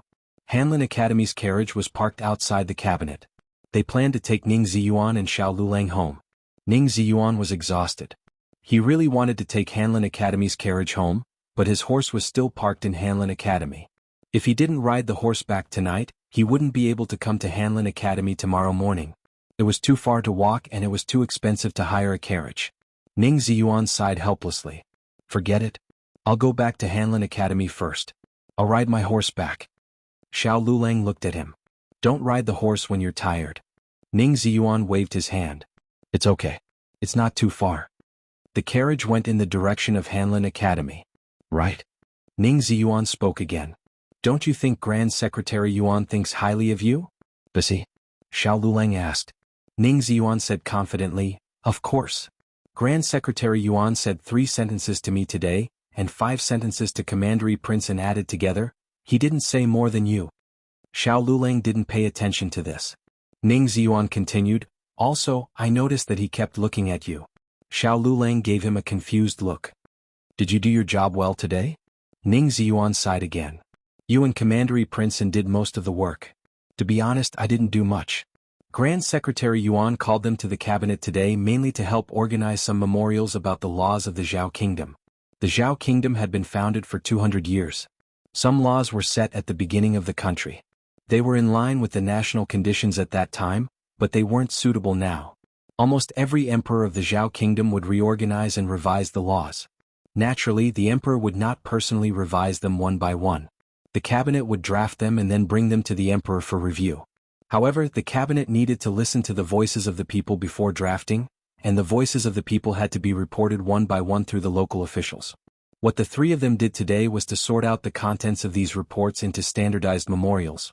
It was Ning Ziyuan's first time entering the cabinet. Not only was he nervous but he was also a little unfamiliar. He was not as calm and experienced as Xiao Lulang and Commandery Prince. In fact, this was the first time that Xiao Lulang and Commandery Prince came to the cabinet to help. However, the 2 of them came from extraordinary backgrounds and had seen a lot. They knew how to deal with the cabinet officials and could handle the situation. Ning Ziyuan winked and said, Say, did Grand Secretary Yuan take a fancy to you? He wants you to be his grandson-in-law?" Xiao Lulang said indifferently, "Don't talk nonsense." Ning Ziyuan said, "I'm not talking nonsense. Wasn't there a rumor that Grand Secretary Yuan's granddaughter was going to marry Royal Prince In? Later on, for some reason they did not get married and Jun Wang became engaged to the daughter of Ding and Marquis. I observed carefully tonight. The way Grand Secretary Yuan looked at Royal Prince and was not right. He must be angry at Royal Prince and for abandoning his granddaughter after seducing her. Xiao Lulang had never been interested in the affairs of outsiders. He said indifferently, "I'm married." Ning Ziyuan said, "I know you're married, but does Grand Secretary Yuan know? Last time, didn't the Minister of Justice come looking for you and want to betroth his daughter to you?" Xiao Lulang glanced at him. "You've been very idle recently. Gossip everywhere." Xiao Lulang did not take Ning Ziyuan's words to heart. Regardless of whether or not Grand Secretary Yuan really cared about him, it was definitely not to betroth his granddaughter to him. Grand Secretary Yuan and the old Marquis were already secretly discussing marriage. Xiao Lulang returned to Jade Water Alley in the middle of the night.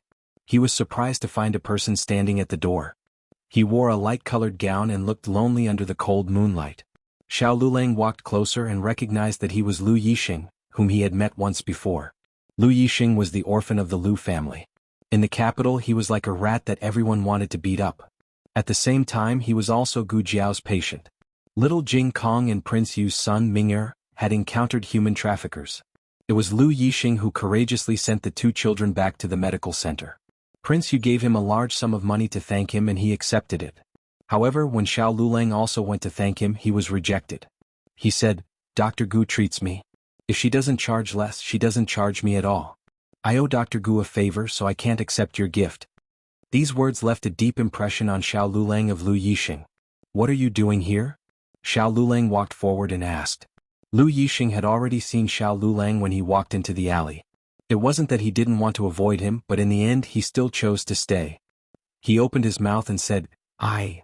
His sleeves weren't long. Xiao Lulang glanced at him and noticed that his hand was wrapped in gauze. There seemed to be faint traces of blood seeping out of the gauze. Xiao Lulang said, "It's already so late. If you want to treat your injury, you can go to the Miracle Hall. There's a doctor on night duty there."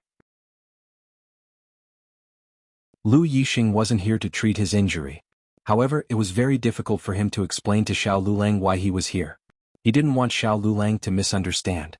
Just as he was struggling with how to phrase it, another carriage stopped at the other end of the alley.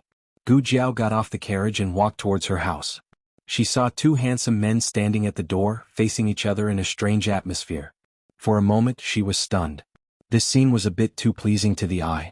Xiao Lulang stared at her with a bit of curiosity. He thought that she had already gone to bed at this time. Who would have thought that she had just returned? Moreover, her clothes were clearly not the clothes she wore this morning, nor were they the clothes she wore at home. The curiosity in Lu Yixing's eyes was no less than Xiao Yolang's. Gu Jiao was unconscious when she was kidnapped, but now she seemed to have recovered? Was it really like Yuan Tang said? That the expert didn't have any ill intentions towards Gu Jiao? Was it really someone that Gu Jiao knew? "Husband," Gu Jiao called out to Xiao Lulang. "It's so late. What are you two doing standing here?" "You can ask him." A certain someone whose identity was announced was finally in a better mood. He said to Lu Yixing, "Let's go in and sit." Lu Yixing said, "No, I just want to ask Dr. Gu to take a look at my injury. I'll leave in a while." Xiao Lulang didn't force him. He turned around and went into the courtyard, lighting all the lanterns in the courtyard. Gu Jiao's eyes fell on his right hand. "Your hand?" Lu Yixing looked at his right hand wrapped in gauze. "I'm fine." Gu Jiao asked, "You stitched it up?" Lu Yixing looked at her in confusion. "You stitched it up. Don't you remember?" Gu Jiao thought for a while. "I seem to have some impression." Lu Yixing pursed his lips. Do you often do this? I mean lose consciousness?" Gu Jiao shook her head. "Not often. Tonight was a special case." Lu Yixing opened his mouth, wanting to say something but hesitated. In the end he didn't ask.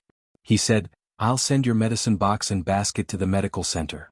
When the expert took her away, he only took her, not the things on the ground. He first went to the medical center to inquire about her whereabouts and residence. Then he gave the basket and medicine box to the second boss. Gu Jiao smiled. "Thank you." Gu Jiao checked his injury. She was worried that she wouldn't be able to stitch it up in that kind of situation. The fact proved that her muscle memory was too strong. The operation could be said to be perfect. Gu Jiao also told him some things to pay attention to and asked him to come to the medical center tomorrow to change his dressing. Lu Yixing suddenly looked at her deeply and asked, "What about you? Are you really okay?" "That expert." "He." Gu Jiao thought for a while and said, "He is my husband's friend." She couldn't expose the identity of Long Yi and Xiao Lulang. For the time being she called them friends. Lu Yixing was completely relieved. Then I'll take my leave. Lu Yixing walked out of Jade Water Alley and arrived at Xuanwu Street. There was an unremarkable-looking carriage parked there. Several shadow guards were lying in ambush around the carriage. Yuan Tang was sitting in the carriage. Just now, after dealing with those shadow guards, Yuan Tang immediately returned to the Imperial Palace and called the experts of Qin State. Only he didn't know whether the other party was afraid of Gu Jiao and that masked expert, so they didn't make a move against him this evening. Lu Yixing got on the carriage. Yuan Tang raised his eyebrows and said, "How is it? Is that girl okay?" Lu Yixing said, "She's fine." Yuan Tang lazily leaned on the cushion behind him. "I said she would be fine. When that expert rescued her he was very cautious. Just like how I look at my cousin every time." Lu Yixing really wanted to kick this shameless guy out of the carriage. Yuan Tang patted his palm with his folding fan. But then again, who is that expert? When did such a powerful person come to Zhao State? Lu Yixing coldly said, "Rather than worrying about this, it's better to think about your own situation. Being chased and killed, you also implicated others." Lu Yixing wasn't referring to himself but to Gu Jiao. Yuan Tang said, "I know I implicated my cousin and he lost his finger. I will thoroughly investigate this matter. I will definitely find that bastard. I will chop off his finger to avenge my cousin." "Cousin, does it hurt? Come, I will blow on it for you." Saying that, he really grabbed Lu Yixing's right hand and wanted to blow on it. Lu Yixing was quite shocked and decisively pulled away from him by half a carriage's length. Gu Jiao was the type of person who only reported good news and not bad news. No, she didn't even report good news. She wasn't good at talking about her daily life and experiences with others. Perhaps due to the influence of her childhood, no one would like to hear what she had to say. Gradually, she stopped talking, as if by doing so she could create the illusion that you don't know about me, not because you don't care about me but because I refuse to talk. Even after she grew up, her personality didn't change. Back then, it was Xiao Lulang who dug up old concubine Jing's matter again and again. In addition, all kinds of stupid teammates took turns to expose her, so she had no choice but to confess. Xiao Lulang wouldn't ask Lu Yixing about it. After all, Lu Yixing was only one of his patients. To argue with a patient would make him seem petty. Xiao Lulang went to the kitchen to boil some water for Gu Jiao, so it was a bit noisy. Gu Jiao followed him in and sat down on the small stool next to him. She turned to look at him. "You don't seem happy." Xiao Lulang, "No, I'm not." "Gu Jiao, are you jealous?" Xiao Lulang, "I'm not that petty." Gu Jiao, "Oh." Xiao Lulang, "Who's prettier, me or him?" Gu Jiao. After taking a bath, Gu Jiao went to the backyard to get some water. Xiao Lulang was still awake. He stood in the yard under the bright moon and stars, looking as elegant as jade, as if he was waiting for her. "Why aren't you asleep yet?" Gu Jiao put down the wooden basin and turned to ask. Xiao Lulang walked over and raised his hand. His warm palm landed on her head. Gu Jiao was slightly stunned. "Why, I don't know." He put down his hand. "I just suddenly want to touch your head." It was as if he felt that she needed it, but he couldn't tell why. Gu Jiao blinked and stared at him for a long time. Then she shook her head and stretched it out. "Then touch it again." She was like a good child waiting to be touched. Xiao Lulang chuckled. "Okay." The next day was supposed to be the day that Gu Jiao agreed to attend the Chamber of Commerce's gathering with the second boss. But because of this sudden change, Gu Jiao had to confirm something first. Gu Jiao asked the second boss to go first. She would rush over after she was done with her business. "Okay, remember to be there before dinner." After saying that, the second boss got into the carriage and went to the Four Seas Villa in the eastern suburbs of the capital. Gu Jiao went to the Rui Wang Palace. Rui Wang had gone to take care of business, so only consort Rui Wang was at the palace. Hearing that Gu Jiao was here, consort Rui Wang was so excited that she personally grabbed her dress to greet her. She didn't need to worry about Gu Jiao being stimulated and running. No, walking very quickly. She came to the entrance of the palace and said with a smile, "You're finally here. His Highness said that when you sent me back to the palace last time, he invited you to stay with me, but I've waited for so long and I haven't seen you come. What wind blew you here today?" Gu Jiao's eyes looked over consort Rui Wang and fell onto the corridor not far away. There were two hidden guards there. She had never seen them beside consort Rui Wang before. Gu Jiao asked, "Are those two the people Ning Wang sent to protect you?" Consort Rui Wang had talked to her about everything. She had also told Gu Jiao everything about Ning Wang sending people to protect her. You saw them? Consort Rui Wang turned around and said in a surprised voice, they are hidden guards. They only came to see me once when they came to the palace, but after that I couldn't sense their existence at all. I came to see you. Gu Jiao continued from where she left off. Come in and sit. Consort Rui Wang pulled Gu Jiao's hand and brought her into the palace. Rui Wang was not a favored prince and the palace he was given was not very satisfactory. It wasn't even half the size of the Ning Wang palace and there weren't many servants on the way. Consort Rui Wang did not seem to care about this. She happily invited Gu Jiao into her courtyard. She already had a lot of infant clothes in her room. Some were made by her when she was bored and some were sent by her maternal family. My Mimi came to stay for a few days. She was too noisy so I had her leave. Consort Rui Wang and Gu Jiao sat down on the chairs and called a servant girl to serve Gu Jiao tea. She drank warm water. Consort Rui Wang's Mimi was Du Xiaoyun, the Crown Princess #1 fan. Gu Jiao had been praised by Du Xiaoyun several times. But when it came to noise, Gu Jiao looked at Consort Rui Wang. Weren't you two also noisy? Try this. Consort Rui Wang pushed a plate of osmanthus cake on the table in front of Gu Jiao. You don't know how miserably I was locked up 2 months ago. I even learned how to make desserts. Gu Jiao took a bite and was surprised to find that it was not bad. Is it good? Consort Rui Wang asked. It's good, Gu Jiao said. Consort Rui Wang's eyes turned into 2 crescents as she smiled. Gu Jiao came today mainly to confirm a few things with her. Who did you tell that you heard the Crown Princess having a private meeting with someone behind the fake mountain and that you suspected Yuan Tang was that man? Consort Rui Wang said straightforwardly, I only told you Rui Wang and De Go. De Sa was in the carriage and might have heard a bit. Why are you suddenly asking this? Gu Jiao said, Yuan Tang was attacked by an assassin. What? He was attacked by an assassin? How could that be? Who would want to kill him? Consort Rui Wang's expression turned grave. A moment later, she suddenly slapped the table. I know. It was Wen Linlang. She must have been worried that she would be implicated if the matter was exposed, so she decided to go all the way and kill Yuan Tang. Gu Jiao. Your prejudice against the Crown Princess is abnormally deep. It had to be said that Consort Rui Wang's guess gave Gu Jiao another train of thought. In terms of motive, the Crown Princess was suspicious. Thinking back carefully to their conversation, that man was the one who approached the Crown Princess first, and the Crown Princess slapped him. This was enough to show that the man had probably verbally offended her. Regardless of whether the Crown Prince Consort was angry and hateful, or if she wanted to eliminate all future troubles, it was indeed possible for her to kill Yuan Tang. However, Gu Jiao felt that the man was also very suspicious. After all, making Yuan Tang a scapegoat was not something that anyone could think of, nor was it something that could be done under any circumstances. Casually killing a scapegoat would not help. However, it would be different if it was Yuan Tang. Whether it was status, appearance or talent, Yuan Tang was worthy of her. Would it be convincing to find a passerby to say that this was the Crown Princess's secret rendezvous? Moreover, Consort Rui Wang had already closed the coffin on Yuan Tang. Gu Jiao quickly thought of another matter. She was also present when the other party tried to assassinate Yuan Tang. Moreover, she had killed so many of the other party's assassins. How would the other party view her relationship with Yuan Tang? Could the other party have already guessed that she knew that Yuan Tang was wrongly accused of being the man on the fake mountain? If it was her, she would be able to guess it.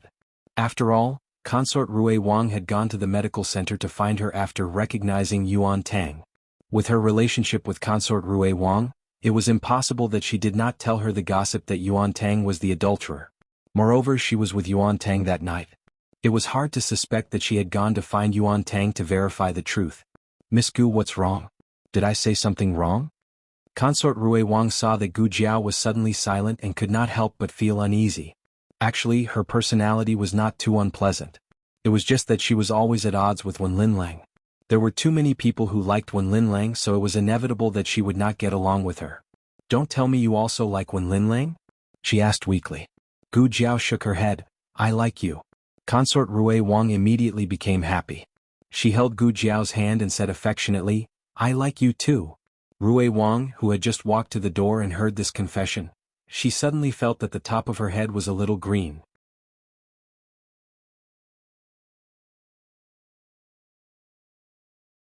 Chapter 420. Since the other party chose Yuan Tang as the scapegoat, his life wouldn't be in danger for the time being before Consort Rui Wang appeared to testify. Gu Jiao left Rui Wang's residence. She sat in the medical center's carriage. She had just taken a few steps when the carriage was stopped. It was Yuan Tang. Yuan Tang came to the side of the carriage, lifted the curtain and said to Gu Jiao, "I went back to the palace last night and thought about it all night. The more I thought about it, the more I felt that something was wrong. You just asked me if I was related to Zhao country's crown princess, and then I was being chased. Tell me honestly, do you know something? Does this matter have anything to do with Zhao country's imperial family?" Gu Jiao said indifferently, "No comment. If I tell you the truth, you will reveal your whereabouts that day and make a perfect alibi. Then Consort Rui Wang will lose her value in accusing you. Consort Rui Wang will be in danger. Therefore, for Consort Rui Wang's safety, you, the great prince of Qin country, will have to suffer for the time being." Gu Jiao pulled the curtain and said with a smile, "There may be people coming to assassinate you in the next few days. Be careful." Then she lowered the curtain and said to Xiao Sanzi, "Let's go." The carriage sped away. Yuan Tang was so angry that he stomped his feet. Hey, make yourself clear. Who wants to assassinate this prince?" "This girl." She didn't finish her sentence. It was too infuriating. Yuan Tang exploded and roared, "Girl! Don't think you can stay out of this. If that person wants to kill me, won't he kill you? Do you think you can escape? You and this prince have been in cahoots for a long time." Gu Jiao didn't really want Yuan Tang to take the risk. The other party's first assassination attempt failed, and they couldn't figure out Yuan Tang's trump card, so they probably wouldn't make a second move so quickly. Before noon, Gu Jiao arrived at the Four Seas Manor. The gathering lasted for 3 days. The most important days were the first and second days. They would be back by the afternoon of the second day.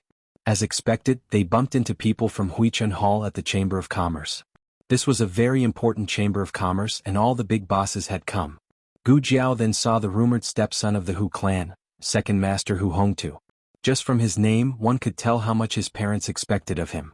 Back then, the Second Master had been pushed out by his family, so there was no hope for Hu Hongtu to have a deep brotherly relationship with him. Hu Hongtu looked at the Second Master with a smile, not concealing the contempt and disdain in his eyes.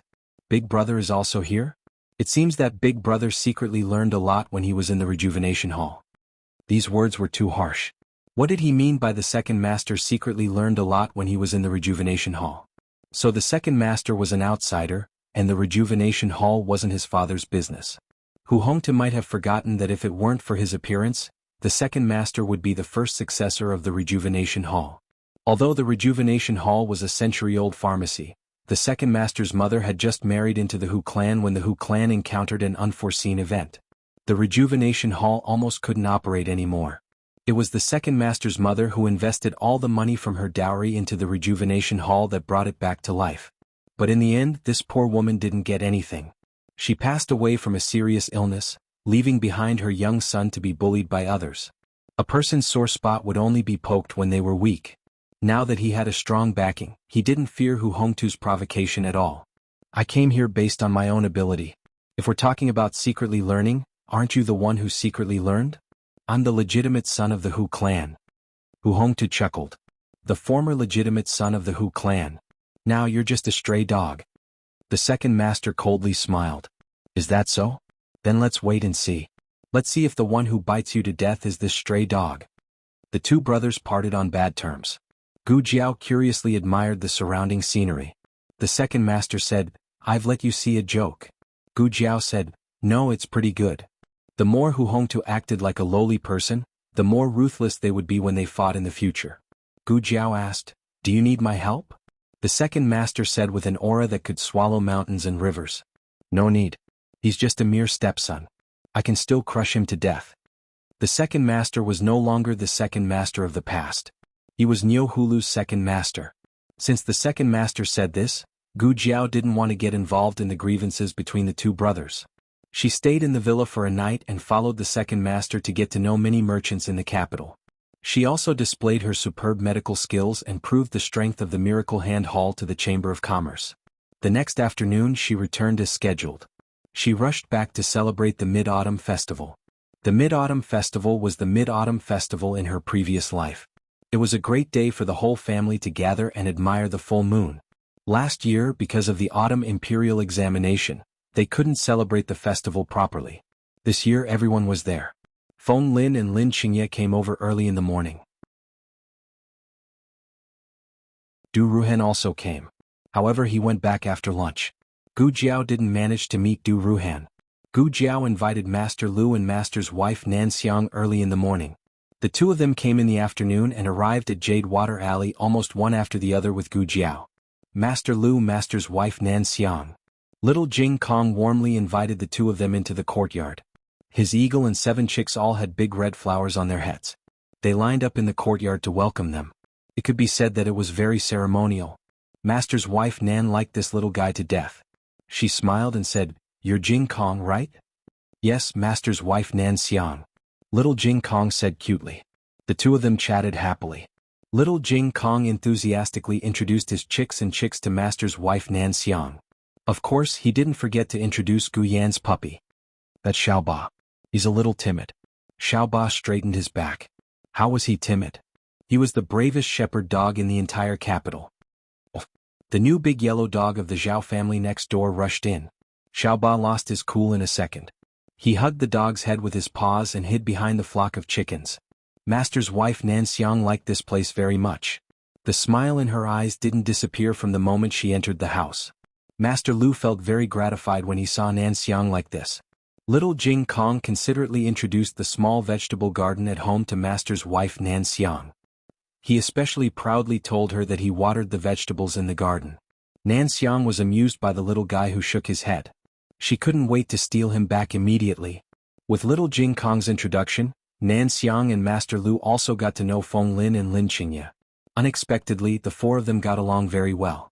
Except for Lin Qingye, who felt inferior and embarrassed because he stuttered. Nan Xiang smiled. She didn't rush to comfort him. Instead, she took off her veil. Lin Qingye and Feng Lin were stunned. Then Lin Qingye blurted out a complete sentence. "It's okay. Actually, Master's wife Nan Xiang, you're very beautiful." Feng Lin patted Lin Qingye on the shoulder. "Ah, Xiao Lin, you don't stutter anymore." Lin Qingye, I don't stutter." Oh, he still stuttered. However, with this interruption, the last trace of uneasiness in everyone's heart disappeared. No one would laugh at Lin Qingye's stuttering, and no one would laugh at Nan Xiang's disfigured face. Xiao Lulang stepped into the courtyard at this time. He had just gone to Granny Zhou's small winery to get some wine. When Nan Xiang came last time, only Gu Jiao was at home. Xiao Lulang had never seen Nan Xiang, but he knew that Nan Xiang and Master Lu would come, so he specially prepared the wine for them. "Lulang, you're back." Feng Lin waved at Xiao Lulang. Lin Qingye quickly got up and ran over to help Xiao Lulang carry the wine jar over. Feng Lin smiled and introduced, "Lulang. This is Master Lu, and this is Master's wife Nan Xiang." Xiao Lulang, "No, you really don't treat yourself as an outsider." Feng Lin said to the couple, "Master Lu, Master's wife Nan Xiang, he's Xiaoxuan's brother-in-law." Master Lu and Xiao Lulang greeted each other politely. Nan Xiang's expression was a little strange. She kept staring at Xiao Yulang's face, which made Master Lu, who was beside her, feel embarrassed. He pulled Nan Xiang's sleeve and whispered, "Why do you keep staring at him?" Nan Xiang said in a daze, I seem to have seen him somewhere." Master Lu was amused. "How could you have seen him? He's Xiaoxuan's brother-in-law. He's from the county and you've never been to the county. However, I heard that he looks very similar to the late young Duke of Zhaodu. Did you see the young Duke of Zhaodu when you entered the palace?" Nan Xiang shook her head. "No, not in the palace, not in the capital either." Nan Xiang stared at Xiao Lulang without blinking, trying hard to recall where she had seen him. "Ah, my book is gone. Naughty." Little Jing Kong's cry came from the study. Little Jing Kong was good at everything, but he didn't know how to tidy up. She could always hear him looking for things all day long. Xiao Lulang didn't hear their whispered conversation. He only noticed that Nan Xiang kept staring at him, but as the host he couldn't say anything. "Mistress Nan, Master Lu, please excuse me." He went to the study to help little Jing Kong look for things after saying goodbye. If he didn't help him find it, the little guy would be so mad that the whole family would be restless. This was the first lunar festival that they officially celebrated in the capital. The old chancellor personally cooked, and Nanny Fong and Yu Yura were his assistants. They cooked a table full of dishes that they were best at. Lamb scorpion spicy pot, hand-grabbed mutton, sweet and sour pork tenderloin, rock sugar pork knuckle, fried lotus root, cold tofu skin, crucian carp and tofu soup, vegetarian 3 delicacies, hairy crab and several seasonal vegetables. Of course, they didn't forget that Little Jing Kong's Mid-Autumn Festival was especially vegetarian. He also had hairy crab, steamed buns made of flour and tofu skin. Let's eat in the courtyard. We can also admire the moon, Feng Lin said. Little Jing Kong was the first to agree. Feng Lin and Lin Qingye went to move the table. There were too many people and one table wasn't enough, so they put together 2 tables. Gu Jiao didn't participate in the cooking. She was making mooncakes in the small kitchen of the son-in-law's house. Xiao Lulang was also there. He wasn't very good at cooking, but he could still chop firewood to start a fire and carry water. Xiao Lulang hadn't eaten mooncakes before, but he could see that Gu Jiao made a kind of snack with fillings. The fillings were very rich. There were 5 kernels, red bean paste, salted egg yolk and lotus seed paste. Can you make date paste? He suddenly asked. I haven't made it before, but it should be possible. Gu Jiao said, it's just that there don't seem to be any red dates at home. I'll go buy some. Xiao Lulang stood up. Gu Jiao looked at him strangely. Sure Yi, she didn't see you like date paste so much. Okay. Gu Jiao nodded. Xiao Lulang went to the nearby market to buy red dates. Under Gu Jiao's guidance, he washed, removed the seeds and kneaded them into date paste. There was no oven, so the mooncakes could only be steamed. The taste was not the same as the mooncakes in her previous life, but Gu Jiao spent a lot of effort on the molds. The mooncakes she made were round, flower-shaped, and very cute patterns and characters. Little Jing Kong saw the cute little pig head on his mooncakes and was so excited that he cried out. Gu Jiao picked out a few sugar-free mooncakes and put them in the lunchbox. These are for Grandaunt. Empress Dowager Zhuang had to spend the Mid-Autumn Festival in the palace and couldn't come out. Gu Jiao planned to send them to the palace later. Unexpectedly, Xiao Lulang took the initiative to take the task. I'll send them to Grandaunt. Gu Jiao looked at him and said, okay. Jiao Jiao, come and see. Little Jing Kong seemed to have discovered something new and dragged Gu Jiao out. When Gu Jiao returned to the kitchen, Xiao Lulang had already left with the mooncakes. Except for the sugar-free ones, he also took the date paste ones. Vermilion Bird Avenue. The entire street was filled with the festive atmosphere. However, the courtyard behind the peach trees was especially quiet. Because it was too quiet, one could clearly hear the laughter from the other houses. The windows were wide open. Princess Xinyang and Eugene sat facing each other by the window. The table between them was filled with sumptuous dishes. Eugene opened a plump crab and smiled warmly. It's the Mid-Autumn Festival today. Princess, you don't have to eat vegetables. This crab was sent from the palace. Princess, try it. It's for you. Princess Xinyang said. Eugene sighed. The sound of children playing and adults laughing and scolding came from next door. It made their side seem even more miserable and desolate. Suddenly, someone knocked on the quiet courtyard door. Who is it? The little maid who was washing clothes in the courtyard asked. She was answered by another series of knocks on the door. Coming. The little maid put down the half-washed clothes and stood up. Wiping her hands on the towel on the clothesline, she went to the door and opened it. Who is it? Where is the person? The little maid stretched her head out and looked left and right. Making sure she didn't see anyone, she scratched her head in confusion. I clearly heard someone knocking on the door. When she was about to close the courtyard door, she suddenly saw a food box at the door. Who put it there? She muttered. What happened? Eugene looked at the young maidservant who was behaving strangely in the corridor and asked. The little maid turned around and said to Eugene. Your Excellency Eugene, just now someone knocked on the door and put a food box here. Eugene was a very cautious person.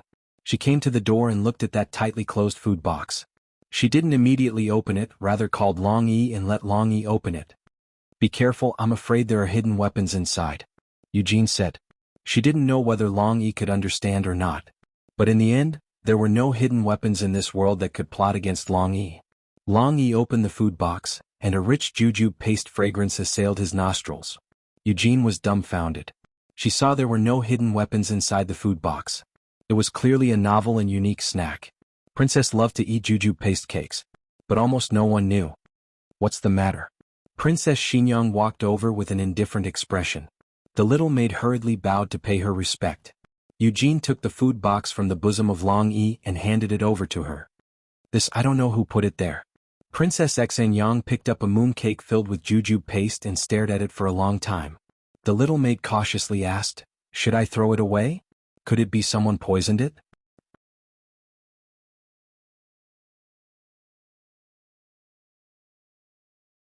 Chapter 421.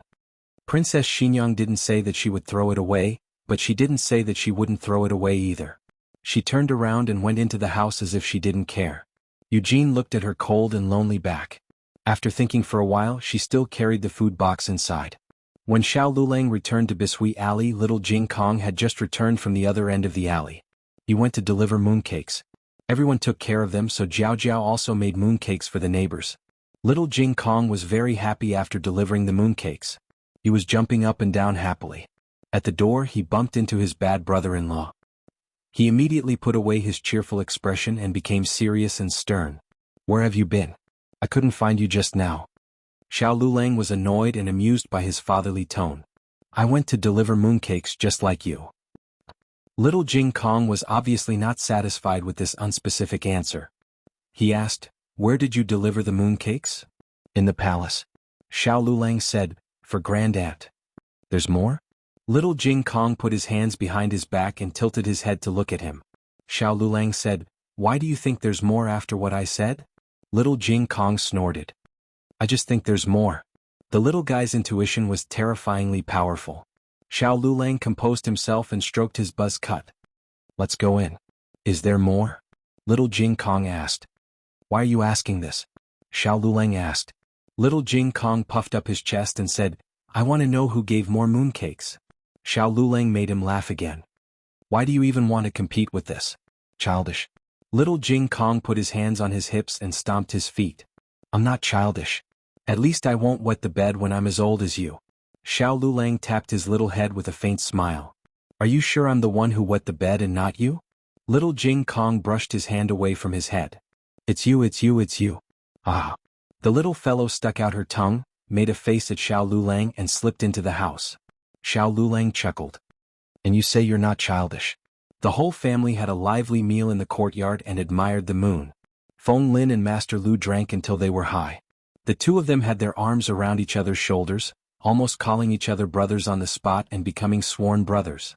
Otherwise, Xiao Liulang's seniority would be a level lower.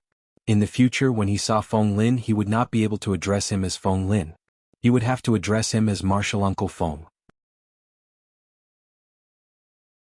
Xiao Lulang promptly gave Feng Lin a piece of mooncake with 5-nut stuffing, preventing this sudden swearing of brotherhood. Feng Lin drank too much.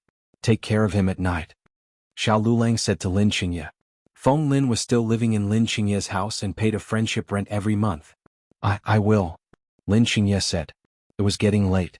Lin Qingye helped Feng Lin, who was completely drunk, to get up and bid farewell. On the other side, Nan Xiang and Master Lu were also preparing to leave. Master Lu was drunk and muddle-headed. He patted Xiao Yulang's shoulder and said, "Your master's wife said she saw you." Nan Xiang smiled and said to Xiao Lulang, "He's drunk. Don't listen to him." "It's okay." Xiao Lulang did not take it to heart. Gu Xiaoshan and Gu Yan helped the drunk Master Lu into the carriage. Gu Xiaoshan was worried that his master and mistress would go back like this. "I'll go over and take care of my master tonight." He was worried that his master's wife would not be able to handle such a drunk man. Nan Xiang, who could handle 10 drunkards, smiled slightly. "Okay. It was not bad to kidnap her son. Xiaoshan will go back with us. I'll send him to class tomorrow morning," Nan Xiang said to Gu Jiao and Xiao Lulang. The young couple had no objection. Little Jing Kong waved goodbye. "Goodbye, Master Lu. Goodbye, Mistress Nan. Goodbye, Brother Feng Lin. Goodbye, Brother Qingye." The whole alley was filled with his small voice saying goodbye. The next day there were no classes at the Imperial College. Gu Jiao took little Jing Kong to the Imperial Palace to visit her great-aunt. On the way they went to the Minister of War's mansion to pick up Su Tangtsong, who was also on holiday, and took him to the Imperial Palace. Qin Chuyu's identity as a prince had been exposed on a moonless and windy night. Now little Jing Kong and Su Tangtsong both knew that he was the son of the Empress. In order to cover up his dishonest behavior, Qin Chuyu decisively changed the topic to little Jing Kong. The Empress Dowager is his great-aunt.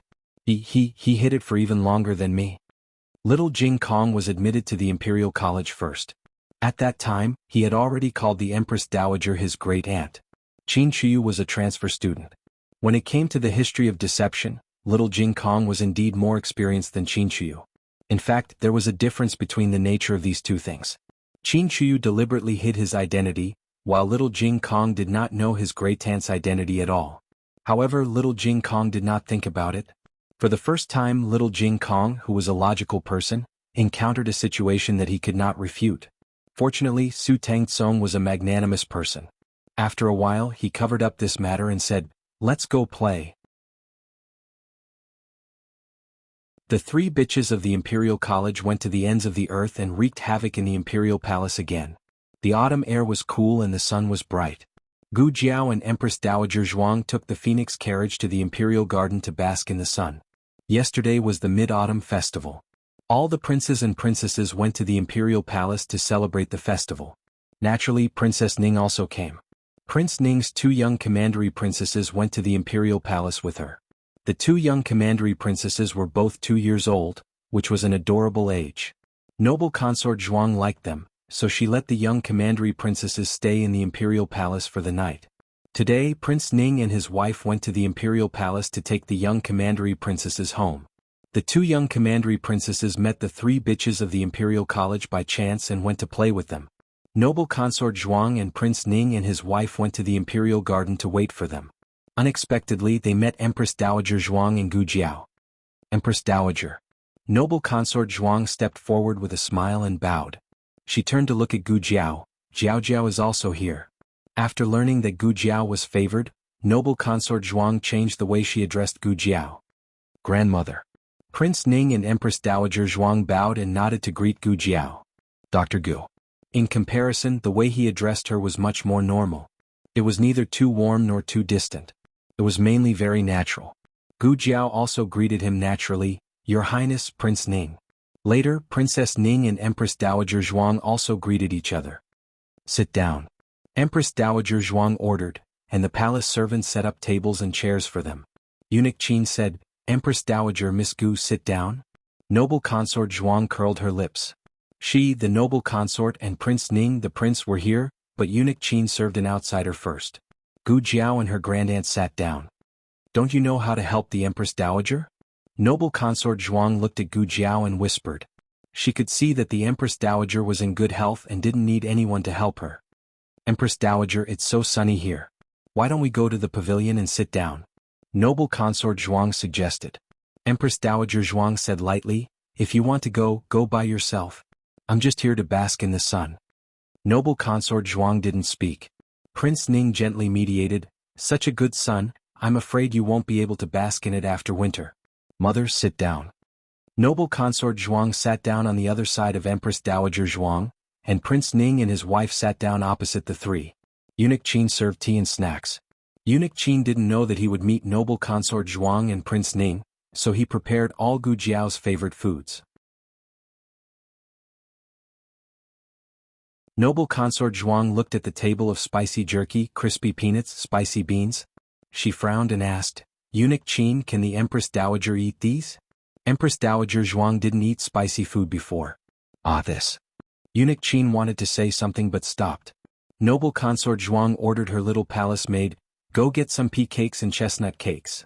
The little palace maid quickly brought a few plates of pea cakes and chestnut cakes from the imperial kitchen. They were bright in color and exquisite in appearance. At first glance, one could tell that they tasted extraordinary. Noble consort Zhuang smiled and put a piece of pea cake on the plate in front of Empress Dowager Zhuang and said, Empress Dowager, try this. Gu Jiao picked up a piece and tasted it. Noble consort Zhuang looked a little unhappy. The Empress Dowager hasn't eaten yet. When is it your turn? Gu Jiao put down the snacks and said, It's too sweet. The Empress Dowager can't eat it. Noble consort Zhuang's face sank. She put the chopsticks on the table and said, It's better than these spicy things. Empress Dowager Zhuang looked at noble consort Zhuang impatiently and said, I'm not asking you to eat it. You talk too much. Noble consort Zhuang choked. Fortunately, the three cheap guests of the Imperial College and the two young princesses came over and diluted the awkwardness of the scene in time. They were sweating profusely from running. Noble consort Zhuang didn't allow the two young princesses to play crazily anymore. Otherwise they would lose the dignity of the imperial family. Little Qi is really too much. As his brother you should control him. Don't let him play crazily all the time. If His Majesty sees this, he will be unhappy. These words were obviously directed at Prince Ning. Prince Ning looked at Qin Chuyu, who was running around in the flowers, and smiled helplessly. Father said that little Qi is too fat. It's good for him to move around. Noble consort Zhuang's heart was even more blocked. She wasn't like this usually. It was just that these days her period had come and she was in a bad mood.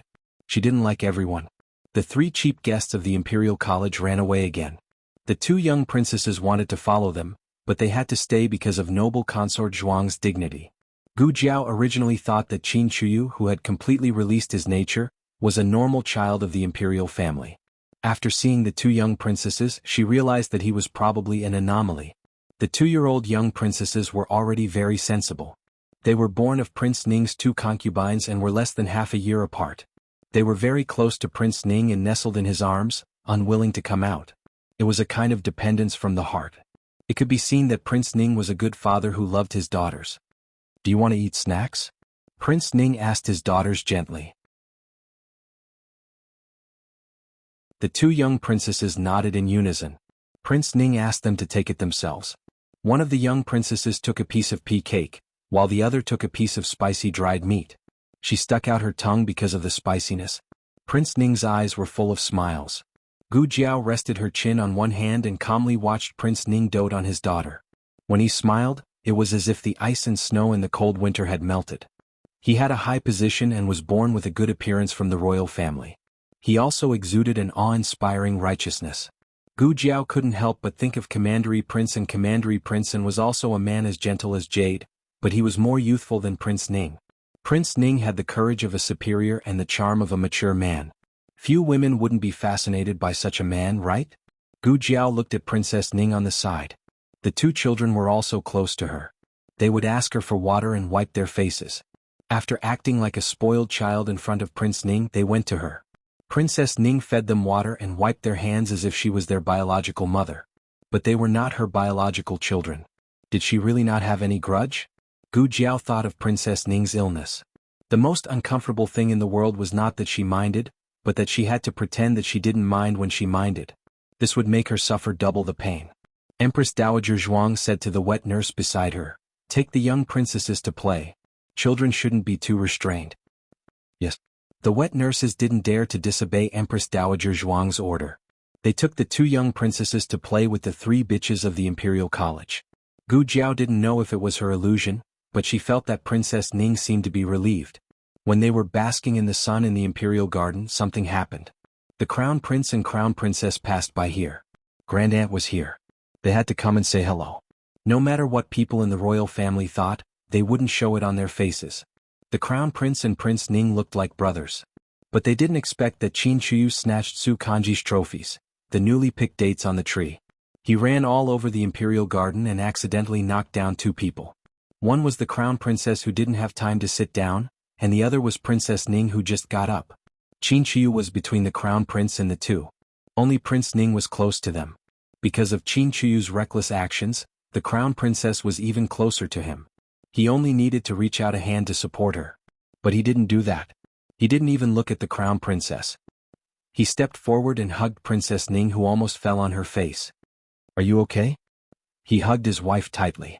Princess Ning gasped in shock. "I'm okay." The Crown Princess was not so lucky. She fell on the ground sideways. Her arms and legs were scratched. "Qin Chuyu, are you itching for a beating again?" The Crown Prince's angry roar sounded in the Imperial Garden. Ah! Qin Chuyu, who was in trouble, hid behind Gu Jiao and Empress Dowager Zhuang. The Crown Prince couldn't go around the Empress Dowager to beat Qin Chuyu. In addition, the Crown Princess fell heavily. He didn't care about anything else and hurriedly helped the Crown Princess up. The Crown Princess twisted her ankle and couldn't walk anymore. "I'll call a sedan chair," Prince Ning said. "No need." The Crown Prince didn't want to wait any longer. He bent down and carried the Crown Princess up. After bidding farewell to Empress Dowager Zhuang and the others, he quickly walked back to the East Palace. Except for calling the sedan chair just now, Lord Ning was concerned about Princess Ning's injury all the time. However, noble consort Zhuang couldn't bear it and whispered, "It seems that she fell badly. Prince Ning's performance was too good. He was a perfect father and a perfect husband." Gu Jiao tapped on the table with her fingertips. She suddenly stood up and said, "I'm a doctor. I'll go to the East Palace." Empress Dowager Zhuang looked at Gu Jiao strangely. Gu Jiao came back quickly. Prince Ning, his wife, and noble consort Zhuang were all there. Only Qin Chuyu went to his father after being reprimanded. "Why are you back so soon? Is the crown princess seriously injured?" Noble consort Zhuang asked. It seems that I went at the wrong time. The crown prince and the crown princess are." Gu Jiao glanced at Prince Ning. "Not very convenient." Prince Ning's hand that was holding the teacup paused.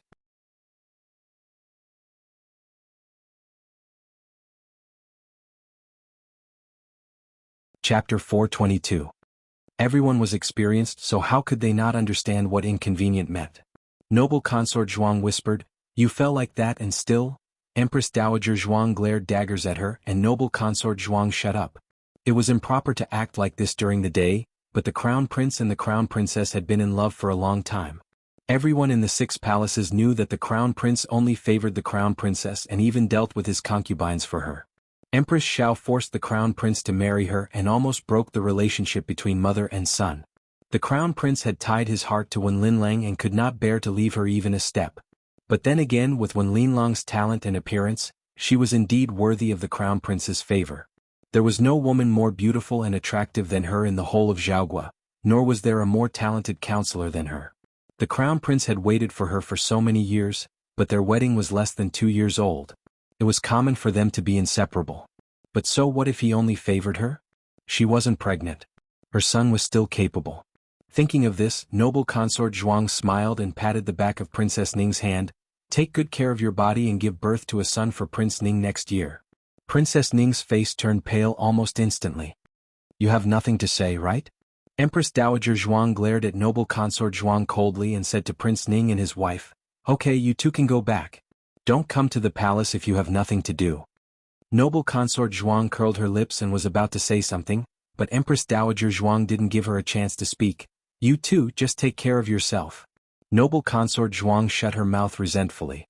After Prince Ning and his wife and noble consort Zhuang left, Empress Dowager Zhuang's ears finally quieted down. In fact, little Jing Kong was noisier than all of them combined, but that child was only noisy in her ears and not in her heart. Great aunt, great aunt, great aunt. Look at the frogs I caught. What she wanted really came. Empress Dowager Zhuang just finished talking about little Jing Kong. The next second, this naughty child grabbed 2 toads and threw himself into Empress Dowager Zhuang's arms. The corners of Empress Dowager Zhuang's mouth twitched. What happened to not annoy her? Can you not slap my face so quickly? Gu Jiao accompanied Empress Dowager Zhuang back to Rinshou Palace. After enjoying the rare leisure, Empress Dowager Zhuang began to review the memorials. Gu Jiao also planned to leave. Before she left, Empress Dowager Zhuang suddenly stopped her. Lu Lang has no one in his heart. Some things are in the past. You don't have to take it to heart. Gu Jiao was confused by this sentence. Why did he suddenly mention Xiao Lu Lang? What did she take to heart about his past?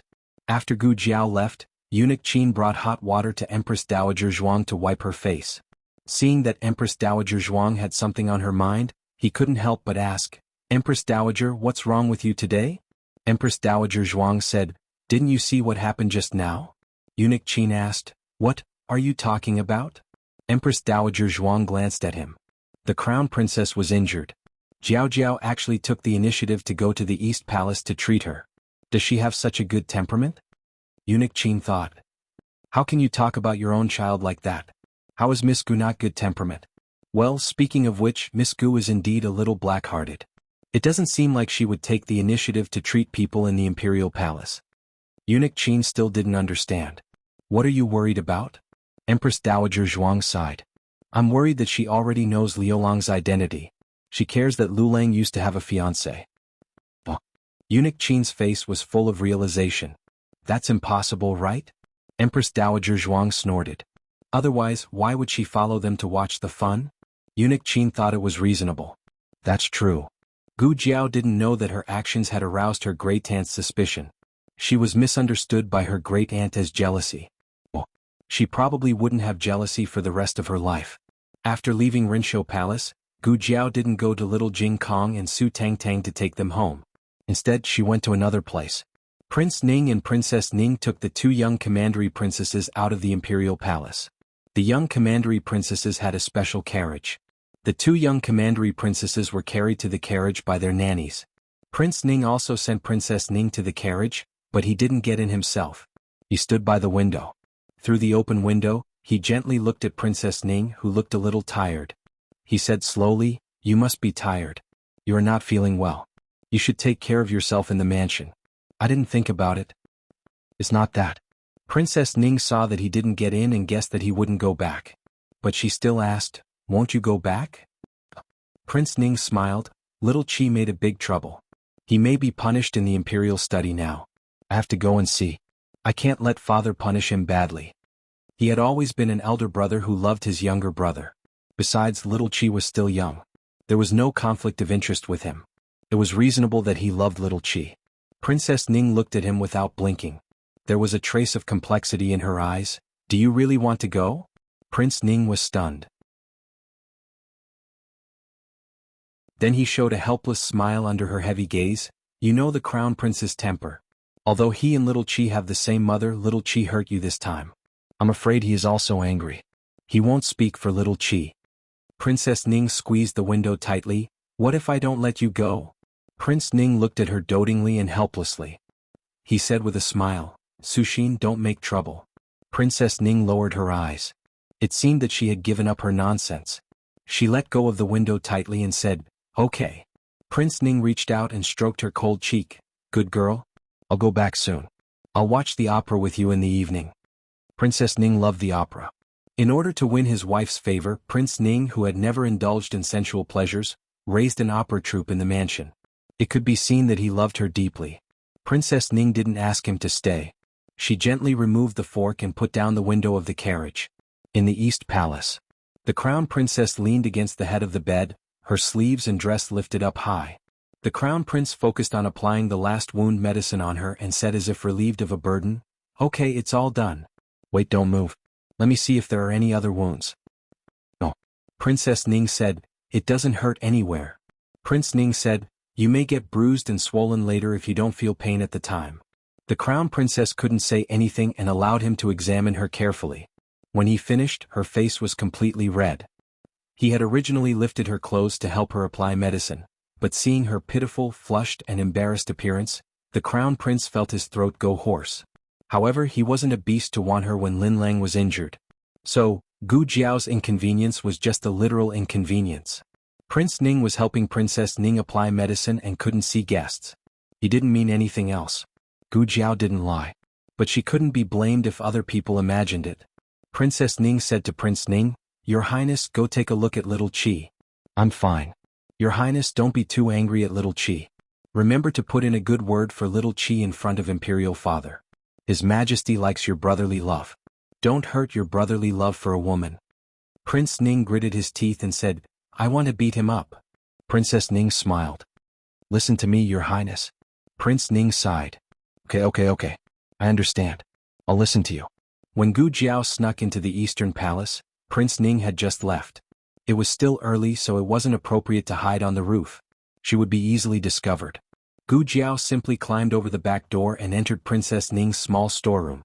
This was Princess Ning's private storeroom. It was only a wall away from her bedroom.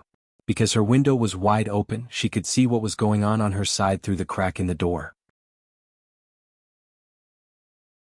But Gu Jiao didn't expect that there would be another person in the storeroom.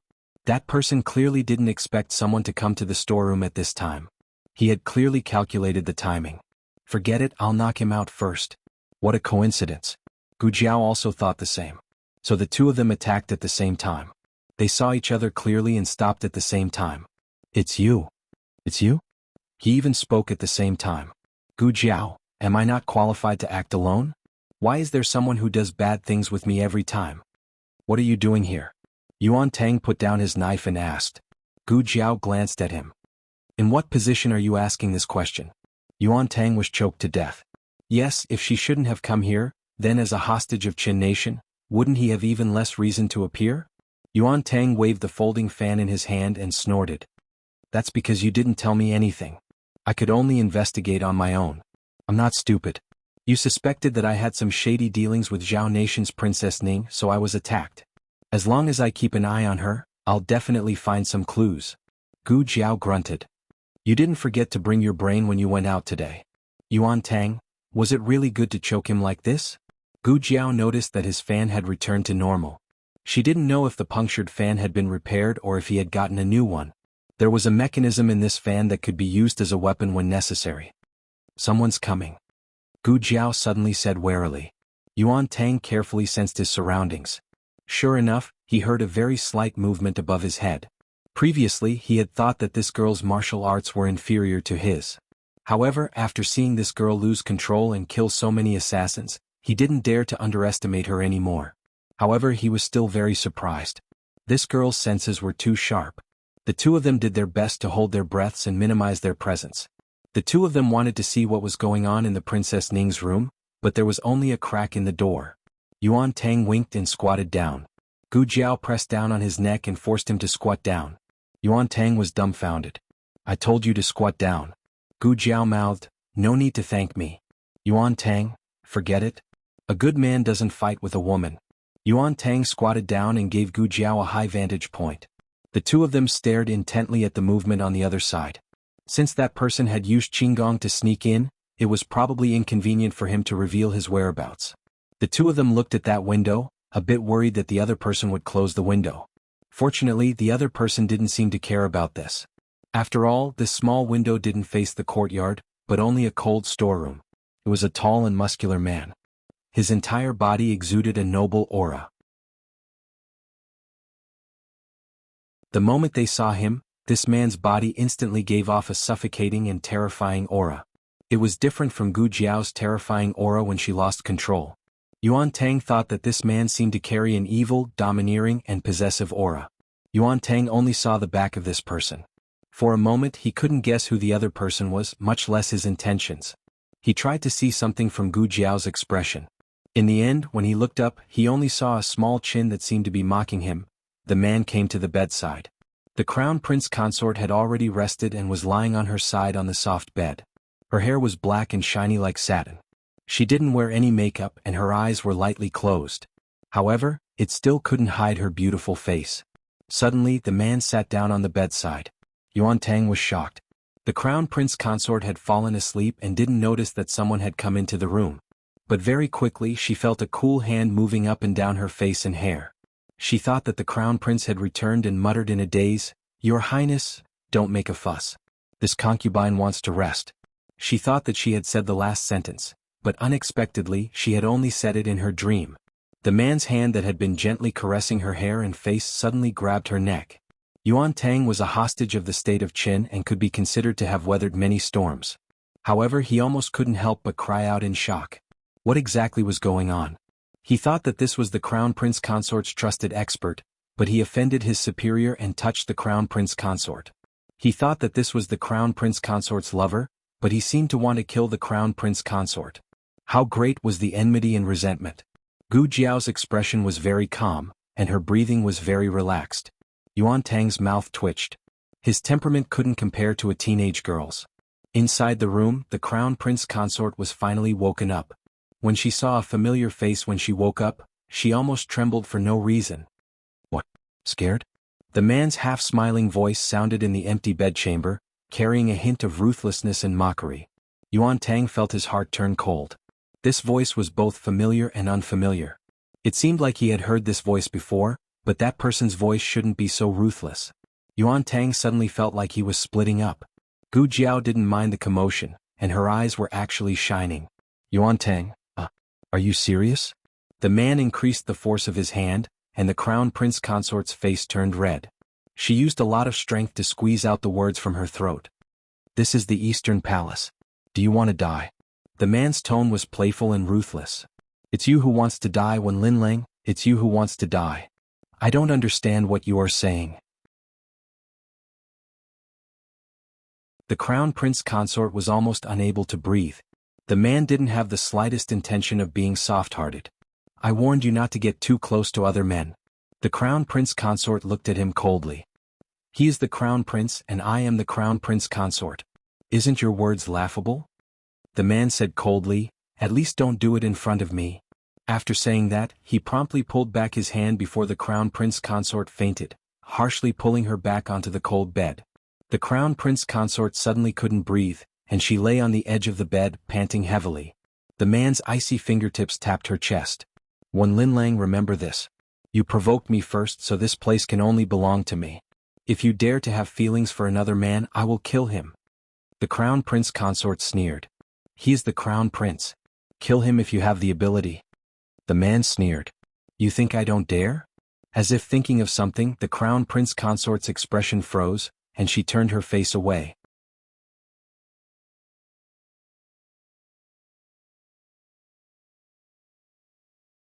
Chapter 423. The man looked at her hand that was grabbing the corner of her clothes and sneered, What? You want to slap me again? Then you'd better use more force this time. Don't leave a palm print like last time. The crown prince came out of the imperial study with a pale face. He didn't look where he was going and almost bumped into someone. He was about to lose his temper when he found that it was King Ning. He couldn't tell what he was feeling and greeted him sullenly, Brother?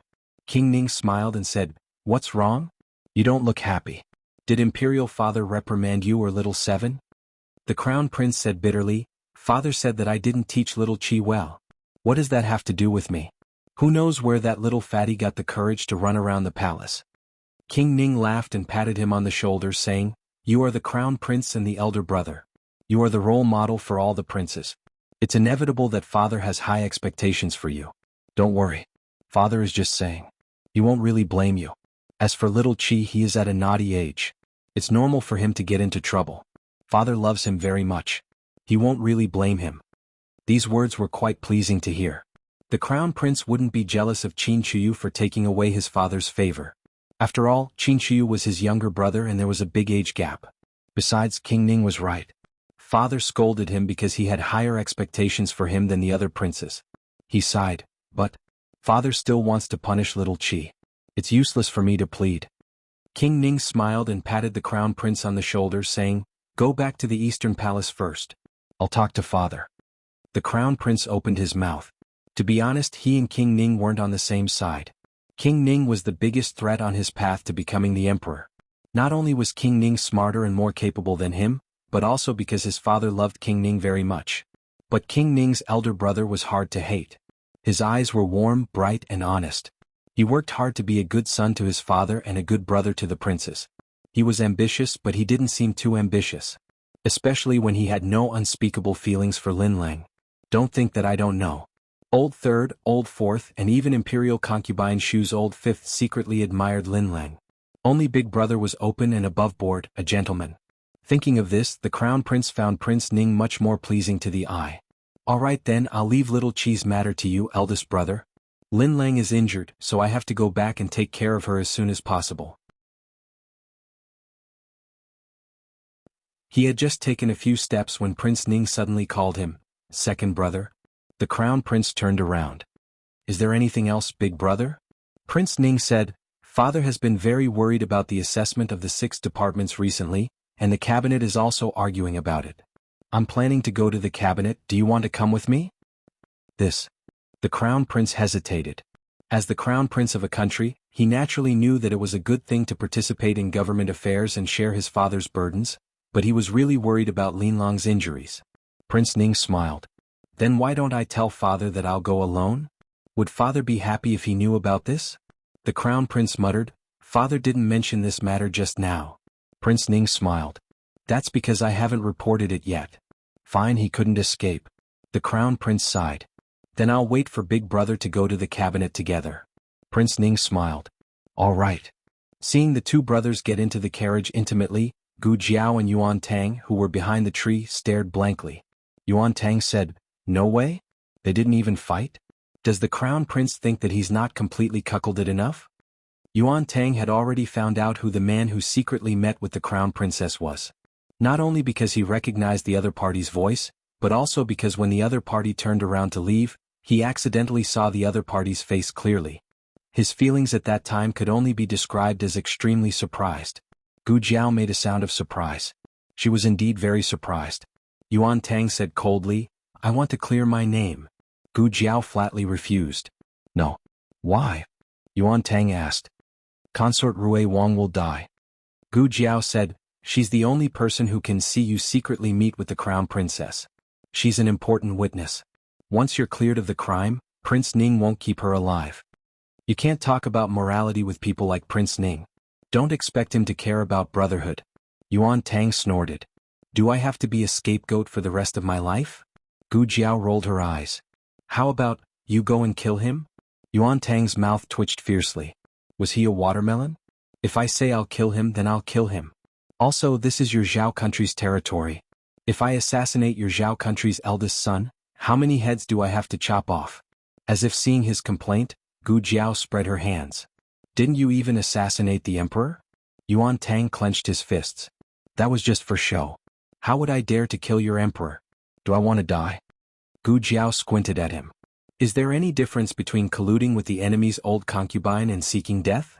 Yuan Tang choked. Thinking of something, Yuan Tang smiled. How about you tell your Empress Dowager? Doesn't Empress Dowager Zhuang trust you very much? She won't not believe what you say, right?" Gu Jiao was silent. After a while, she said faintly, "Is her trust in me a reason for me to stab her in the heart with a knife?" Yuan Tang choked again. He forgot that Prince Ning's blood was the same as Empress Dowager Zhuang's. Prince Ning could betray many people, but he never betrayed Empress Dowager Zhuang. His filial piety to Empress Dowager Zhuang came from the bottom of his heart. Yuan Tang looked at Gu Jiao deeply. "So, what are your plans? I need to know whether we will be enemies or friends in the future." No wonder Yuan Tang asked this. Even Yuan Tang could see that Prince Ning would not hurt Gu Jiao. It was impossible for Prince Ning not to know that Gu Jiao had guessed the truth. He never wanted to kill Gu Jiao from the beginning. Yuan Tang thought of several reasons. First, Gu Jiao was Empress Dowager Zhuang's sweetheart. If he hurt Gu Jiao, Empress Dowager Zhuang would not let it go. Second, Prince Ning also needed Gu Jiao to treat Princess Ning's illness. Of course, this was based on the premise that Prince Ning had feelings for Princess Ning. Third, and the most important, Gu Jiao was an outsider. She didn't care about the war of the princes at all. Even if Prince Ning made the crown prince a cuckold, what did it have to do with Gu Jiao? Since Prince Ning would not kill her, there was no need for her to be his enemy, right? Gu Jiao said lightly, "I only do what I think is necessary." Yuan Tang was confused. "What do you mean? Are you going to be Prince Ning's enemy or not?" Gu Jiao looked at him. "In fact, I should ask you this." Yuan Tang was stunned. "What?" Gu Jiao said calmly, "If Prince Ning finds that it is not easy to assassinate you, he simply gives you up and turns to think of other ways. Then do you still want to be his enemy?" Yuan Tang opened his mouth. Gu Jiao said, "It has nothing to do with me whether I am his enemy or not. I never need any friends and I am not afraid of having more opponents." This girl's words were heart-wrenching. So, he still didn't understand what this girl meant. Gu Jiao was right. After Prince Ning found that Yuan Tang was a tough nut to crack, he did not make any further moves on Yuan Tang for the time being. Although this matter was not made public, it was not easy to shut Rui Wang and his wife's mouths. Prince Ning had two better choices. One was to put on another show and let consort Rui Wang discover the real man in the rockery. This man would be at Prince Ning's disposal, and he could just find a scapegoat to take the blame. However, this required the cooperation of the crown princess. From what Gu Jiao observed today, the relationship between the crown princess and Prince Ning, the crown princess would probably not be willing. Moreover, even if there was a new scapegoat, what would happen next? Would he really push the crown princess and the scapegoat out? Would Prince Ning bear to let the crown princess lose her reputation? The second choice was to kill consort Rui Wang. Consort Rui Wang was an eyewitness and so was Gu Jiao. However, Gu Jiao did not care about this matter.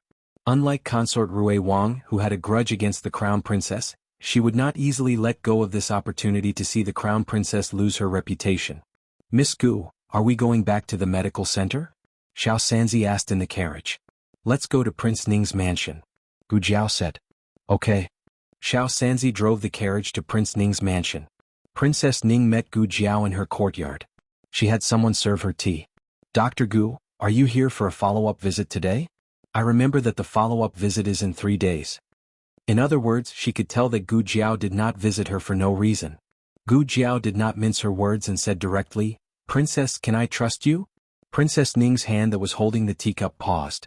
Prince Ning and the Crown Prince were busy in the cabinet until late at night. When they returned to the mansion, it was already late at night. Princess Ning sat in the pavilion drinking tea. Prince Ning pressed between his eyebrows and walked over.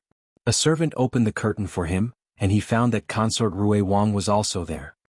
He was slightly stunned, but soon his expression returned to normal. He smiled gently and said, "Sushin, I'm back. Third sister-in-law is also here. Eldest brother." Hearing his voice, Consort Rui Wang turned to look. She stood up and bowed with a smile. Sister-in-law said that she was very bored, so I moved here for a few days to accompany her. Eldest brother, you don't mind, right? Of course not. I'm very happy to have you with Sushin. Prince Ning said with a smile. He came to the other side of Princess Ning and sat down next to her. He said, "Sorry, there were too many things to do in the cabinet today. I didn't come back to watch the show with you." Princess Ning poured him a cup of flower tea. "It's okay. Third sister-in-law watched it with me." Prince Ning smiled and glanced at the two of them. "Which match did you watch? Was it good?" Rui Wang Fei nodded like she was pounding garlic. "It's Worshipping Moon Pavilion. It's so wonderful, I cried from watching it."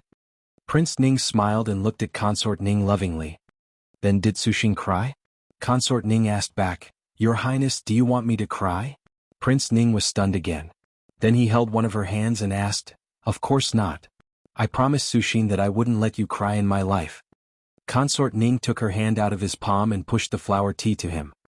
"Your Highness, have some tea." "Okay." They sat in the pavilion for a while. Then Prince Ning said, "It's late. I'll take you back to rest." They got up and walked out of the pavilion. But the moment they walked down the steps, Consort Rui Wang suddenly screamed and leaned forward. Ning Wang was separated from her by Ning Wang Fei. Even if he wanted to act, he couldn't. Ning Wang Fei grabbed Rui Wang Fei and pulled her back, stabilizing her body. Consort Ning lost her balance and rolled down the steps. Sushin. Sister-in-law. Consort Ning had a terrible fall. Her left arm was dislocated. After the doctor fixed her arm, he wrapped a cloth around her and asked her to rest in bed. Consort Rui Wang was so sad that she cried. I don't know what happened. I suddenly slipped." Consort Ning asked Consort Rui Wang not to think too much and to go back to her room to rest. Prince Ning stayed to feed Consort Ning medicine. Consort Ning didn't drink the medicine. Instead, she stared at him. "Your Highness, why do you think third sister-in-law slipped? Did she step on something?" Prince Ning paused. Consort Ning continued, "I asked people to clean up the pavilion. Who put something that shouldn't be there?" Her eyes made Prince Ning frown. "How do I know?" After saying that, Prince Ning realized that his tone was not good enough. He took a deep breath and said, "If Sushin wants to know, I'll ask people to find out." Consort Ning twitched her lips. "Your Highness, you'd better find out." Of course, Prince Ning found out. This kind of thing was not difficult for him. But the result of his investigation almost made his expression crack on the spot. It was Consort Ning who asked us to smear some lard on the steps. The servant was so scared that he couldn't speak clearly. God knew why Consort Ning, who had always been gentle and virtuous, suddenly wanted to smear lard on Consort Rui Wang. But she had failed to harm Rui Wang Fei and hurt herself. Prince Ning clenched his fists. "Get out. Go and get the flogging yourself." Yes. The servant hurried out. He was afraid that Prince Ning would change his mind and ask for his head if he was a little slower. Although Consort Ning was hurt, her sleep was not affected. She slept until dawn. Consort Rui Wang had been up for a while. She went to Consort Ning's room. Prince Ning also came. He had something to say to Consort Ning, but he couldn't say anything since Consort Rui Wang was there. He took a deep look at Consort Ning and went to the cabinet to deal with official business. But he didn't expect that before he could sit in the cabinet, the housekeeper of the mansion came to report that Consort Ning was poisoned. Prince Ning choked on his breath and almost choked to death. "Your Highness," in a moment. The Grand Secretary of the Imperial Cabinet walked over and was about to discuss something important with Prince Ning. However, Prince Ning stood up and left in a hurry without even looking at him. The Cabinet Secretary was speechless. When Prince Ning entered the room, Consort Ning was sitting on the bed and drinking medicine. Her face was very pale, but she looked careless. Prince Ning pinched his fingers expressionlessly. All of you leave. Yes, Your Highness. The servants hurried out. Prince Ning closed his eyes and took a few deep breaths. He came to the bed and sat down. He looked at her gently. Give it to me. Consort Ning handed him the bowl of medicine. Prince Ning tasted it first. It was not cold or hot. Then he fed her a spoonful. It's aconite. Consort Ning drank the medicine and said. Prince Ning stopped when he was about to take the second spoonful of medicine. Consort Ning smiled and said, it was supposed to be a sour apricot for third sister-in-law. I was curious and tasted it first. Unexpectedly, I was poisoned. Your Highness, who poisoned me?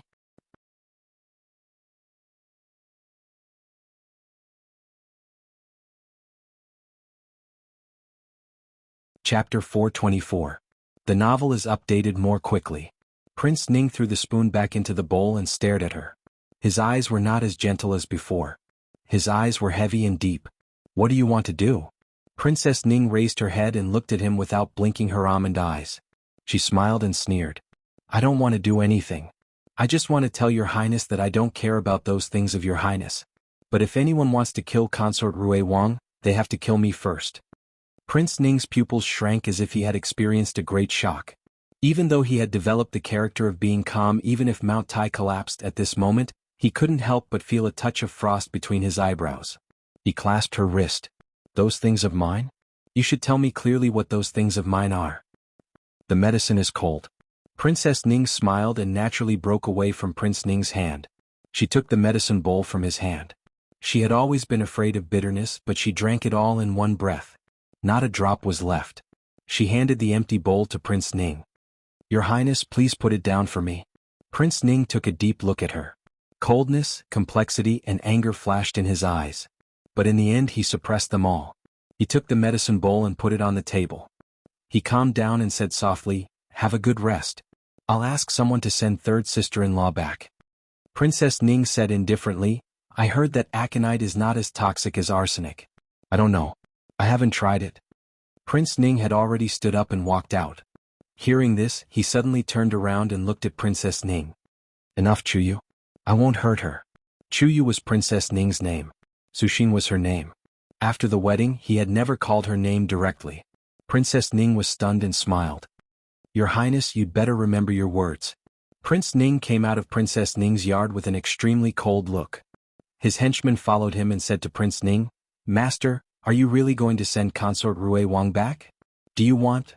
As he spoke, he made a throat-slitting gesture. Ning Wang looked at him coldly. Who gave you the guts to do this? The trusted aide was stunned. Didn't Your Highness say that the Qin nation's hostages can't do anything about it? Otherwise we might as well? King Ning's eyes were cold as he said, What do you mean? Since when are you in charge of this prince's affairs? The trusted aide cupped his hands and bowed. This subordinate dares not. Prince Ning put his hands behind his back and looked at the autumn scenery in the garden. He said lightly, Send Consort Rui Wang back. Don't hurt her. His confidant opened his mouth. But, Ning Wang suppressed his anger and said, She already drank poison to force me. What else do you want me to do? The confidant's face changed as he hurriedly replied, Yes. Wait. The confidant was about to send Consort Rui Wang back to the Fu when Prince Ning stopped him. Who came to the Fu yesterday? Yesterday? The confidant thought for a moment and replied, Dr. Gu from the Miracle Hands Hall came. It seemed that he came to check on the princess consort. The check was in 3 days. Prince Ning murmured.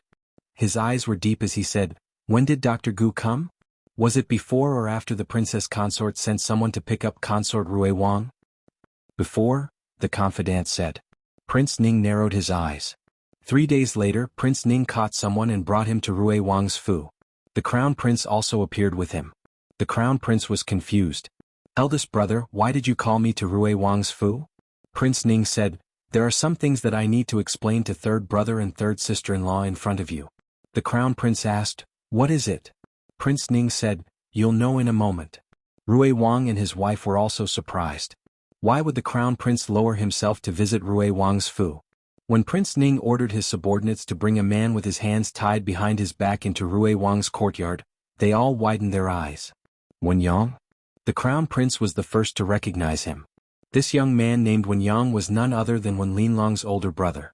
He was 26 years old this year and was an ignorant and incompetent hedonist. When Wenyang saw the crown prince, he cried out, "Crown prince brother-in-law! Crown prince brother-in-law, save me!" The crown prince asked in confusion, "Eldest brother, why did you catch Wenyang?" To be honest, Wenyang's reputation wasn't very good. The crown princess usually didn't allow the crown prince to interact with her family, so the crown prince could only turn a blind eye. Rui Wang and his wife also had a puzzled expression. Prince Ning looked down at Wenyang condescendingly.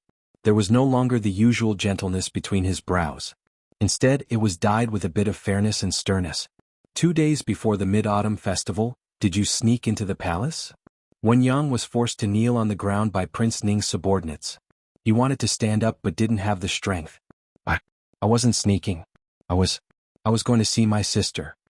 Prince Ning said coldly, entering the palace without being summoned is considered sneaking in. It's useless even if you have the Eastern Palace's token. Wenyang's neck shrank. It wasn't the first time that Wenyang had entered the palace with the Eastern Palace's token. He had been discovered twice and the token was taken back by the crown princess. However, the crown princess's mother still had an urgent Eastern Palace token. The crown prince thought that it was probably this unfilial son who stole Madame Wen's token. Prince Ning continued to interrogate Wenyang. Did you injure Chunying that day? Did you threaten the crown princess? The crown prince was slightly stunned. However, consort Rui Wang's expression suddenly changed. What? It's him? The crown prince? What? It's him? Prince Ning nodded. That's right. The man behind the rockery that day was him. It was him who was talking to the crown princess. Consort Rui Wang was dumbfounded. Then the Qin state. Prince Ning shook his head. The hostage of the Qin state was just a misunderstanding. I've already investigated. He wasn't in the palace at all on the day of the incident. Someone saw him going to a shop on East Street to buy dried fish. The crown prince said suspiciously, "What are you guys talking about? I don't understand." Prince Ning looked at him and said, "It's like this. That day in the palace, third sister-in-law heard that the crown princess was being threatened. The crown princess slapped that person. Coincidentally, there was a palm print on the Qin state hostage's face." Prince Ning stopped there. The crown prince understood. His expression turned cold. "Are you guys misunderstanding Linlang?" Consort Rui Wang's eyes flashed. Prince Ning quickly mediated. "How could we misunderstand third sister-in-law? Did second brother forget that the Qin state assassins tried to assassinate imperial father? The Qin state is ambitious. We're just worried that the Qin state hostage will hurt the crown princess." Yes, that's right. Rui Wang quickly chimed in. They couldn't really say that they suspected the crown princess of having a lover outside.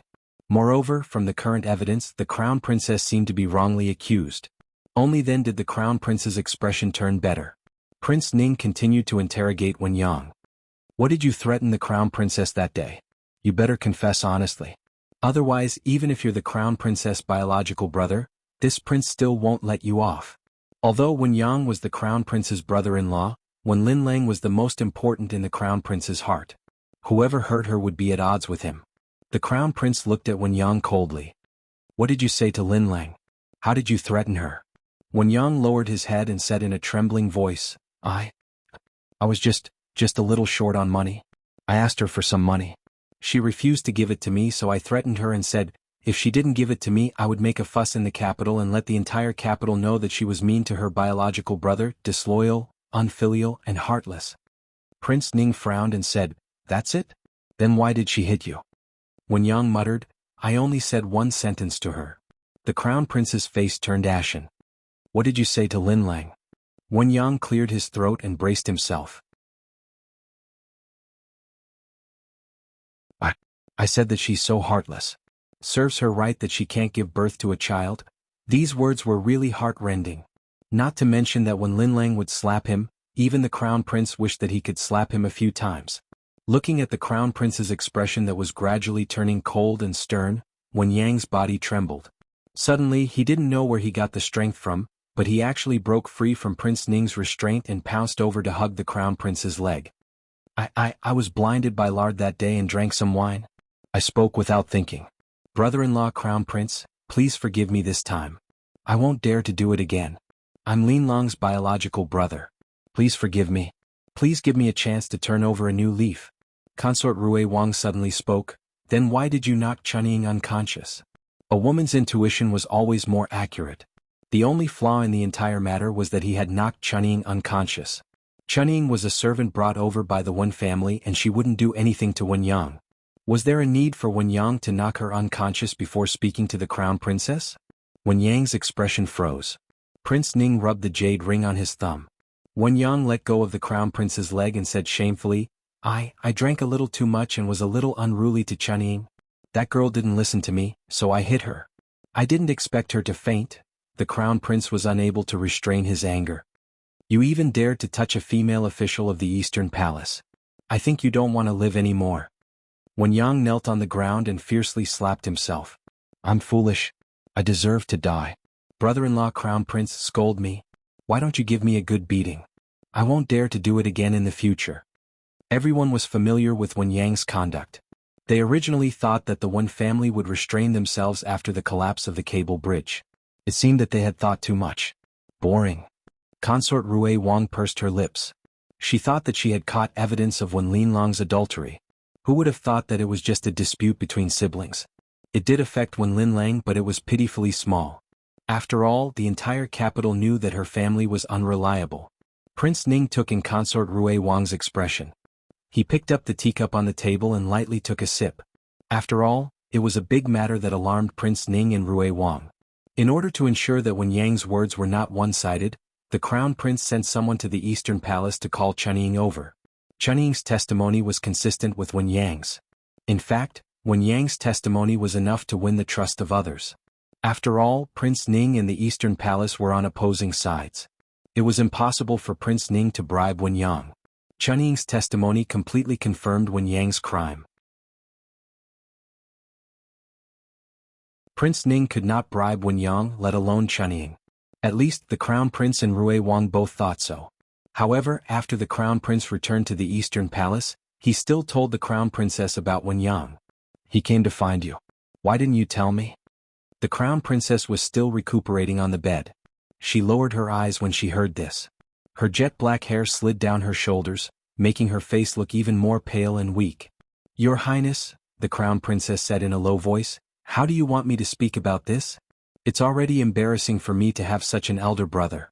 If I were to speak about this, would I embarrass your Highness? The Crown Prince was embarrassed. I didn't mean it that way. In a restaurant in the capital.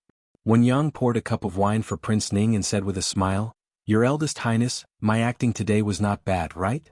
Two of Prince Ning's trusted Imperial Guards stood behind him. Beside the Imperial Guards was Chunying, who had a tense expression. Prince Ning glanced at Wen Yang with a smile and hooked his finger at the two Imperial Guards. The two of them carried a small chest from another room and placed it on the table. When they opened it, it was filled with gold. Wen Yang's eyes widened. This is really for me? Prince Ning smiled. Isn't young master Wen a little tight on money? Consider this as my thanks to you. No need to be so polite. Wen Yang smiled as he took the chest into his arms. He picked up a gold bar and bit it. Really? Real gold? Wen Yang smiled even more brilliantly. Your Eldest Highness, you're such a good person. You're much better than my stingy brother-in-law. If my sister had married you back then. Halfway through his words, he remembered that Wen Linlang could not marry back then. His sister had been engaged to the young duke since she was young. Before the young duke passed away, Prince Ning had already married the Chu family's daughter.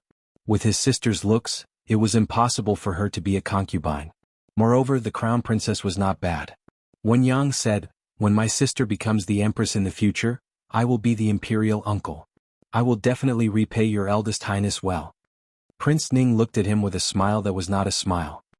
Aren't you going to ask why I asked you to act in this scene?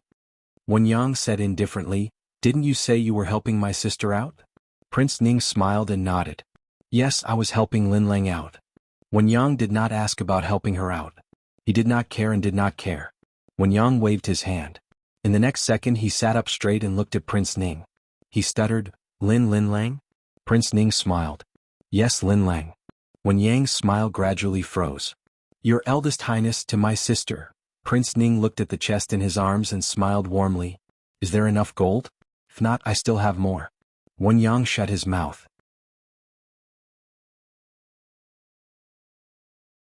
Coming out of the restaurant, Wen Yang drunkenly patted Ning Wang's shoulder. Your Highness, don't worry. I will definitely not tell anyone. I am a person who values loyalty the most. From today onwards, you are my friend. Prince Ning smiled warmly and said, Okay. Wen Yang stumbled into the alley where his carriage was parked. Chun Ning looked at her young master's drunken appearance and felt worried. Prince Ning took out a handkerchief and wiped his hands. His smile disappeared. Do it cleanly. His confidant replied, Yes. Chun Ying's face turned pale. The next day, a major event happened in the capital. Wen Yang died. On the way home, the carriage broke down and fell into a small pond. By the time they pulled Wen Yang out, he had already drowned. The capital government launched an investigation into this matter. The result of the investigation was an accident. Wen Yang's coachman did not see the stones on the road clearly and broke the wheels of the carriage. He and Wen Yang both fell into the water. The coachman swam up with all his might. However, Wen Yang was drunk and was not so lucky. However, some people suspected that it was not an accident. In the tea house, many people were discussing this matter. It is said that the crown prince killed him. A young man said.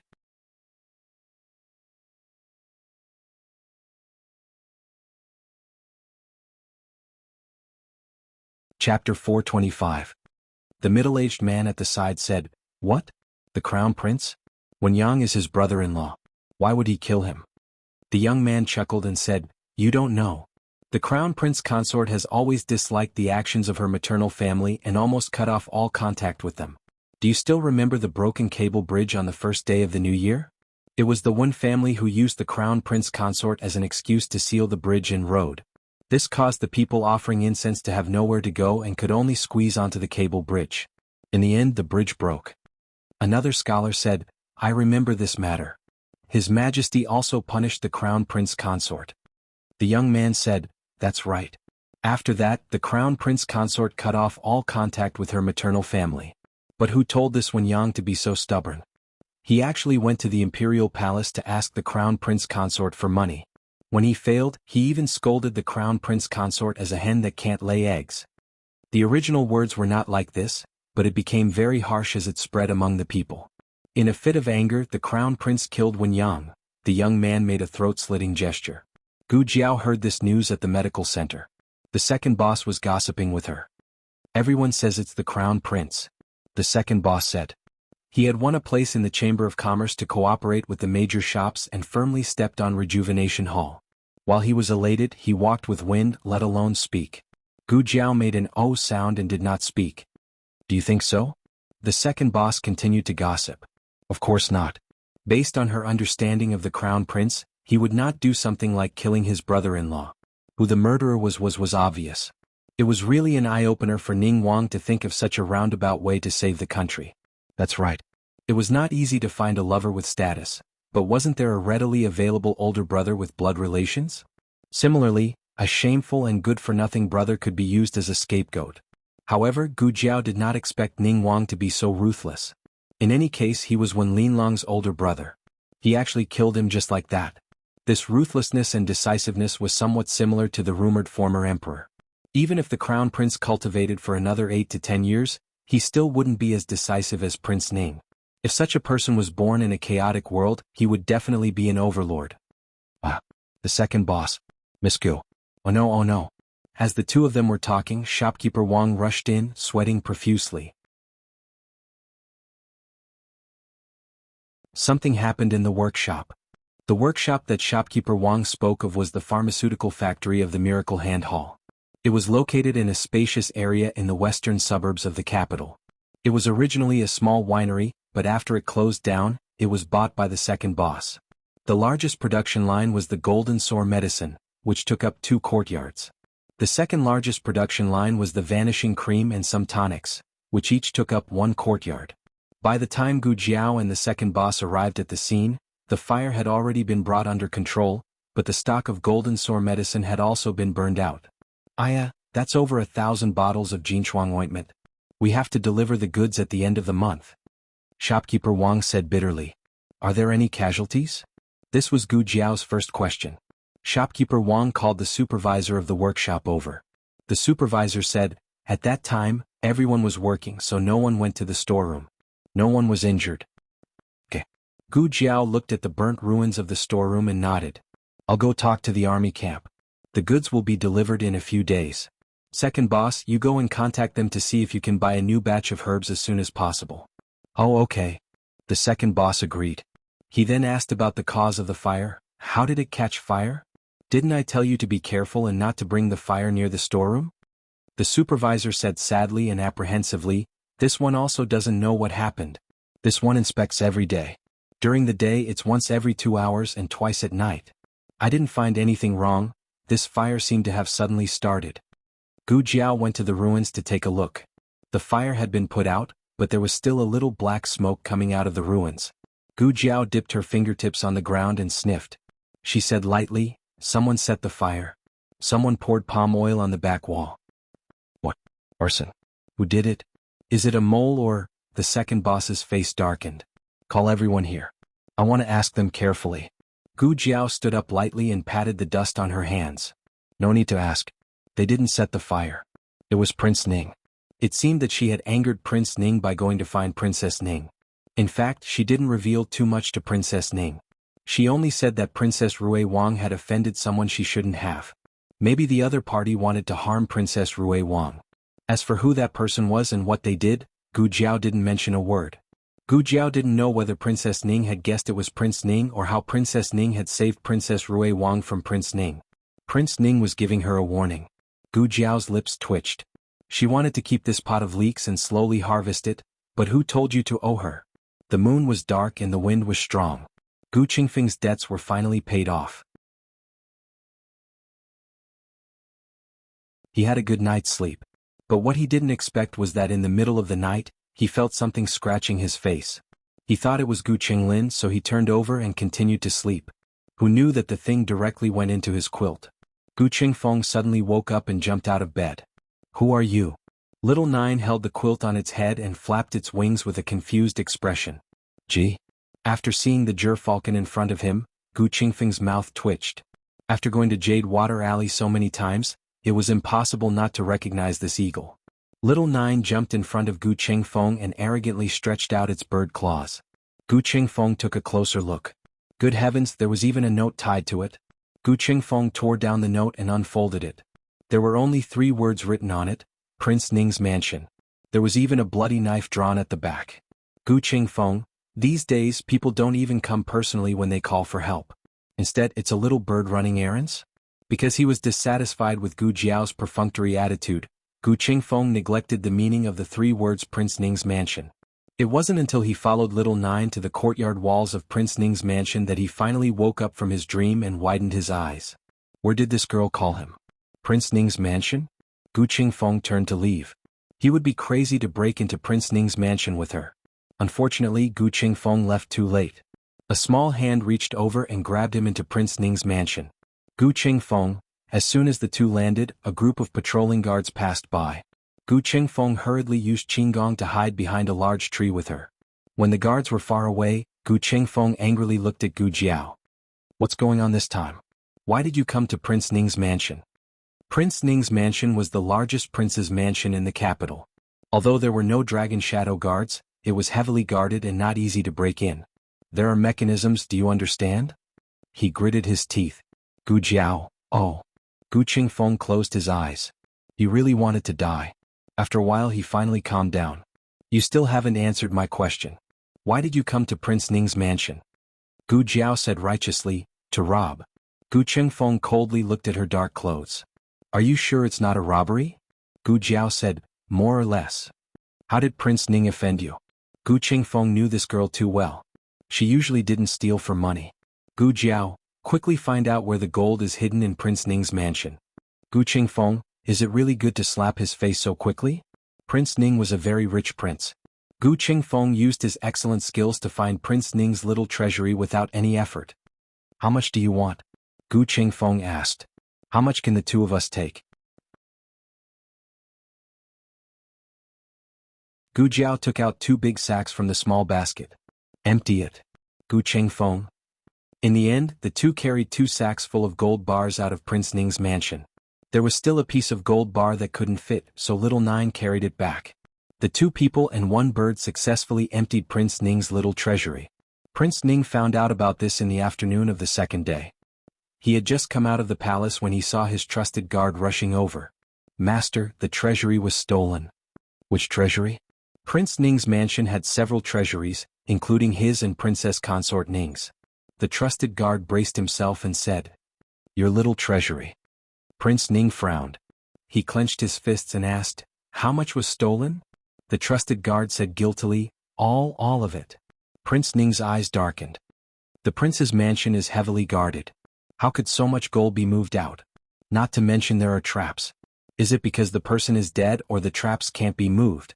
The trusted guard lowered his voice and said, "Neither." The trusted guard was also wronged. The mansion's guards had been patrolling as usual. There were no accidents and the traps were operating normally. Who knew how Prince Ning's little treasury was stolen? Prince Ning felt that this matter was not simple. Compared to who had the ability to empty his treasury, he should be more concerned about who had the guts to touch his treasury. He was the eldest son of the emperor. Not only did he have the emperor's favor, but he also had the Empress Dowager's favor and the support of the Zhuang family. Even Empress Xiao and the Crown Prince did not dare to touch him easily. Somehow, a slender figure suddenly flashed in Prince Ning's mind. Could it be her? His reason told him that it was not possible. After all, even if she had the favor of the Empress Dowager and the Emperor, she was an outsider and a woman. The trusted guard asked, "Master, should we report it to the government?" Prince Ning's eyes were cold. "Do you want to kill me?" The trusted guard lowered his head. "I don't dare. There was so much gold. If he really reported it to the government, he would be the one who would be investigated." Prince Ning narrowed his eyes. Very good, this silent loss is really too good to swallow. Prince Ning went to the medical center after all. Today, a worker at the medicine table asked for leave. Little Jiang Li and another worker were too busy. Gu Jiao also came to help. She had just finished fetching medicine for a patient when she saw Prince Ning appear in the hall with a noble aura. Prince Ning's appearance and temperament were the most outstanding among the princes. He had the temperament of an emperor and also the appearance of a city. His every movement was noble and unparalleled. The hall was silent for a moment. Because of his appearance. Except for Gu Jiao, no one knew his identity.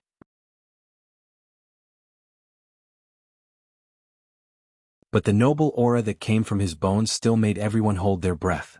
"This is for San Qian." Gu Jiao told little Jiang Li and slowly walked over. Prince Ning was standing in front of the counter. Behind the counter was shopkeeper Wang. Shopkeeper Wang was already stunned by Prince Ning's appearance and temperament. He did not say anything for a long time. Prince Ning spoke first. Of course he was not talking to shopkeeper Wang but to Gu Jiao. "Dr. Gu. What's the matter?" Gu Jiao asked. Prince Ning smiled and said, "It's nothing important. I just happened to pass by and wanted to ask about Suxin's condition. I heard that Dr. Gu has already gone to check on Suxin." Gu Jiao said frankly, "Ah yes. It's not a big problem for the time being. She just needs to continue taking her medicine." Although Gu Jiao's acting skills were unsightly, there was one thing that she never felt guilty about.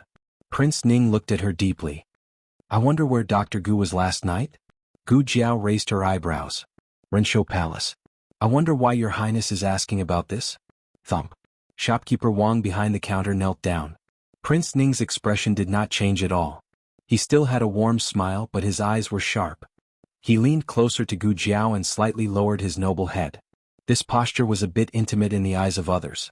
Gu Jiao looked at him without avoiding his gaze. Prince Ning smiled faintly. "Dr. Gu, there was no need for us to fight like this. The Empress Dowager loves you very much.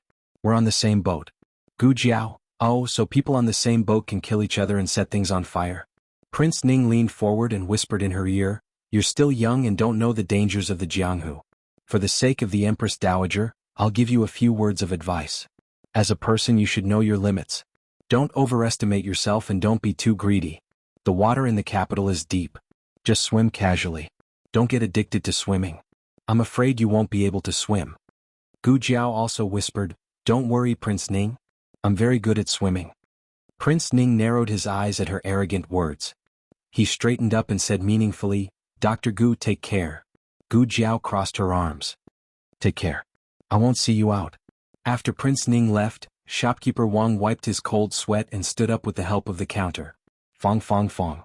That person just now was His Highness Prince Ning? And? Gu Jiao nodded and took out 2 gold bars from her purse and put them on the table. Shopkeeper Wang was stunned. What's this? Gu Jiao looked at Prince Ning's angry back and said faintly, compensation.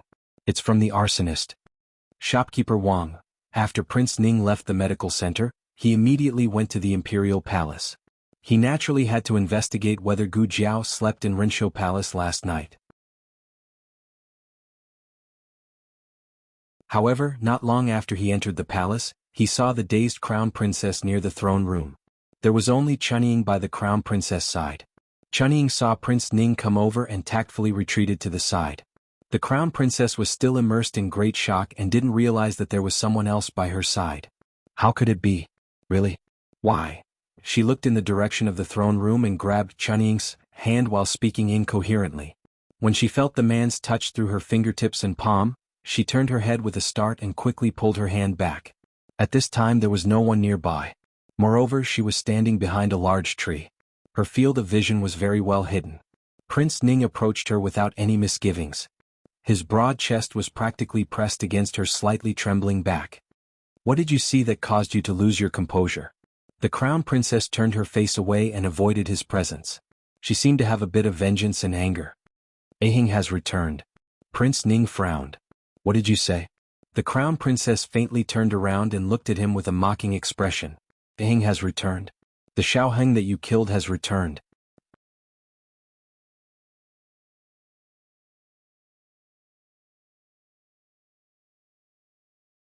Chapter 426. King Ning suddenly reached out and grabbed the crown prince consort's neck, pressing her against the tree. Speak clearly. The crown princess seemed to know that he wouldn't really strangle her near the throne room, so she wasn't afraid. She sneered. Say what? Say that you didn't kill Xiaoheng, or that Xiaoheng didn't return to the capital alive. Saying this, she removed his hand from her neck. Chunying, let's go. Chunying guiltily glanced at the two of them before leaving with the crown prince consort in small steps.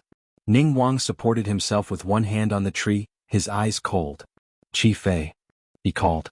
The trusted aide called Qi Fei flashed over and cupped his hands. Master. Ning Wang put down the hand on the tree and looked coldly in the direction of the throne room. His thin lips opened slightly.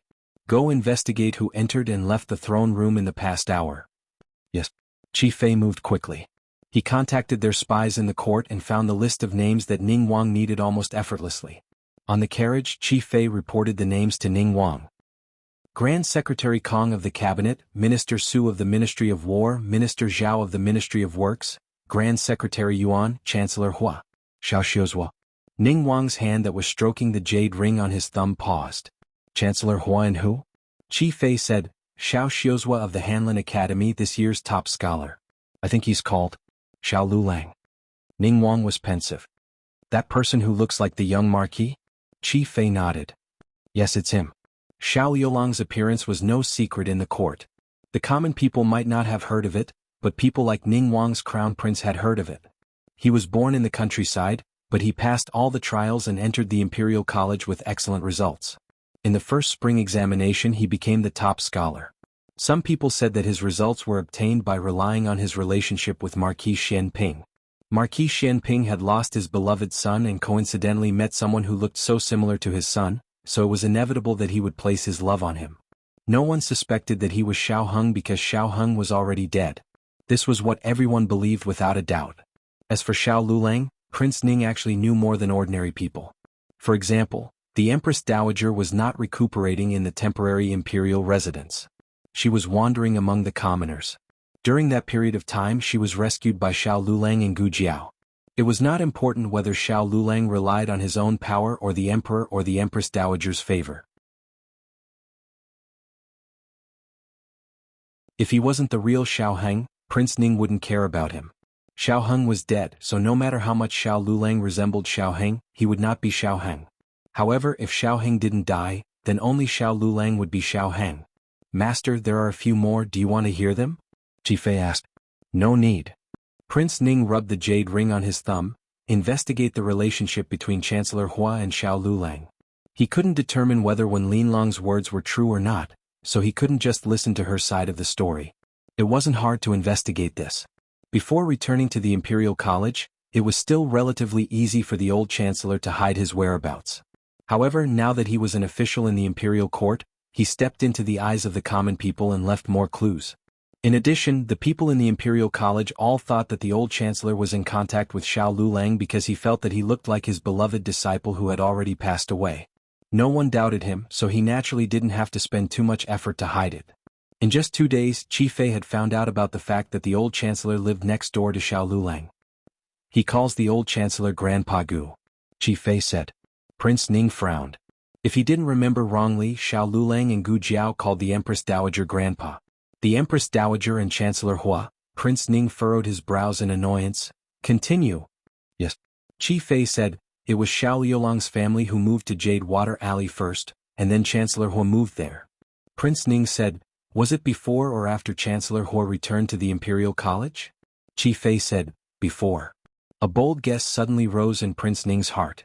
After Xiao Heng died in the fire, Huaxian's heart was like dead ashes, and he resigned and left the capital. Prince Ning originally thought that Huaxian returned to the capital because His Majesty invited him to come out of retirement again, but now it seemed that this might not be the case. He returned to that sad place of the Imperial College because of Xiao Lulang. That place that burned his beloved disciple to death? How did he have the mood to go on duty every day? It was obvious just by looking at Princess Xinyang.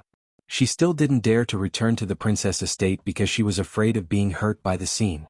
In the past, Prince Ning had overlooked this detail because he firmly believed that Xiao Heng was dead, and he would no longer suspect anything related to Xiao Heng. Now that he thought about it, it really was full of flaws. If Xiao Heng was still alive, then Chancellor Hua's actions and reactions would all make sense. Prince Ning rubbed his jade thumb ring, his gaze deep. Xiao Heng, young Chancellor, young Marquis. Hanlin Academy. Lulang, Lulang, Lulang. Xiao Lulang abruptly woke up from his sleep. He opened his eyes and looked up, only to see Ning Ziyuan standing in front of his table with a stunned expression. He didn't have time to withdraw the hand that was poking his shoulder. Are you okay? Ning Ziyuan looked at him strangely. You're sweating all over, are you not feeling well? Did you not rest well last night? Xiao Lulang answered vaguely, I slept late. Ning Ziyuan suddenly understood. No wonder. I was wondering why you didn't come out after so long. Don't do this next time. If Scholar Han catches you, you'll be in trouble. Xiao Lulang didn't doze off when he was on duty, but when it was time to leave, he lay on the table for a while. He didn't expect that he would dream of the fire on New Year's Eve. He hadn't dreamed of that fire for a long time and thought he had almost forgotten. However, the fire and despair in the dream were so clear that it was suffocating. Did you come to see me for something? Xiao Lulang asked. Can't I come to see you for nothing? Ning Ziyuan raised his eyebrows and smiled. I really have something to tell you. There's a drinking party tonight, do you want to go? I'm not going. Xiao Lulang refused without thinking. Ning Ziyuan clicked his tongue and said, Hey you brat. I'm doing this for your own good. Scholar Han is going too. It's a proper place. Don't you want to fight for the position of attendant? You have to build a good relationship with Dr. Han. No. Xiao Lulang still refused. Fine, fine, fine. You're so young but you're more afraid of your wife than I am, Ning Ziyuan muttered and went to the party alone. On the other side of the clinic, Gu Jiao also had a dream. She hadn't had a dream in a long time. This time, as expected, she dreamed of Xiao Lulang again. Xiao Lulang left the Hanlin Academy after his shift ended. It was snowing heavily. Xiao Lulang went to the biscuit shop that sold preserved vegetables and bought a few raw preserved vegetable biscuits. He packed them in a food box and brought them home. On his way home, he was chased by a group of assassins. Xiao Lulang wasn't a martial artist, so he couldn't beat them. However, he relied on his wisdom to get rid of the assassins. Unfortunately, he fell and fainted on his way out. He also injured his hand. Because he missed the best opportunity for treatment, his right hand was crippled by the time he was sent to the clinic. After waking up, Gu Jiao was very calm. As expected of my husband. Enemies can't hurt you but you're so rebellious. It was snowing. It was still early. It was only August. However, she remembered the faces of the assassins. Each of them had an emblem on their swords. They seemed to be from some underworld organization. Gu Jiao knew that Xiao Lulang hadn't offended anyone from the underworld. So, there was only one possibility: he had hired someone to kill him. Gu Jiao decided to find Gu Qingfeng and ask him which underworld organization the emblem belonged to. She wanted to know who would want to kill Xiao Lulang in a few months. Xiao Lulang left the Hanlin Academy and went to a nearby biscuit shop. I want a few preserved vegetable biscuits. Can you make them raw? They were so hot that they were soft and didn't have the same crispy texture. Okay. There are only 6 left. How many do you want? Give them all to me. The owner wrapped the biscuit dough in bamboo leaves and put it in Xiao Yulang's food box. Xiao Lulang paid and took the food box home. When he was halfway home, Xiao Lulang faintly felt that someone was following him. He paused and looked back at the street behind him. The endless flow of people didn't seem to be strange, but the feeling of being watched became more obvious. Xiao Lulang entered the ready-made clothing store from last time. After about the time it took to burn a stick of incense, he came out. A few sneaky figures followed him silently. When he passed through a secluded area, they suddenly rushed forward and pulled him to the ground. What are you doing? He shouted. The few of them took a closer look and frowned. This man with a cane and wearing the uniform of the Hanlin Academy wasn't the one they were watching. That guy had slipped out of his shell. You, an assassin, drew his sword in anger. Another person stopped him. Don't complicate matters. If someone suddenly died here, the officials would be alerted and it would be even more inconvenient for them to move. Xiao Lulang gave the waiter some silver and asked him to pretend to be him. He changed into a set of clothes from the shop and walked out through the back door. He could still walk without a cane, but limping was not as convenient as when he had a cane. When he passed by a rouge shop, he accidentally fell down. His right hand knocked against the lame opening of the shop steps, making a long gash. Blood flowed all over the floor. He didn't care about his injury and pain. He quickly got up and continued to walk forward. Brother-in-law? A 15-year-old girl in pink ran out of the rouge shop. Her clothes weren't gorgeous, but they were very delicate and pretty. Xiao Lulang didn't seem to hear her call him brother-in-law and continued to walk forward. Yao Xan lifted her skirt and chased after him with small steps. When she was about to leave the alley, she stopped in front of him. Brother-in-law, it's really you? Do you still remember me? I've been to Baishui Alley. I'm Xan. Yao Xan was Yao Shirgija's daughter. Strictly speaking, she should call Xiao Lulang cousin-in-law. She didn't need to use the word cousin-in-law. Xiao Lulang frowned. It didn't matter if he remembered her or not, he didn't plan on paying attention to her. Yao Xan didn't seem to notice Xiao Yulang's alienation. Her eyes swept over and found his hand dripping with blood. Her beautiful face turned pale as she said, Brother-in-law, what happened to your hand? Are you injured? Where did you get injured? Xiao Lulang didn't even look at her as he continued to walk forward. Yao Xan became anxious and reached out to grab him. Xiao Lulang dodged and fell again. Yao Xan squatted down in guilt. I'm sorry. Brother-in-law, I didn't do it on purpose. I didn't want to push you. Were you scared by me? Your hand? With Xiao Yulang's fall, his hand extended to the ground and bled even more. Yao Xan quickly reached out to help him up. I'll send you to the clinic. No need. Xiao Lulang said indifferently, don't touch me. Yao Xan's hand froze in midair. Being rejected was always awkward. Most people would have already left in embarrassment, but Yao Xan didn't. She held back all the awkwardness and embarrassment. Pinching the handkerchief in her hand, she lowered her head and tucked a strand of hair behind her ear. She softly said, You're injured so badly. At least let me bandage it for you. This was the shy and timid appearance of a young girl. When a woman tried to seduce or get close to a man could only pretend not to understand.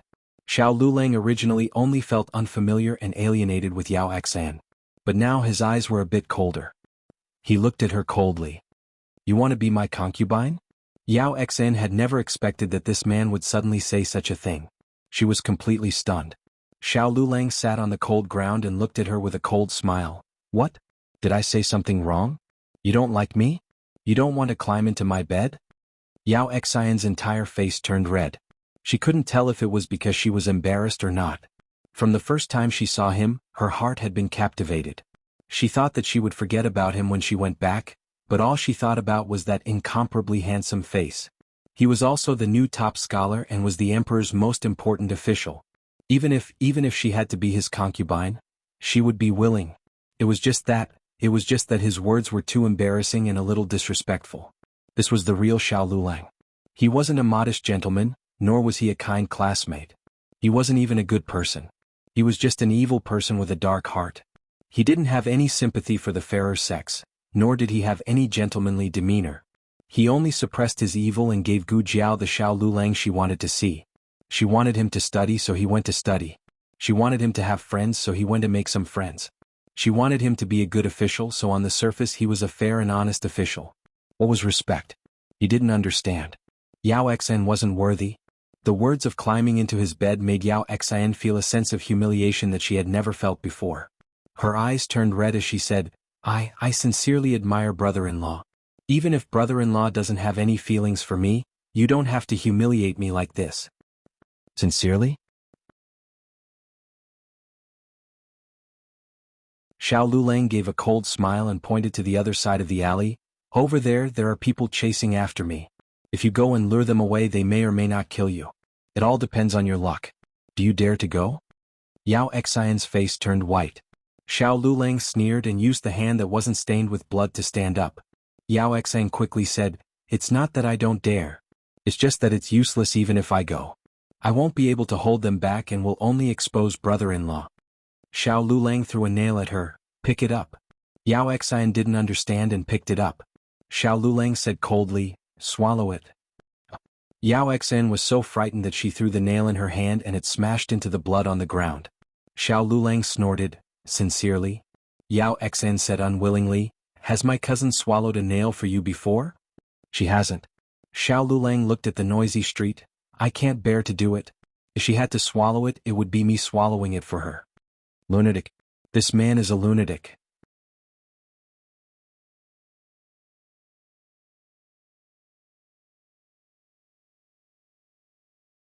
Chapter 427. Gu Jiao went to Qinghe Academy and fished Gu Qingfeng out of the men's restroom. Gu Qingfeng was about to explode with anger. Can you not always come to this kind of place to fish me out? If this happened a few more times, he would have erectile dysfunction. Gu Jiao brought him to a woodshed in the academy and pressed him to wash his hands. Gu Qingfeng. You still care about this? Gu Qingfeng slowly washed his hands. Gu Jiao thought he was too slow and grabbed him into the small woodshed. What are you doing this time? Gu Qingfeng asked in a bad mood. Last time he risked his life to help this girl empty Ning Wang's little treasury, but in the end, not even a single gold bar was given to him. He worked as a porter for her for free. He finally managed to hide one, but in the end, it was taken out by little Jio's eagle.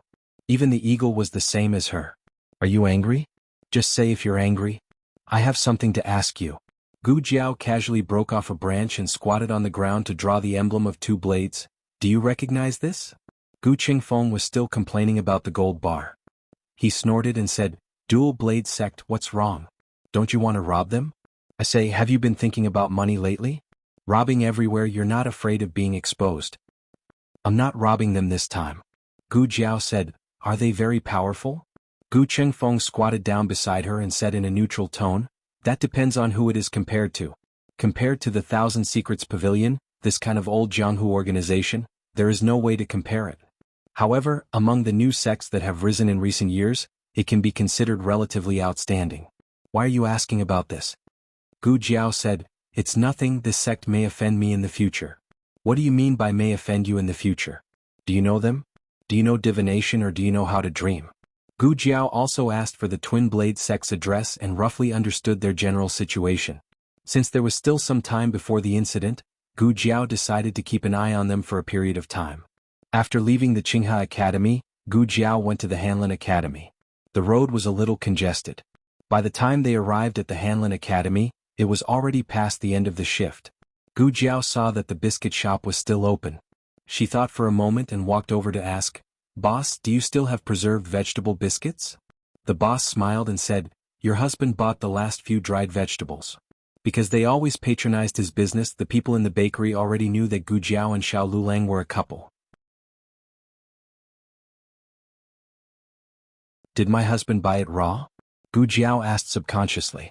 Most people would not buy raw meat. Her question was very strange. In fact, even she felt it was strange. The shopkeeper thought that she had instructed her husband to buy raw meat and was worried that her husband would buy the wrong one, so she asked. The shopkeeper smiled and said, It's raw. Gu Jiao thought, Is it a coincidence? In her dream, something happened on the day he bought the dried vegetable biscuits, but that happened 2 or 3 months later. Not every day he bought the dried vegetable biscuits would have an accident. Even though she thought this, Gu Jiao still went to the place where he had an accident. It was an old rouge shop.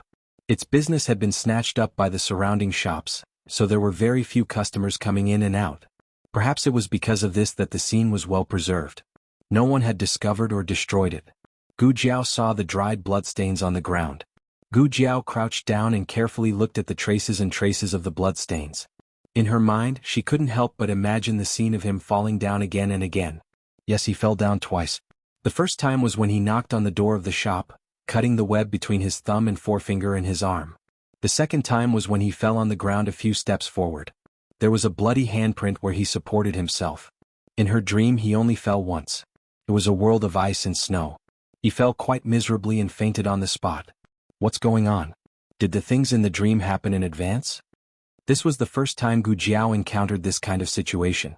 She didn't have any experience and didn't know if her guess was right. This bloodstain could be someone else's. If it's a mistake, then it's a mistake. She definitely couldn't gamble with Xiao Yulang's life. It would be best if it wasn't Xiao Lulang. If it was, then it wouldn't delay the time to save him. His hand couldn't be crippled and his life couldn't be lost. Gu Jiao followed the trail of blood all the way. When she found a sparsely populated old street, the blood trail suddenly disappeared. There were two possibilities. 1. The bleeding stopped. 2. He was kidnapped here. Moreover, it wasn't by Qinggong but by a carriage.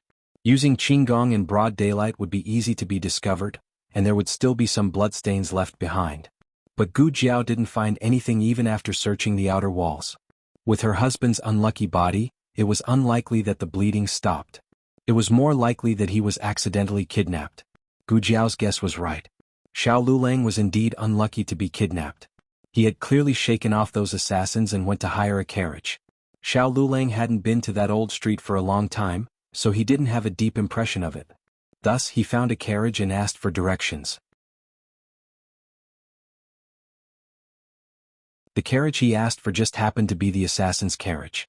This was what it meant to wear out iron shoes and fruitless searching for something, only to find it without any effort. The assassin opened the window with a dumbfounded expression. What the hell was this? Xiao Lulang was so unlucky as he was kidnapped by the assassin into the carriage. There were a total of 4 assassins. 2 were driving the carriage outside, while the other 2 were keeping an eye on Xiao Lulang. Xiao Lulang was tied up and blindfolded. They didn't plug the cloth. If it was too thin he would be able to spit it out. If it was too thick he would suffocate. Isn't there still air through his nose? Assassin B asked. Assassin A glared at him and said, What if his nose is blocked? Did you forget how that person died last time? Assassin B recalled a hostage they had captured. They had stuffed his mouth but his nose was blocked. In the end he died halfway through. Assassin B didn't say anything. Assassin A's knife pointed at Xiao Yulang's handsome face and threatened, Don't make a sound. Do you hear me? If you dare to make a sound I'll cut off your tongue. Xiao Lulang leaned against the wall of the carriage and ignored him. He couldn't see and couldn't walk, but by listening to the sounds on both sides of the street and smelling the fragrance coming from the shops, he could roughly guess that the carriage was going through Luoyang Street and was approaching the East City Gate. Could it be that they wanted to take him out of the city? Xiao Yulang's guess was quickly confirmed. He heard the unusual sound of horse hooves. This was the sound of horse hooves stepping on the official road near the city gate. When it was almost their turn, a group of armored horses suddenly rushed over. Judging from the sound of horse hooves and armor, it seemed to be the Imperial Guards of the palace. The leader of the Imperial Guard said, Anyone who leaves the city will be strictly checked. Brother, why is there suddenly a strict check? Assassin B asked in a panic, Could it be that we've been exposed? It can't be that fast. Xiao Lulang also felt that it was strange. Only the Emperor and the Empress Dowager could mobilize the Imperial Guards. He had just been captured, but the Emperor and the Empress Dowager already found out? It was not too late. Even if he didn't go home, he wouldn't be thought to have been captured by the assassins. Xiao Lulang couldn't figure out the problem, so it was even more impossible for the assassins to figure it out. But it was one thing to not figure it out, and another to have a way to deal with it. Hit his acupoints. Assassin A said. Assassin B hit Xiao Yulang's acupoints. Assassin B seemed to have realized something. He scratched his head and said, Brother? If you can hit his acupoints, why did we waste time to kidnap him? Assassin A said, No one will think you're mute if you don't talk. Xiao Lulang, who had been hit on his acupoints, could not move or make a sound. The cloth covering his eyes was pulled off, and in the next moment, something cold was stuck to his face. It was the rumored human skin mask. Of course it was not made of human skin. The original material was fish skin. It was just that it had been processed to look like human skin. This kind of mask had some flaws up close, but from a distance it could almost be mistaken for the real thing. Perhaps the Imperial Guards did not expect the people of Jianghu to use such an evil method. They successfully left the city. Brother, it's not good. The soldiers have also left the city. They're coming. Assassin B looked at the Imperial Guards who had also left the city and said. Assassin A frowned and looked at Xiao Lulang. He said, we can't be discovered so quickly. Forget it. They might not be looking for him. Just be careful. Assassin B asked, then, are we still going with the original plan? Assassin A thought for a moment. He was still a bit worried about the Imperial Guards. He said, take the small path. The group gave up on the main road and changed to a small country road. They passed through a small village and waited for the Imperial Guards to leave before returning to the main road. Assassin B said in a small voice, let's go slower. If we go faster, we'll run into the Imperial Guards in front. He had a feeling that the Imperial Guards were here to capture them. Assassin A was also troubled. Wasn't he just a poor government official from the countryside? It would be fine if he was captured. Why would the Imperial Guards be here? Brother, they're from the government. Assassin B looked at the group of people coming from behind. There were 4 bailiffs. The 4 of them rode on horses and escorted a prisoner carriage. Inside the prisoner carriage sat a prisoner wearing a prisoner's uniform with his hands and feet shackled. Assassin A suddenly had an idea. Kidnap the prisoner carriage. The 4 of them could easily kidnap a few bailiffs from the government. The 4 of them knocked the bailiffs unconscious and threw them into the nearby bushes. Go open the prisoner carriage. Assassin A took the key from the bailiffs and threw it to Assassin B. Assassin B went to open the prisoner carriage and said to the prisoner inside, okay, you can go now. Prisoner, I don't want to go, thank you. Assassin B slapped him hard on the face and called him out. He took off his prisoner clothes and shackles and put them on Xiao Lulang. His actions were naturally not gentle. Xiao Yulang's hand was already injured. After being treated so rudely, the wound that had just scabbed over was torn open again. Blood flowed all over the ground. Assassin A complained, be careful. Don't kill him before you get the money. Find something to bandage him. Where would there be anything to bandage him? Assassin B tore off a piece of Xiao Yulang's uniform and wrapped it around him. The assassins changed into bailiffs' uniforms and rode on the bailiffs' horses. They brazenly went to their destination. The assassin's bandage was not very good. Xiao Yulang's wound was still bleeding. His pressure points had been sealed, so he could not wrap the cloth tighter around him. The carriage traveled a bit on the official road. They ran into Minister Zhao of the Ministry of Works, who had just returned from outside. Minister Zhao was also participating in the examination of the 6 ministries. Xiao Lulang was the invigilator, so the two had met before. Xiao Lulang tried to ask Minister Zhao for help. Perhaps Assassin B's pressure point sealing was not good enough. Xiao Lulang was already able to move slightly. However, he was not sure if this move would be enough to attract Minister Zhao's attention. He was very careful. The prisoner carriage jolted and he fell forward. It looked like he did not sit properly and fell down. His shoulder and head heavily hit the prisoner carriage. The loud noise startled Minister Zhao, who lifted the curtain. However, he only glanced at the prisoner carriage before putting the curtain back down. It was clear that he did not plan on interfering with the work of the other government offices, so he did not suspect anything. The two sides quickly passed each other. Minister Zhao's carriage was far away. Xiao Lulang knew that his hope had been extinguished. This might be his last hope, because they were almost at their destination. Big brother, look. We're almost there. It's right in front. Assassin B was so excited that he almost rushed out on his horse. Assassin A stared at him. Don't mess around. Be careful of attracting the Imperial Guards. Right. We can't attract the Imperial Guards. Assassin B giggled as he agreed. The group of people followed the official road to a T-junction. They did not continue on the official road, but turned into a small road. Right at this time, another carriage came from the other side of the official road. Xiao Lulang only lightly swept his eyes over it and his body froze. He suddenly did not care about hiding the fact that he could move slightly. He turned his face and lowered his head, trying to not let the other party see him. He had forgotten that he was wearing a human skin mask. So what if they saw him? They wouldn't recognize him. "Princess, there's a prisoner's carriage in front." In the carriage, Yujin whispered to Princess Xinyang. Princess Xinyang said, "Then go slower. Let the prisoner's carriage pass first." "Yes," Yujin answered. She lifted the curtain and said to the coachman, "Go slower." The coachman slightly tightened the reins and slowed down. After the prisoner's carriage passed, they continued to speed up. Long Yi spurred his horse and also followed them. Suddenly Long Yi stopped. Princess Xinyang did not hear the sound of Long Yi's horse.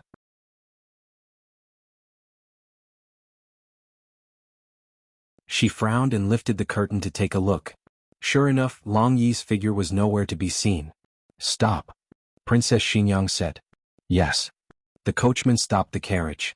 Princess Xinyang signaled Yujin to open the rear window. Yujin opened the curtain and opened the rear window. Princess Xinyang saw Long Yi riding the carriage and stopping at the intersection. He stared at the prisoner's carriage without blinking.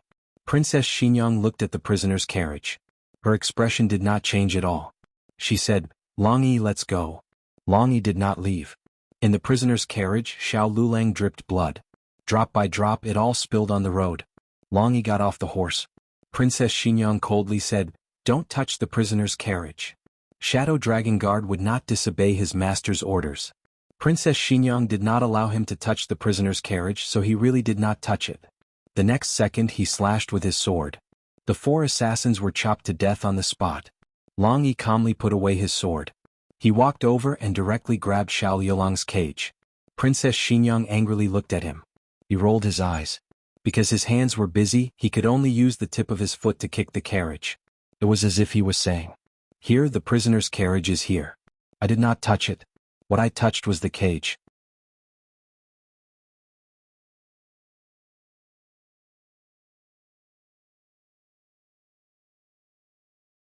Chapter 428. Fortunately, Princess Xinyang didn't suffer from depression.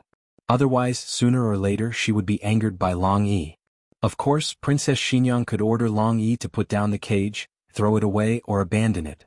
However, Long Yi didn't know if he had guessed her master's temperament of ordering people around, so he directly ran away with the cage in his arms.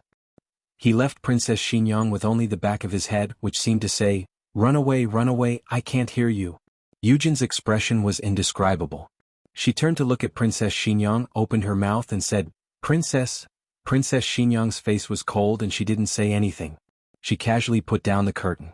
The imperial city was under martial law. Not only were there strict checks outside the city but also inside the city. The guards guarding the city were on high alert. Suddenly, a strong wind blew, and it was as if an afterimage flashed in front of their eyes. The guards looked at each other in dismay. "What happened just now?" I don't know. Did you see it?" It seemed like something passed by, but it also seemed like it didn't. They looked inside the city. Where was the shadow of a person on the empty streets? So, were their eyes playing tricks on them? Collectively playing tricks on them.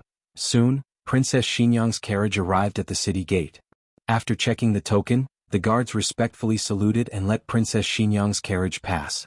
At the same time, the imperial guards who went to chase after the assassins gradually realized that the assassins might not have gotten to the front. A group of people returned along the way.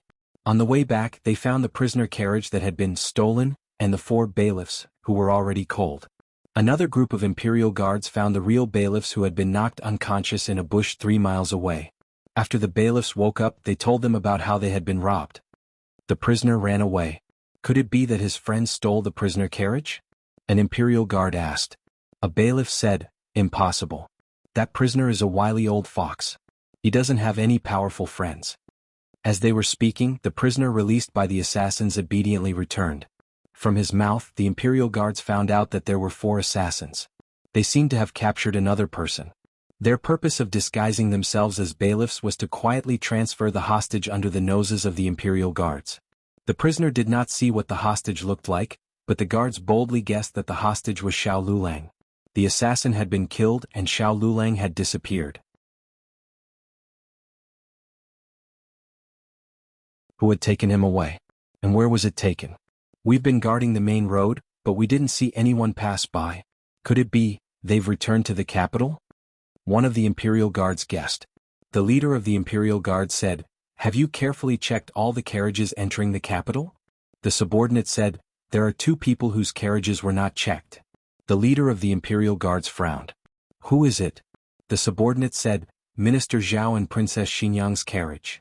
On Vermilion Bird Avenue, the carriage stopped outside the residence. Princess Xinyang and Yujin got off the carriage. As expected, Long Yi had already brought back the cage. To be exact, he had brought back the person in the cage. He took off the inferior human skin mask on his face, took off his blood-stained prison clothes, and changed into a set of dry clothes. The clothes were somewhat small. Not to mention that the lapel could not be tied, the sleeves and trousers were also much shorter. As before, Long Yi placed the prisoner on Princess Xinyang's bed. Xiao Yulong's breath was somewhat weak. It was unknown whether he was tired or had lost too much blood, but he had fainted. Princess Xinyang walked over with an indifferent expression, but stopped when she was about to cross the threshold. However, Yujin quickly walked into the room and looked at the man in front of the bed. She did not know who the prisoner Long Yi had brought back was, nor did she know why Long Yi had done so. One should know that this was the princess' bedroom. It would be terrible if a shady person was allowed to lie here.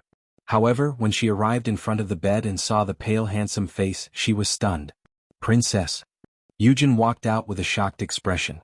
She didn't know when, but Princess Xinyang had turned around and was looking at the boundless night sky. Inside, the person inside, he looks like, Yujin simply did not know what to say. She spoke incoherently for a long time. Then she hardened her heart and said, "He is the Hanlin official that I told you about last time. He looks like the young Marquis. No wonder Long Yi brought him back. Long Yi must have mistaken him for the young Marquis.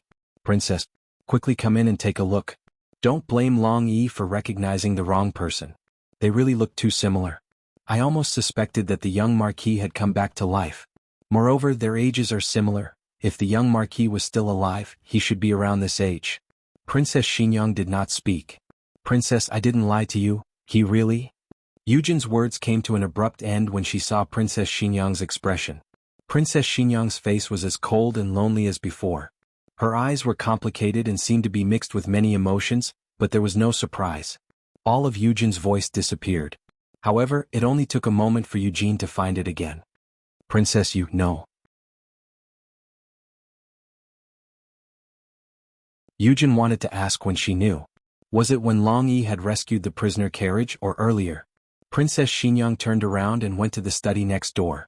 Yujin came to the door and intended to enter the room, but she felt the great alienation and loneliness of Princess Xinyang. She did not want anyone to enter the room. Yujin stopped outside the doorway and stared blankly at Princess Xinyang, who was shrouded in darkness. Her eyes moved and she asked, "Princess, is he the young Marquis?" Xiao Yolong's injury was very serious. Yujin went to the nearby medical hall to invite a doctor. The doctor looked at the injury and said that he was unable to save the injured hand with his medical skills. This hand was injured once, fell once, and was tossed around by the assassin many times. It was not better than being frozen in the snow for several hours. The doctor still had a conscience and said with a sigh, "I heard that the doctor of Miracle Hand Hall has outstanding medical skills. He can even reconnect a broken hand. Madam, it would be better to go to Miracle Hand Hall and find a doctor to take a look." Just when Yujin intended to go to Miracle Hand Hall to invite a doctor, Gu Jiao came. Gu Jiao had received the news from the Imperial Guards. Her intuition told her that Xiao Lulang was saved by Princess Xinyang.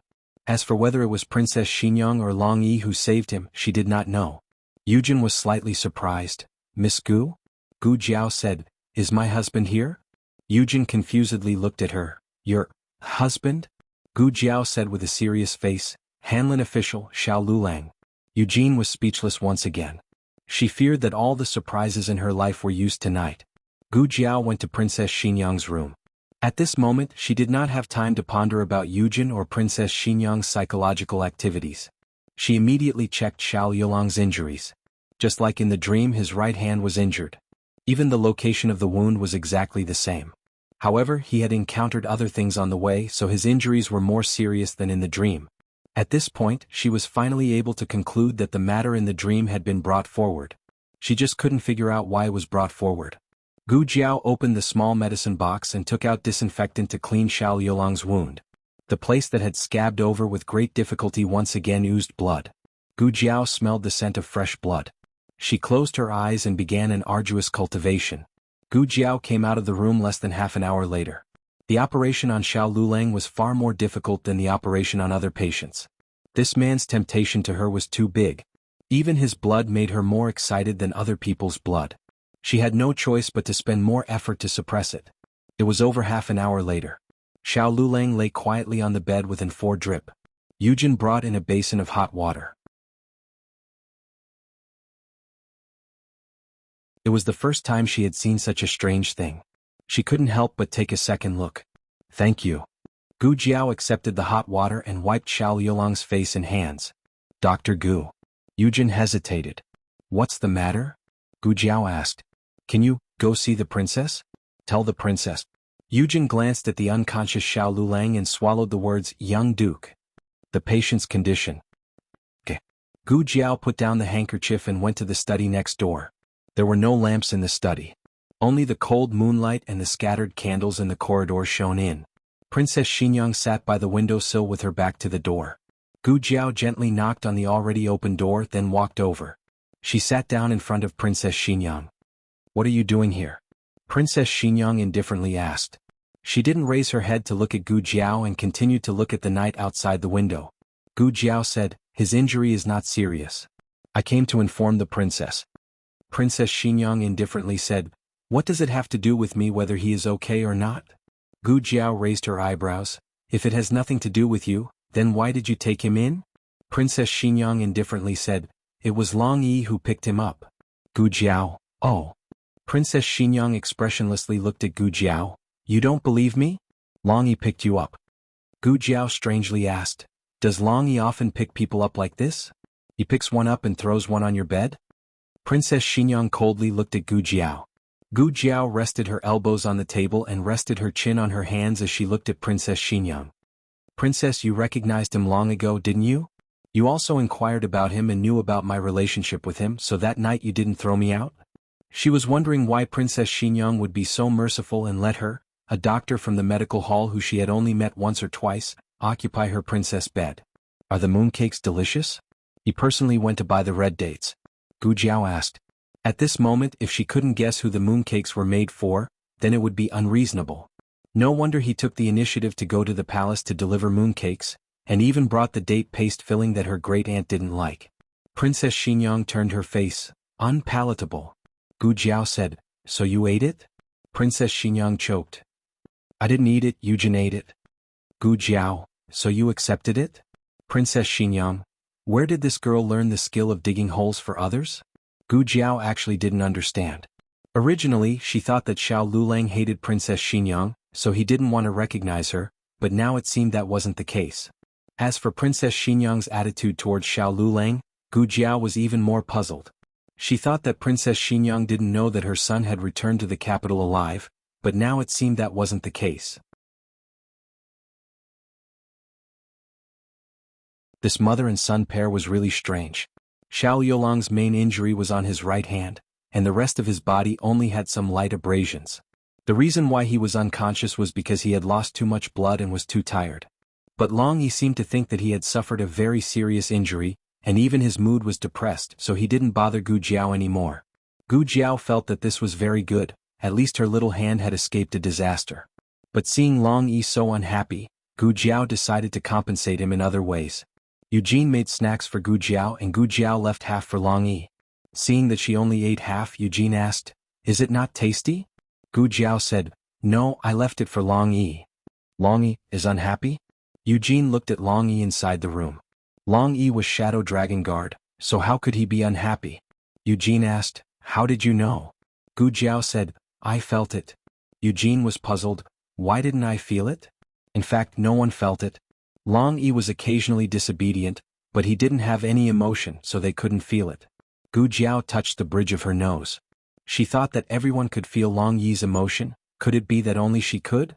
The news of Xiao Liulang's injury finally reached the palace. At that time, the crown princess was reporting the recent situation of the female school to the emperor in the imperial study. She happened to hear the report of the imperial guards, saying that Xiao Lulang was kidnapped by assassins and was injured. Now her whereabouts were unknown. Gu Jiao had a guess in her heart, but she didn't tell the imperial guards. Therefore, the imperial guards didn't know that Xiao Lulang was already saved. The emperor was furious, still not sending people to look for her. Wait. The emperor stopped the imperial guard leader who was about to retreat.